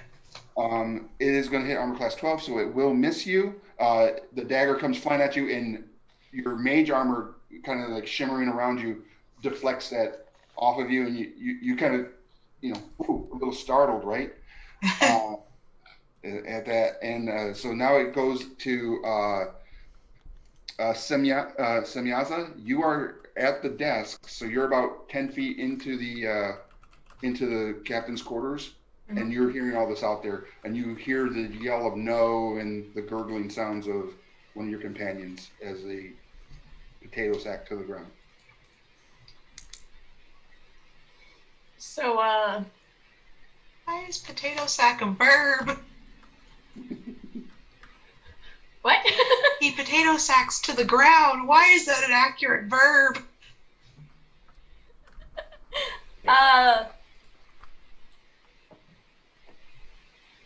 So from It's going to take you 10 movement to get to right here where you are. Because I didn't put you guys. okay, but how far away are they And from me? total 25 feet movement would get you right up against Joan. I think I'm gonna vicious mockery their ass. Okay. You're going to like come out, or are you going to go right up to him and do that to him? I'm gonna come out. Just come up.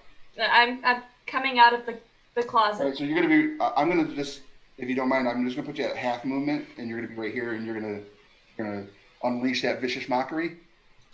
Yep. Nice. So Samyaza comes out, hands on her fucking hips, and just fucking lets out basically a very nasty scream of insults specifically at Silk, to begin with, since she recognized his stupid ass scream. So you know that little TikTok you did where someone betrayed you?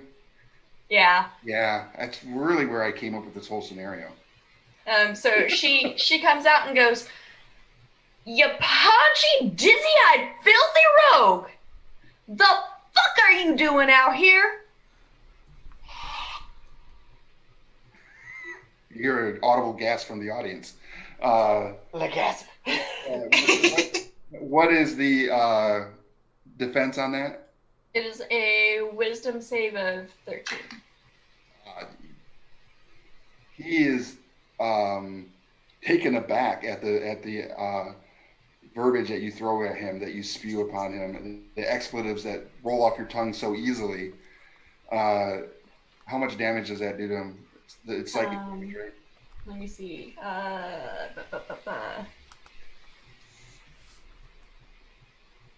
1d4 psychic damage, and have disadvantage on the next attack roll it makes before the end of its next turn.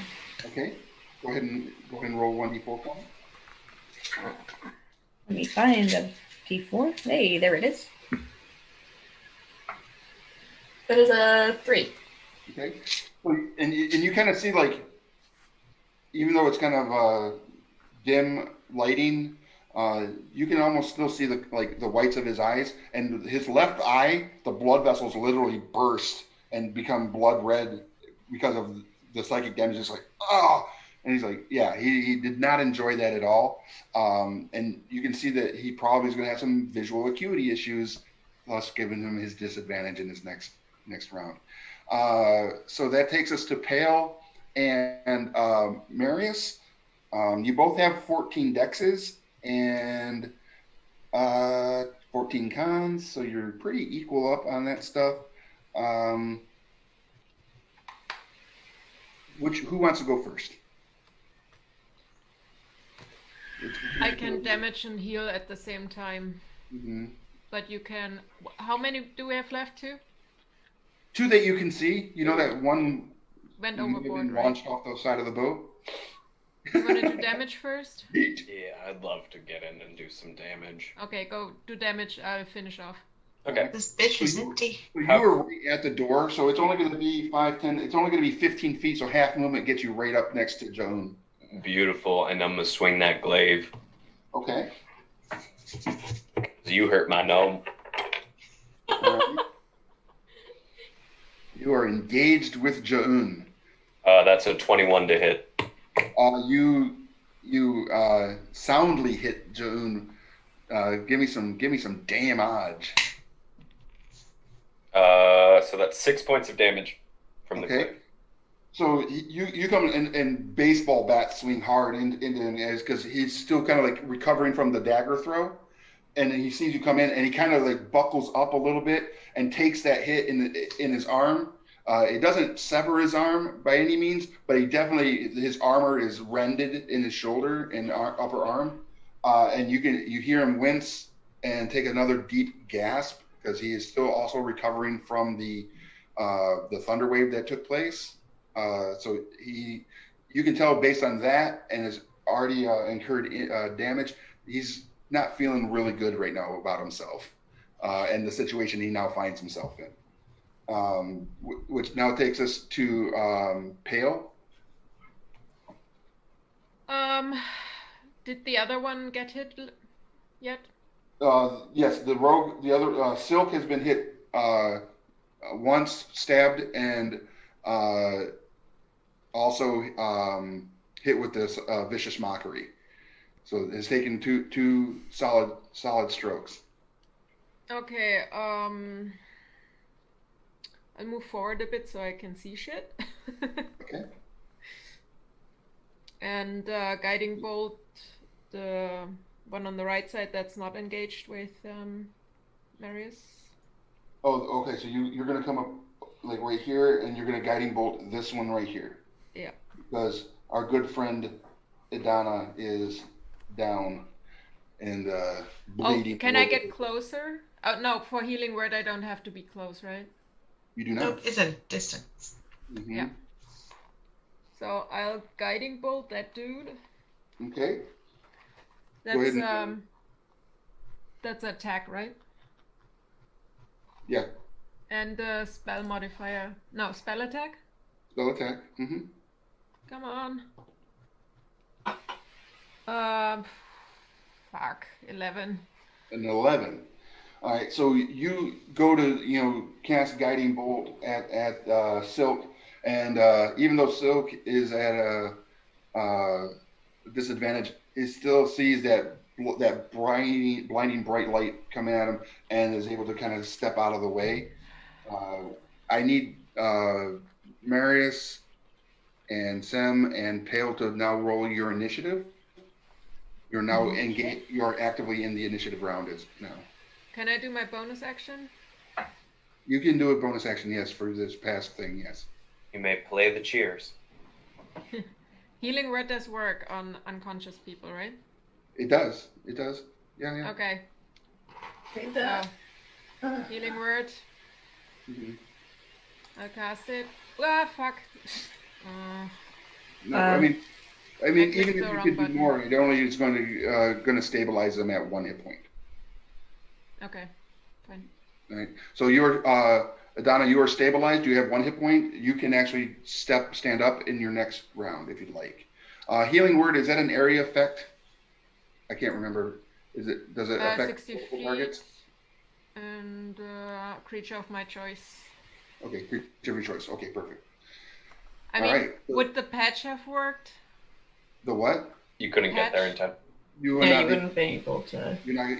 He's too far away for you to walk. 'Cause you had to come 10 feet out of the room, and then you have you've already taken 20.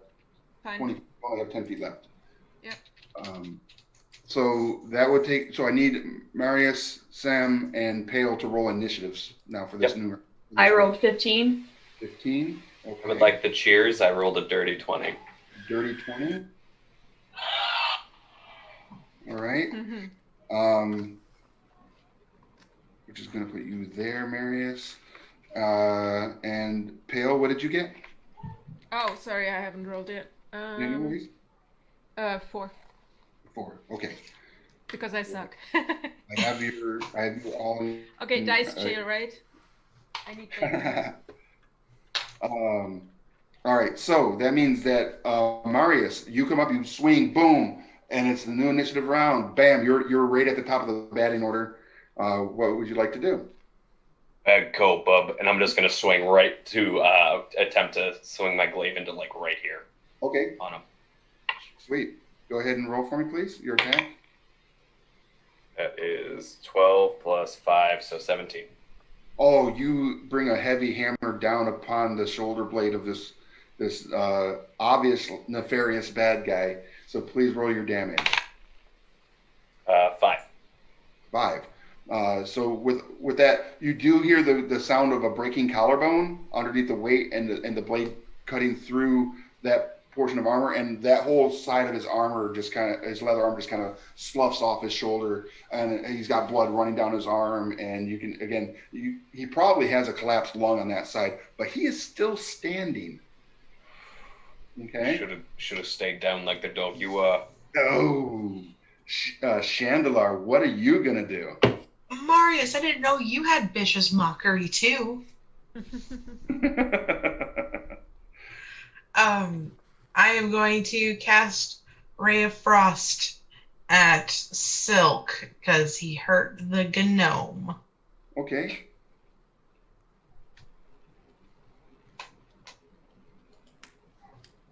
I'm probably going to miss. Actually, I should say I'm going to step backwards a little bit, Okay. like a bit away because I'm kind of squish. Yeah. That's valid. So you take a 5-foot step back. Yep. All right. So I got you back against the rails there on the opposite side. Awesome. And then I'm going to cast the Ray of Frost. However, I only got a 9, so I'm pretty sure that doesn't hit. It does not hit. No. And it might be because that Silk guy is kind of like hunkered down, and is kind of using the gnome as a meat shield. And when you go to make your cast, you're like realizing, oh, I don't want to risk hitting my companion, and it kind of just arcs up over and misses them. Which takes us to Semyaza. Sem, you are up. Okay. So Semyaz. Okay. So is it just from Chandelar's angle that Idana is the meat shield? Yes. Or okay.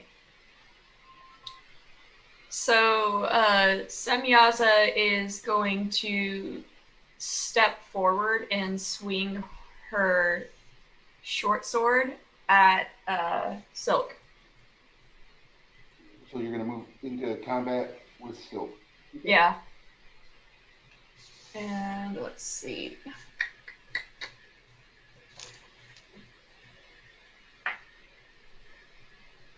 That is a 19. Okay.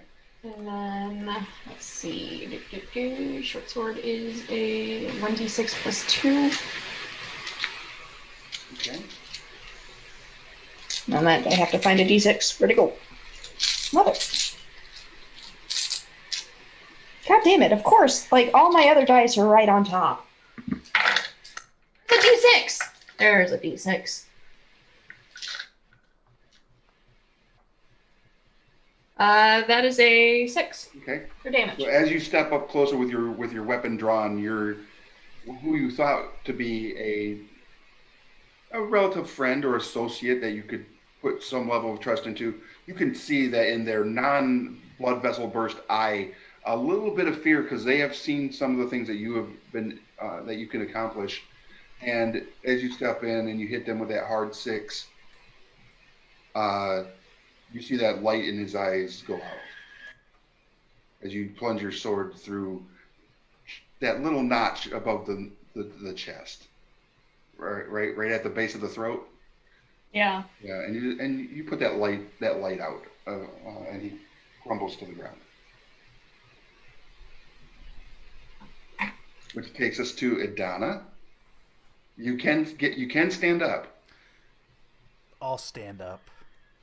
Idana takes in a deep inhalation next to you, Sam, and you see him kind of, and he steps up. He gets up on his feet, and that's really all you can do. There's no threat near you outside of the other character. It's pretty much that's your movement and action. It's to get up off the ground and not bleed all over everybody anymore. All right. However, that does right as you kind of like compose yourself, blood dripping out of the mouth. The barbarian pulls himself back up onto the deck, and takes a stance and looks at Marius, and kind of like, yeah, there was an acknowledgement there, and in that, the Joun is going to try to do. He's going to take a 5-foot step, but doesn't break conflict with you. But is going, instead of attacking you, is going to attack Pale. Ah. So yeah, go ahead and let me know if this is going to do anything to you. You have an AC of 12. Do you have any modifiers on yourself right now? Well, I'm going to use the Blood Maledict on that, Curse of the Blinding, as my reaction. Okay. And So it's going to reduce a D4 from him, and it'll take it off my hit points. so it's going to take 4 hit points off of him. No. So what it does is whatever he rolls for his attack, I subtract a D4 Okay, off of his attack roll, not off of his attack roll, not his hit points. Okay, And it only affects me if I amplify it, so I'm just going to do it. okay, So whatever he rolls, -4. perfect. I do have leather armor on, and theoretically I have a shield, but I'm probably not having that up. So as I have he 13 kind of right now. kind of dances around Marius and comes in with his short sword to take a stab at you, Pale. You see, he telegraphs his thing because the effect that you give him, and you easily dodge his weapon as it kind of like slides across your midsection across your armor. It doesn't affect you at all. And in that moment, it was in that moment that he realized he messed up.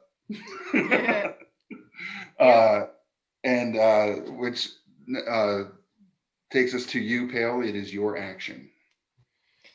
Well, I guess I'm gonna murder him. Is it murder or is it just self-defense? So I debate for the self-defense time. murder him. I don't know. He's gonna die. Originally, I wanted to shoot my short bow, but I guess he's right in front of me now, right? Mm-hmm. I mean, you can do a point blank shot if you'd like. Shoot your shot. Okay, asshole. You have a decent dex. That's going to be a benefit to you. Plus, I have proficiency on it. Mm-hmm. So go ahead and roll that shot. All right. You. Ugh. No. I didn't even hear. I didn't hear. What'd you get? No. Because I didn't hear anything roll. Did anybody else hear that? No. Oh yeah, I rolled. Wait, this is an 18 plus 2. That's a dirty 20. Is that what you got? No. I got that now. Yeah, you I got didn't that get now? it when you didn't hear it. So you I have as an he, advantage because he fell into my bow. well, as he comes around and you take that stab and you have your bow at the ready, you do release the string and it flips and go. It does not hit him. Your first roll is going to be the one I'm going to take, but it does not hit him. But what does kind of oddly happen is the arrow just kind of flies off and hits the mast behind him over here, right? This mast, and oddly hits another one of those dang Flying creatures. gremlins, Nice.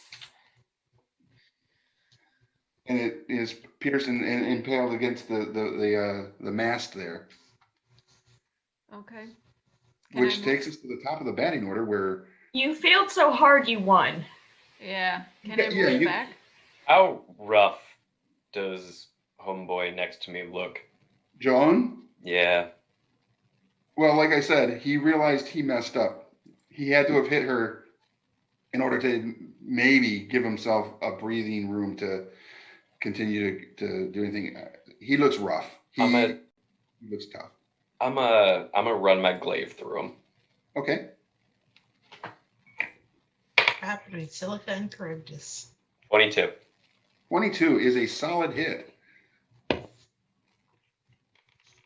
me give that a 4 points of damage. 4. Mhm. 4 points of damage. All right, so you kind of like you strike out.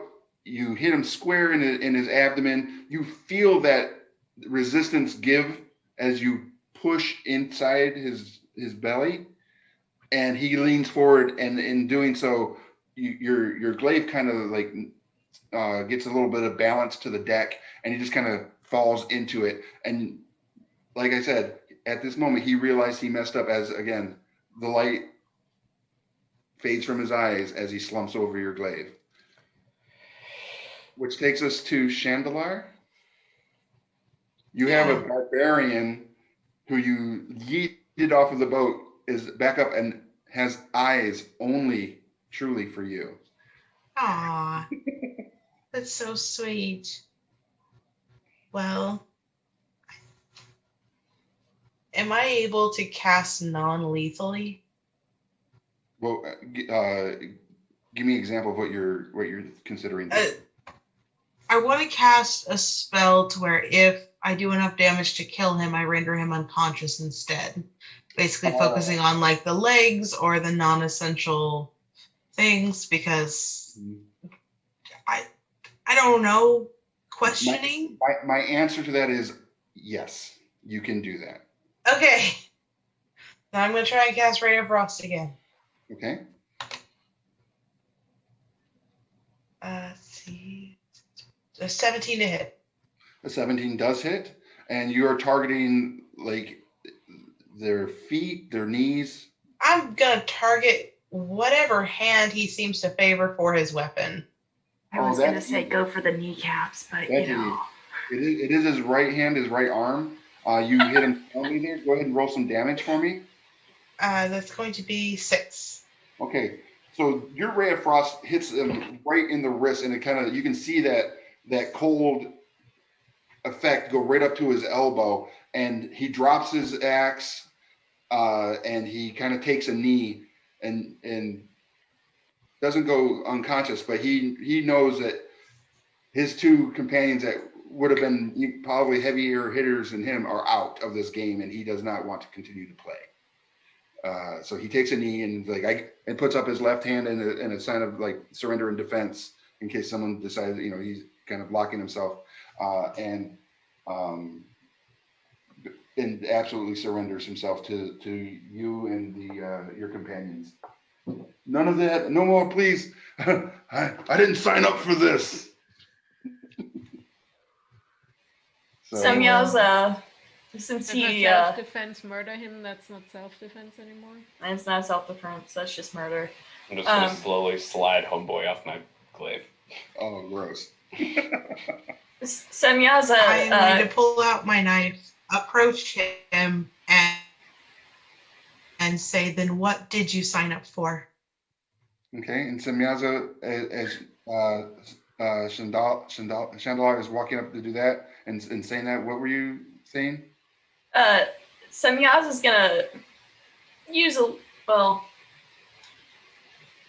if I use vicious mockery on him. That's a little different. In that psychic damage, I don't know if that would What's he at right now? On a scale of how badly does this man look hurt from a scale of 1 to 10? He's holding his right hand in his he's holding his left right hand, because it is like frostbitten from wrist to elbow.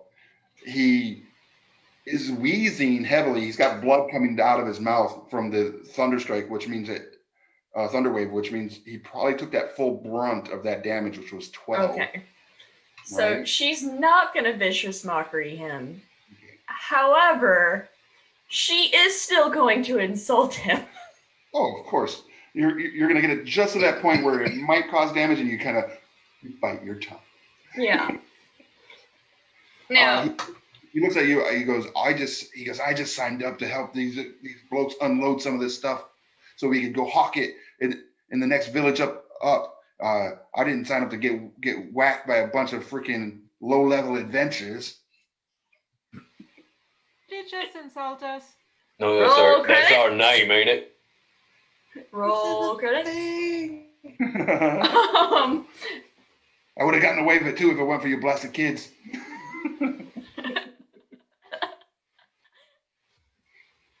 Yeah, No, that's what it tells you, Chandelar, is that he did not sign up to get taken out by the likes of you. Who sent you? she Say again? Who sent you? You said you signed up. Yeah, Who told you? it was Joan. He'd been hoping this would happen for ages. He's always had it in for the captain. He never liked Captain Payne one bit. And now he's dead as fuck. And I just throw him off the ship. And now his watch has ended. Samyaza leans down and takes Silk's shit. Okay. That's actually okay. I That guess. is equipment. Yeah. Yeah, I'm gonna loot the body. All right. So Silk had 2 daggers, a short sword. Is currently wearing some pretty damaged leather armor as well. Lots of blood stains. And he has some weapon black, or just some black tar that is, obviously used to darken the weapons to reduce its ability to glint in the moonlight, if you will. And he has a small coin purse that has 10 copper, 3 silver, and 1 gold. What's everybody else doing? Anybody pilfering the other bodies? Obviously, the barbarian is not pilferable so much. I threw the other guy off. So sorry if anyone wanted to loot. So when you shuck him, I'm going to give Pale an opportunity to do a snatch and grab. Go ahead and roll a sleight of hand, even though I know it's not an ability you really have. But if you could do that, please. What'd you get? 10. 10? Wait, Okay. I could guide myself here, right? Yeah. And that's with your +2 for sleight of hand? Yeah. Okay. 13. All right. Yeah. As he's like shucking him off his glaive and yeeting him off the side, you kind of do a quick grab at his belt, and he had already thrown both of his daggers. He had the one short sword, and you do successfully grab his coin purse, which gives a little bit of a tug, which only means that you're going to rip through his innards a little bit as you are releasing him off the side of the boat. But you are able to get his coin purse, which he has 10 copper, 10 silver, and 5 gold. Well, technically, that wasn't on the boat, so we can take it, right? Is that how it works, or will we keeping it the same as what we were agreed to before, where it was like, if it falls on the ship, I'm not fucking touching it? That's the rule It I'm doesn't rolling belong with. to the ship, so I assume. Yeah, but like neither did the buggy things, but I'm not gonna touch them either. Look, are we off in this guy? Gremlins. They're Are called we letting him gremlins. off with a warning? I would like to take the advice I said like 15 minutes ago and get the fuck back to shore. So, Yeah. are we done with our job? Because there was a fucking another gremlin I guess we're up taking there. him with us. Yeah. That last gremlin was just was A leftover? also Okay. was also up near the rafters. It was one I was going to throw at Adana if they would have gotten over to that other crow's nest. It would have popped down and out of a little weird looking That's nest. the DM. That Say reminds me, I gotta get my yoklo. Yeah. I'll start Can climbing I up the throw my mast. boomerang up or Yeah, after if you don't roll a 13 on your first roll, it takes you about 3 or 4 throws before it knocks it down.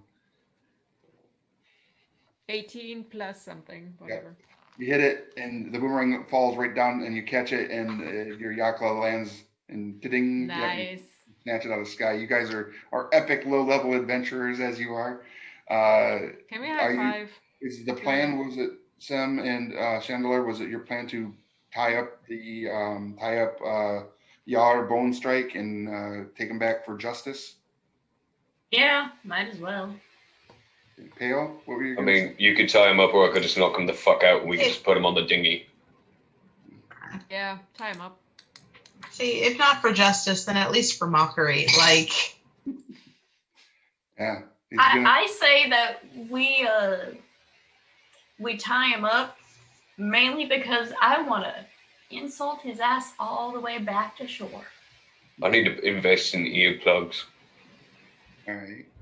Uh, Donna? Semyaza is not taking the leather armor off of Silk. However, she is taking the rest of his items, and she's just like kicking his body into the water, and just letting the fish eat him, and the sharks and whatever. It seems like a fair. you shouldn't throw trash into the ocean. It's not Yeah, sanitary. It's food for the sharks. It's I think recycling. that's littering at this point. Circle It is of life. not. It's recycling. It is protein. It's fertilizer, right? That's how this works. Nice. Pretty sure. Just gonna throw the barbarian over my shoulder and bring him over to the dinghy. Perfect. Donna, you're still hurt. You only have 1 hit point. Can we throw a patch on you? I mean, you get high, but Yeah, you're going to be seeing, rainbows and sparkles. If you put a second one on, there's no save for the medicinal effects of this particular. You have a dream about elves who live in a tree and make cookies. Like, how long does the travel take between the ship and the coast? Doesn't take very long at all. Like I said, it took you like less than 20 minutes of rowing to get out there. It's going to take you the same to get back. You do get back right as you are coming up to the pier. Captain Payne, Tall Telly, and one of the town guards, like a captain, is there. Yes, Marius? Oh, I'm waiting until we get to the dock. They look at you. Hi. They see that you have bound up this other individual, and eyebrows raised at that. And the captain says, "Did you clear them all off?" Oh yeah, but we're also gonna need a bonus because robbery wasn't involved in that plan. She's like, "Well, that wasn't, part of the deal." But Oh, okay. thank you. I do appreciate you protecting it from bandits. This one runs with Silk and Yar, and sometimes, and looks right at Sem. I heard sometimes even you. She's good. The other 2 are dead. Oh, okay. Well, you guys get up on the pier, hand over the crooked Yar Bone Strike, and you are given your payment. As soon as you step on the shore, you are not immediately bound to the ship. You are all fine and dandy in that capacity. But as you are standing there, realizing that your contract has been fulfilled and you will be receiving your 2 shares to be split amongst you of the goods and services, the captain looks to you all and goes, "You all seem to be pretty handy in a scrap. I've seen Joan Jettis fight, and I know that he possessed some skill. And I've also heard that Silk, on occasion, won't run from a fight. But if you can handle them and the creatures, I think I would really like to ask you, would you like to join the crew for the next excursion?" Oh, Thus, Silk won't be running from anything now, not anymore. except running through my sword. And in doing, if you do wish to join in further, as members of the crew of the Stormcrest, we are going to need more members, more, crewmates. And I would ask, since you've been here for a couple weeks, could you find a couple more to join the crew?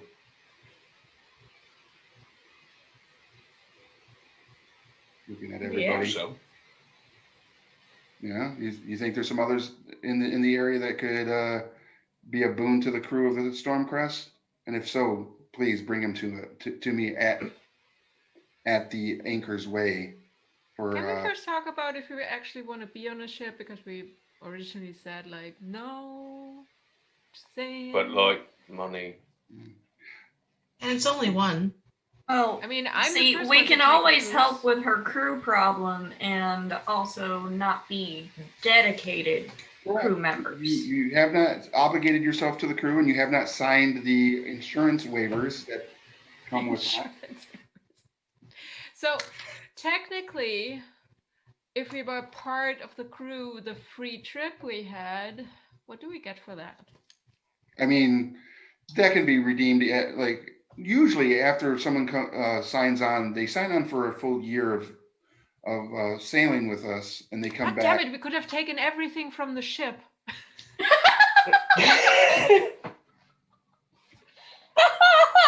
Yeah, but wouldn't it have just come back anyway? Because, like, when you steal shit and you get caught, they take it back.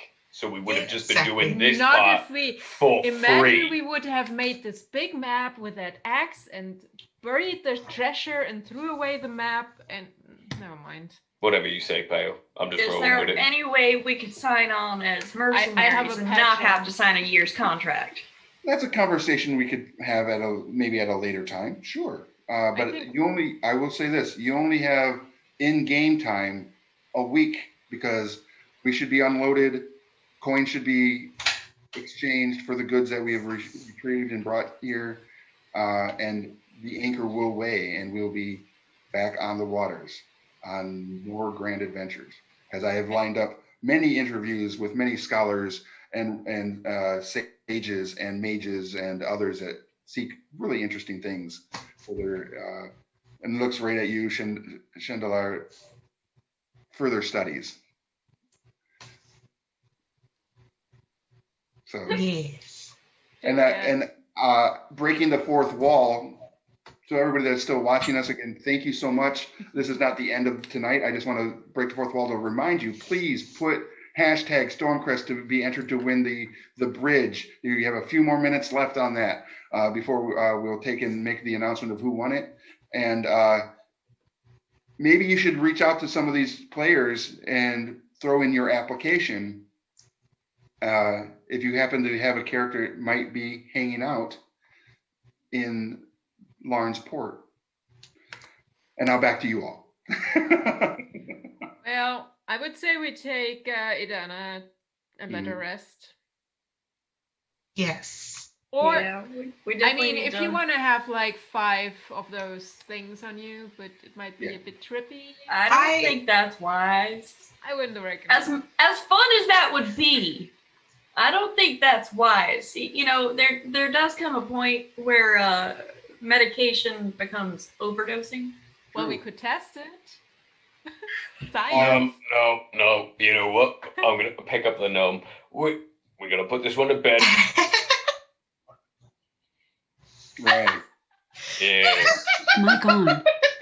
This one needs a nap. Mic off. Yeah. Nice. So you hand over the barbarian to the everybody, and you definitely aligned to get Adana a room because Adana tends to just go back out in the forest and kind of like sleep in a tree as rangers are wont to do on the regular. And the next morning you all wake up refreshed. The town is having one of those wonderful days with lots of work and events going on. Almost as if what you did didn't happen. The Stormcrest that next morning is brought into the piers and begins to be unloaded. When they get to the pier, and you guys, if you decide you want to help with the unloading process, Chandelar, do me a favor. Roll a nature check based on your observations of the floof for me, please. 17. Okay. When they get back to the pier, it turns out that the floof was pregnant. The floof. And in the evening time, gave birth to a wee little floof. We are adopting a. Do we have a party pet? We have a baby floof. And the thing is, here's the thing.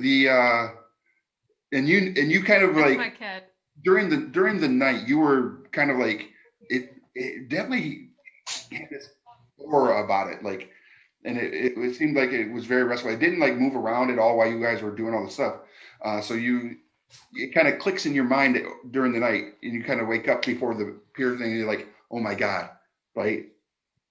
I think it was pregnant. And sure enough, it gave birth in the night to a small floof.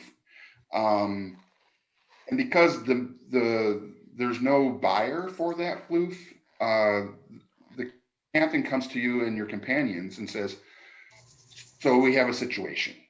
Mm-hmm. The floof that I heard that you call that creature, it gave birth to a little floof last night, which verifies your realizations, Chandelier.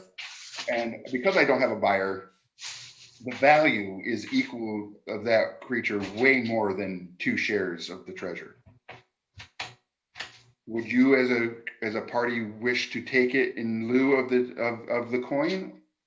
But he needs to stay with his mom. But it's not gold. What's that? No, but it's a way to carry lots and lots of things. But it's Marius? not gold. All right. How much This is is a a bag? fucking pet. You have to feed it and like Marius. take care of it. In comparison to payment, this is a scam. We'll Like, take it. Ooh, But he needs right to off the stay bat. with his mom. Hey, So let's talk this out. Now, as Marius was How saying, much is a bag of holding? as a A small lot. bag is like 500 gold pieces. All right, this is more. I'm a fucking bag of holding. What do you mean? This is then we'll have 2. You're a companion of carrying things. I hate it here. As you guys begin to barter and argue about this. Look in his eyes and tell me you hate him. I hate you. Oh wow! No, look deep. Let him peer into Inside your check. A soul. golden tear falls down the eye. The captain says, Wait, I named the big one Eduardo. Eduardo had a baby? "Yeah, Eduardo was a female." And the captain tells you that it's Edwina.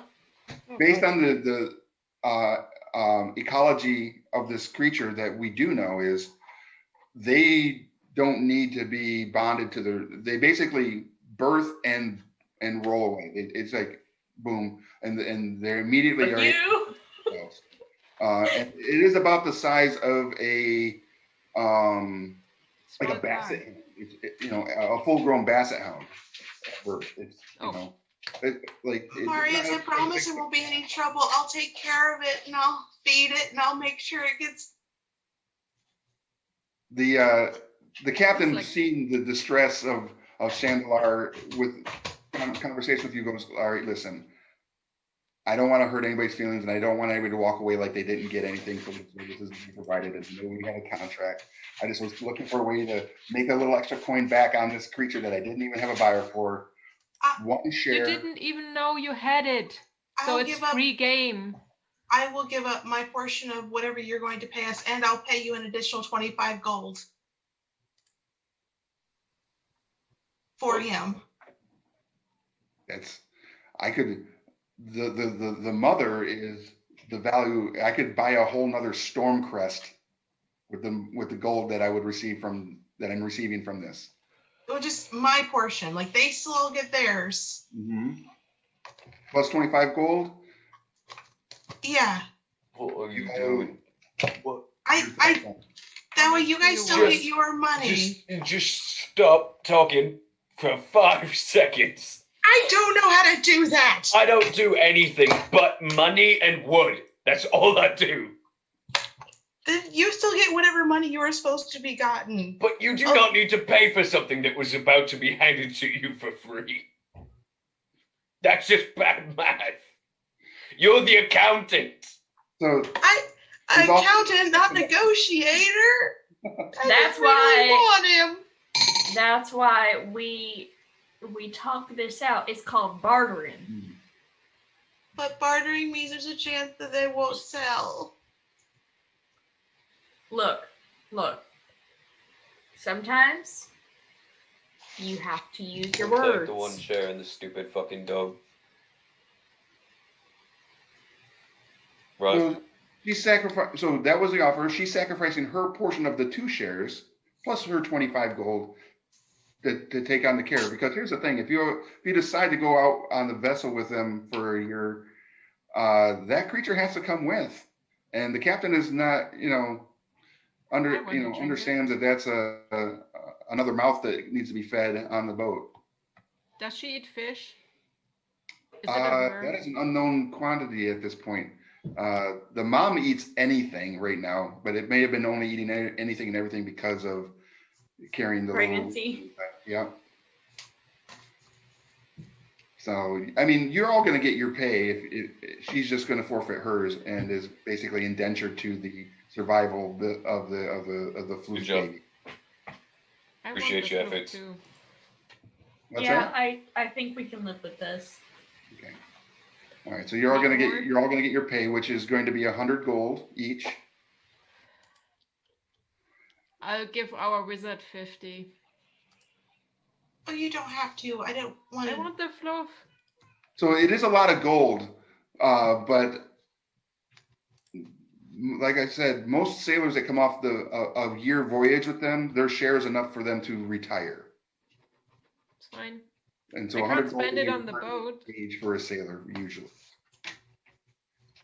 So you're going to get that. So knowing that I know would what the add species is 500 called. gold to that one sailor. The species is called beasts of burden. What's that? The species should be called the beasts of burden. Beast of burden. Because I they was almost carry going to go things. with like the Slovakian floofs. That they came from whatever the land we decided to call that continent, and just put floof on it because you guys have dubbed it the floof. No. You named it the fluff. I said none. You did. Nothing. So if Pale wants to, Semyaza will give Chandelar like 25 gold, so Pale doesn't have to give 50. She can only give 25. So Chandelar still gets 50 gold. Okay. Shouldn't we split it Um, by That 3 is then? your prerogative. Obviously, you can do that, and that will leave Marius and Adana with both. They both will still have their 100 gold. Madonna, you're not giving them shit, right? They can get food. Yep. All right, so that will end the event tonight. Nobody levels up yet. This is not a milestone for anybody, but it is a great starting event. And you did make a lot of coin, but that will spend very fast when you maybe buy horses and a wagon or whatever you might need to travel We beyond have a the. fluff. Well, We have a flute. you have a It's flute, a baby flute though, so and We even a don't big need flute is not horses on a ship. Right, but you never know what you guys might need to purchase for any further events. Again, everybody watching, thank you so much. If you want to see them come back and further adventures of the Stormcrest, please let us know that you'd like to see more. And like I said before, we need to announce a winner for the bridge. 1 second. I'm updating my inventory really quick. All right. So we had. All right. Any last minute people who want to enter really quick, put hashtag Stormcrest in. I can't enter because I'm playing. You guys are Right? authorized. Are we dancing right now? That's Yes. bias. Hashtag get floofed. And how do you all like the idea of, like, if you decide that you would wish to continue and join the Stormcrest crew, make a TikTok announcement saying that you've signed the roster to let your followers know that you are now a member of the Stormcrest. And if you do not wish to do that, that That is fine because I have more for you. I am going to give you guys till 12:01, and if I don't have anyone else, I'm gonna just go ahead and It is just put this into 12:01. an RNG. Well, it just Yeah. okay. Well, Here we go. That. yep. Alrighty, let's see. 9. So Umbra, No you kidding. are our winner. All Yeah. right, Umbra. That little punk. What? Oh, he's in here. Hold on. Just gotta add him.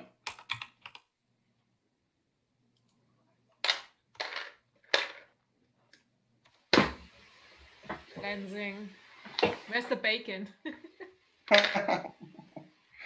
Oh my Nice. goodness. So as we wait to find out if Umbra's there, if not, we obviously you all know who he is or they are. Yeah, we know You can let them know that they were the winner. him. One last time around the diamond, let's say who you are, where you can be found, and if there's anything exciting going on in the future of your platform. So Marius. I am TTV Wacky Man, and that is my name on all things that you can click buttons on. And I have nothing going on. I am just a goofball that is making content and having a good time doing it, and I'm trying to do it more often. So that's all I got. Yandalar. Rinxie on TikTok, RINXEE. I'm going to be putting out more content because I'm going to have the opportunity to put out more content coming up tomorrow. Awesome. Samyaza? Sorry, Samyaza? So I am Geek Girl Lissa, as Wacky said, on anything that you can push buttons on. On Sunday, I am on our show on the Aries Studios YouTube channel, Two Geek Girls. I am the co-host of that and the producer for the channel. So you can come see us talk about the geeky, nerdy news of the week on that. And of course, like I stream on Twitch, just trying to get through that grind right now. Awesome. Leo? Duchess and Dragons. Dragons? Yeah. How is my name? Also Nerdish Cosplay on the other platforms. Yeah, I have another one shot tomorrow. I'm not sure if I should promote that here. Well, yeah, please Okay. do. Go for it. Dead Bard Society here on Twitch, and yeah, it's a lot of British people, really loud party, and me. And I leveled up like 9 levels, so I'm level 10 then. More spells. All right. Very cool. So it's called Dead What Society? Dead Bards Society, like Dead Poets Society, Dead Bards Society. Bards So Society. sad. Very cool. Idana? Great.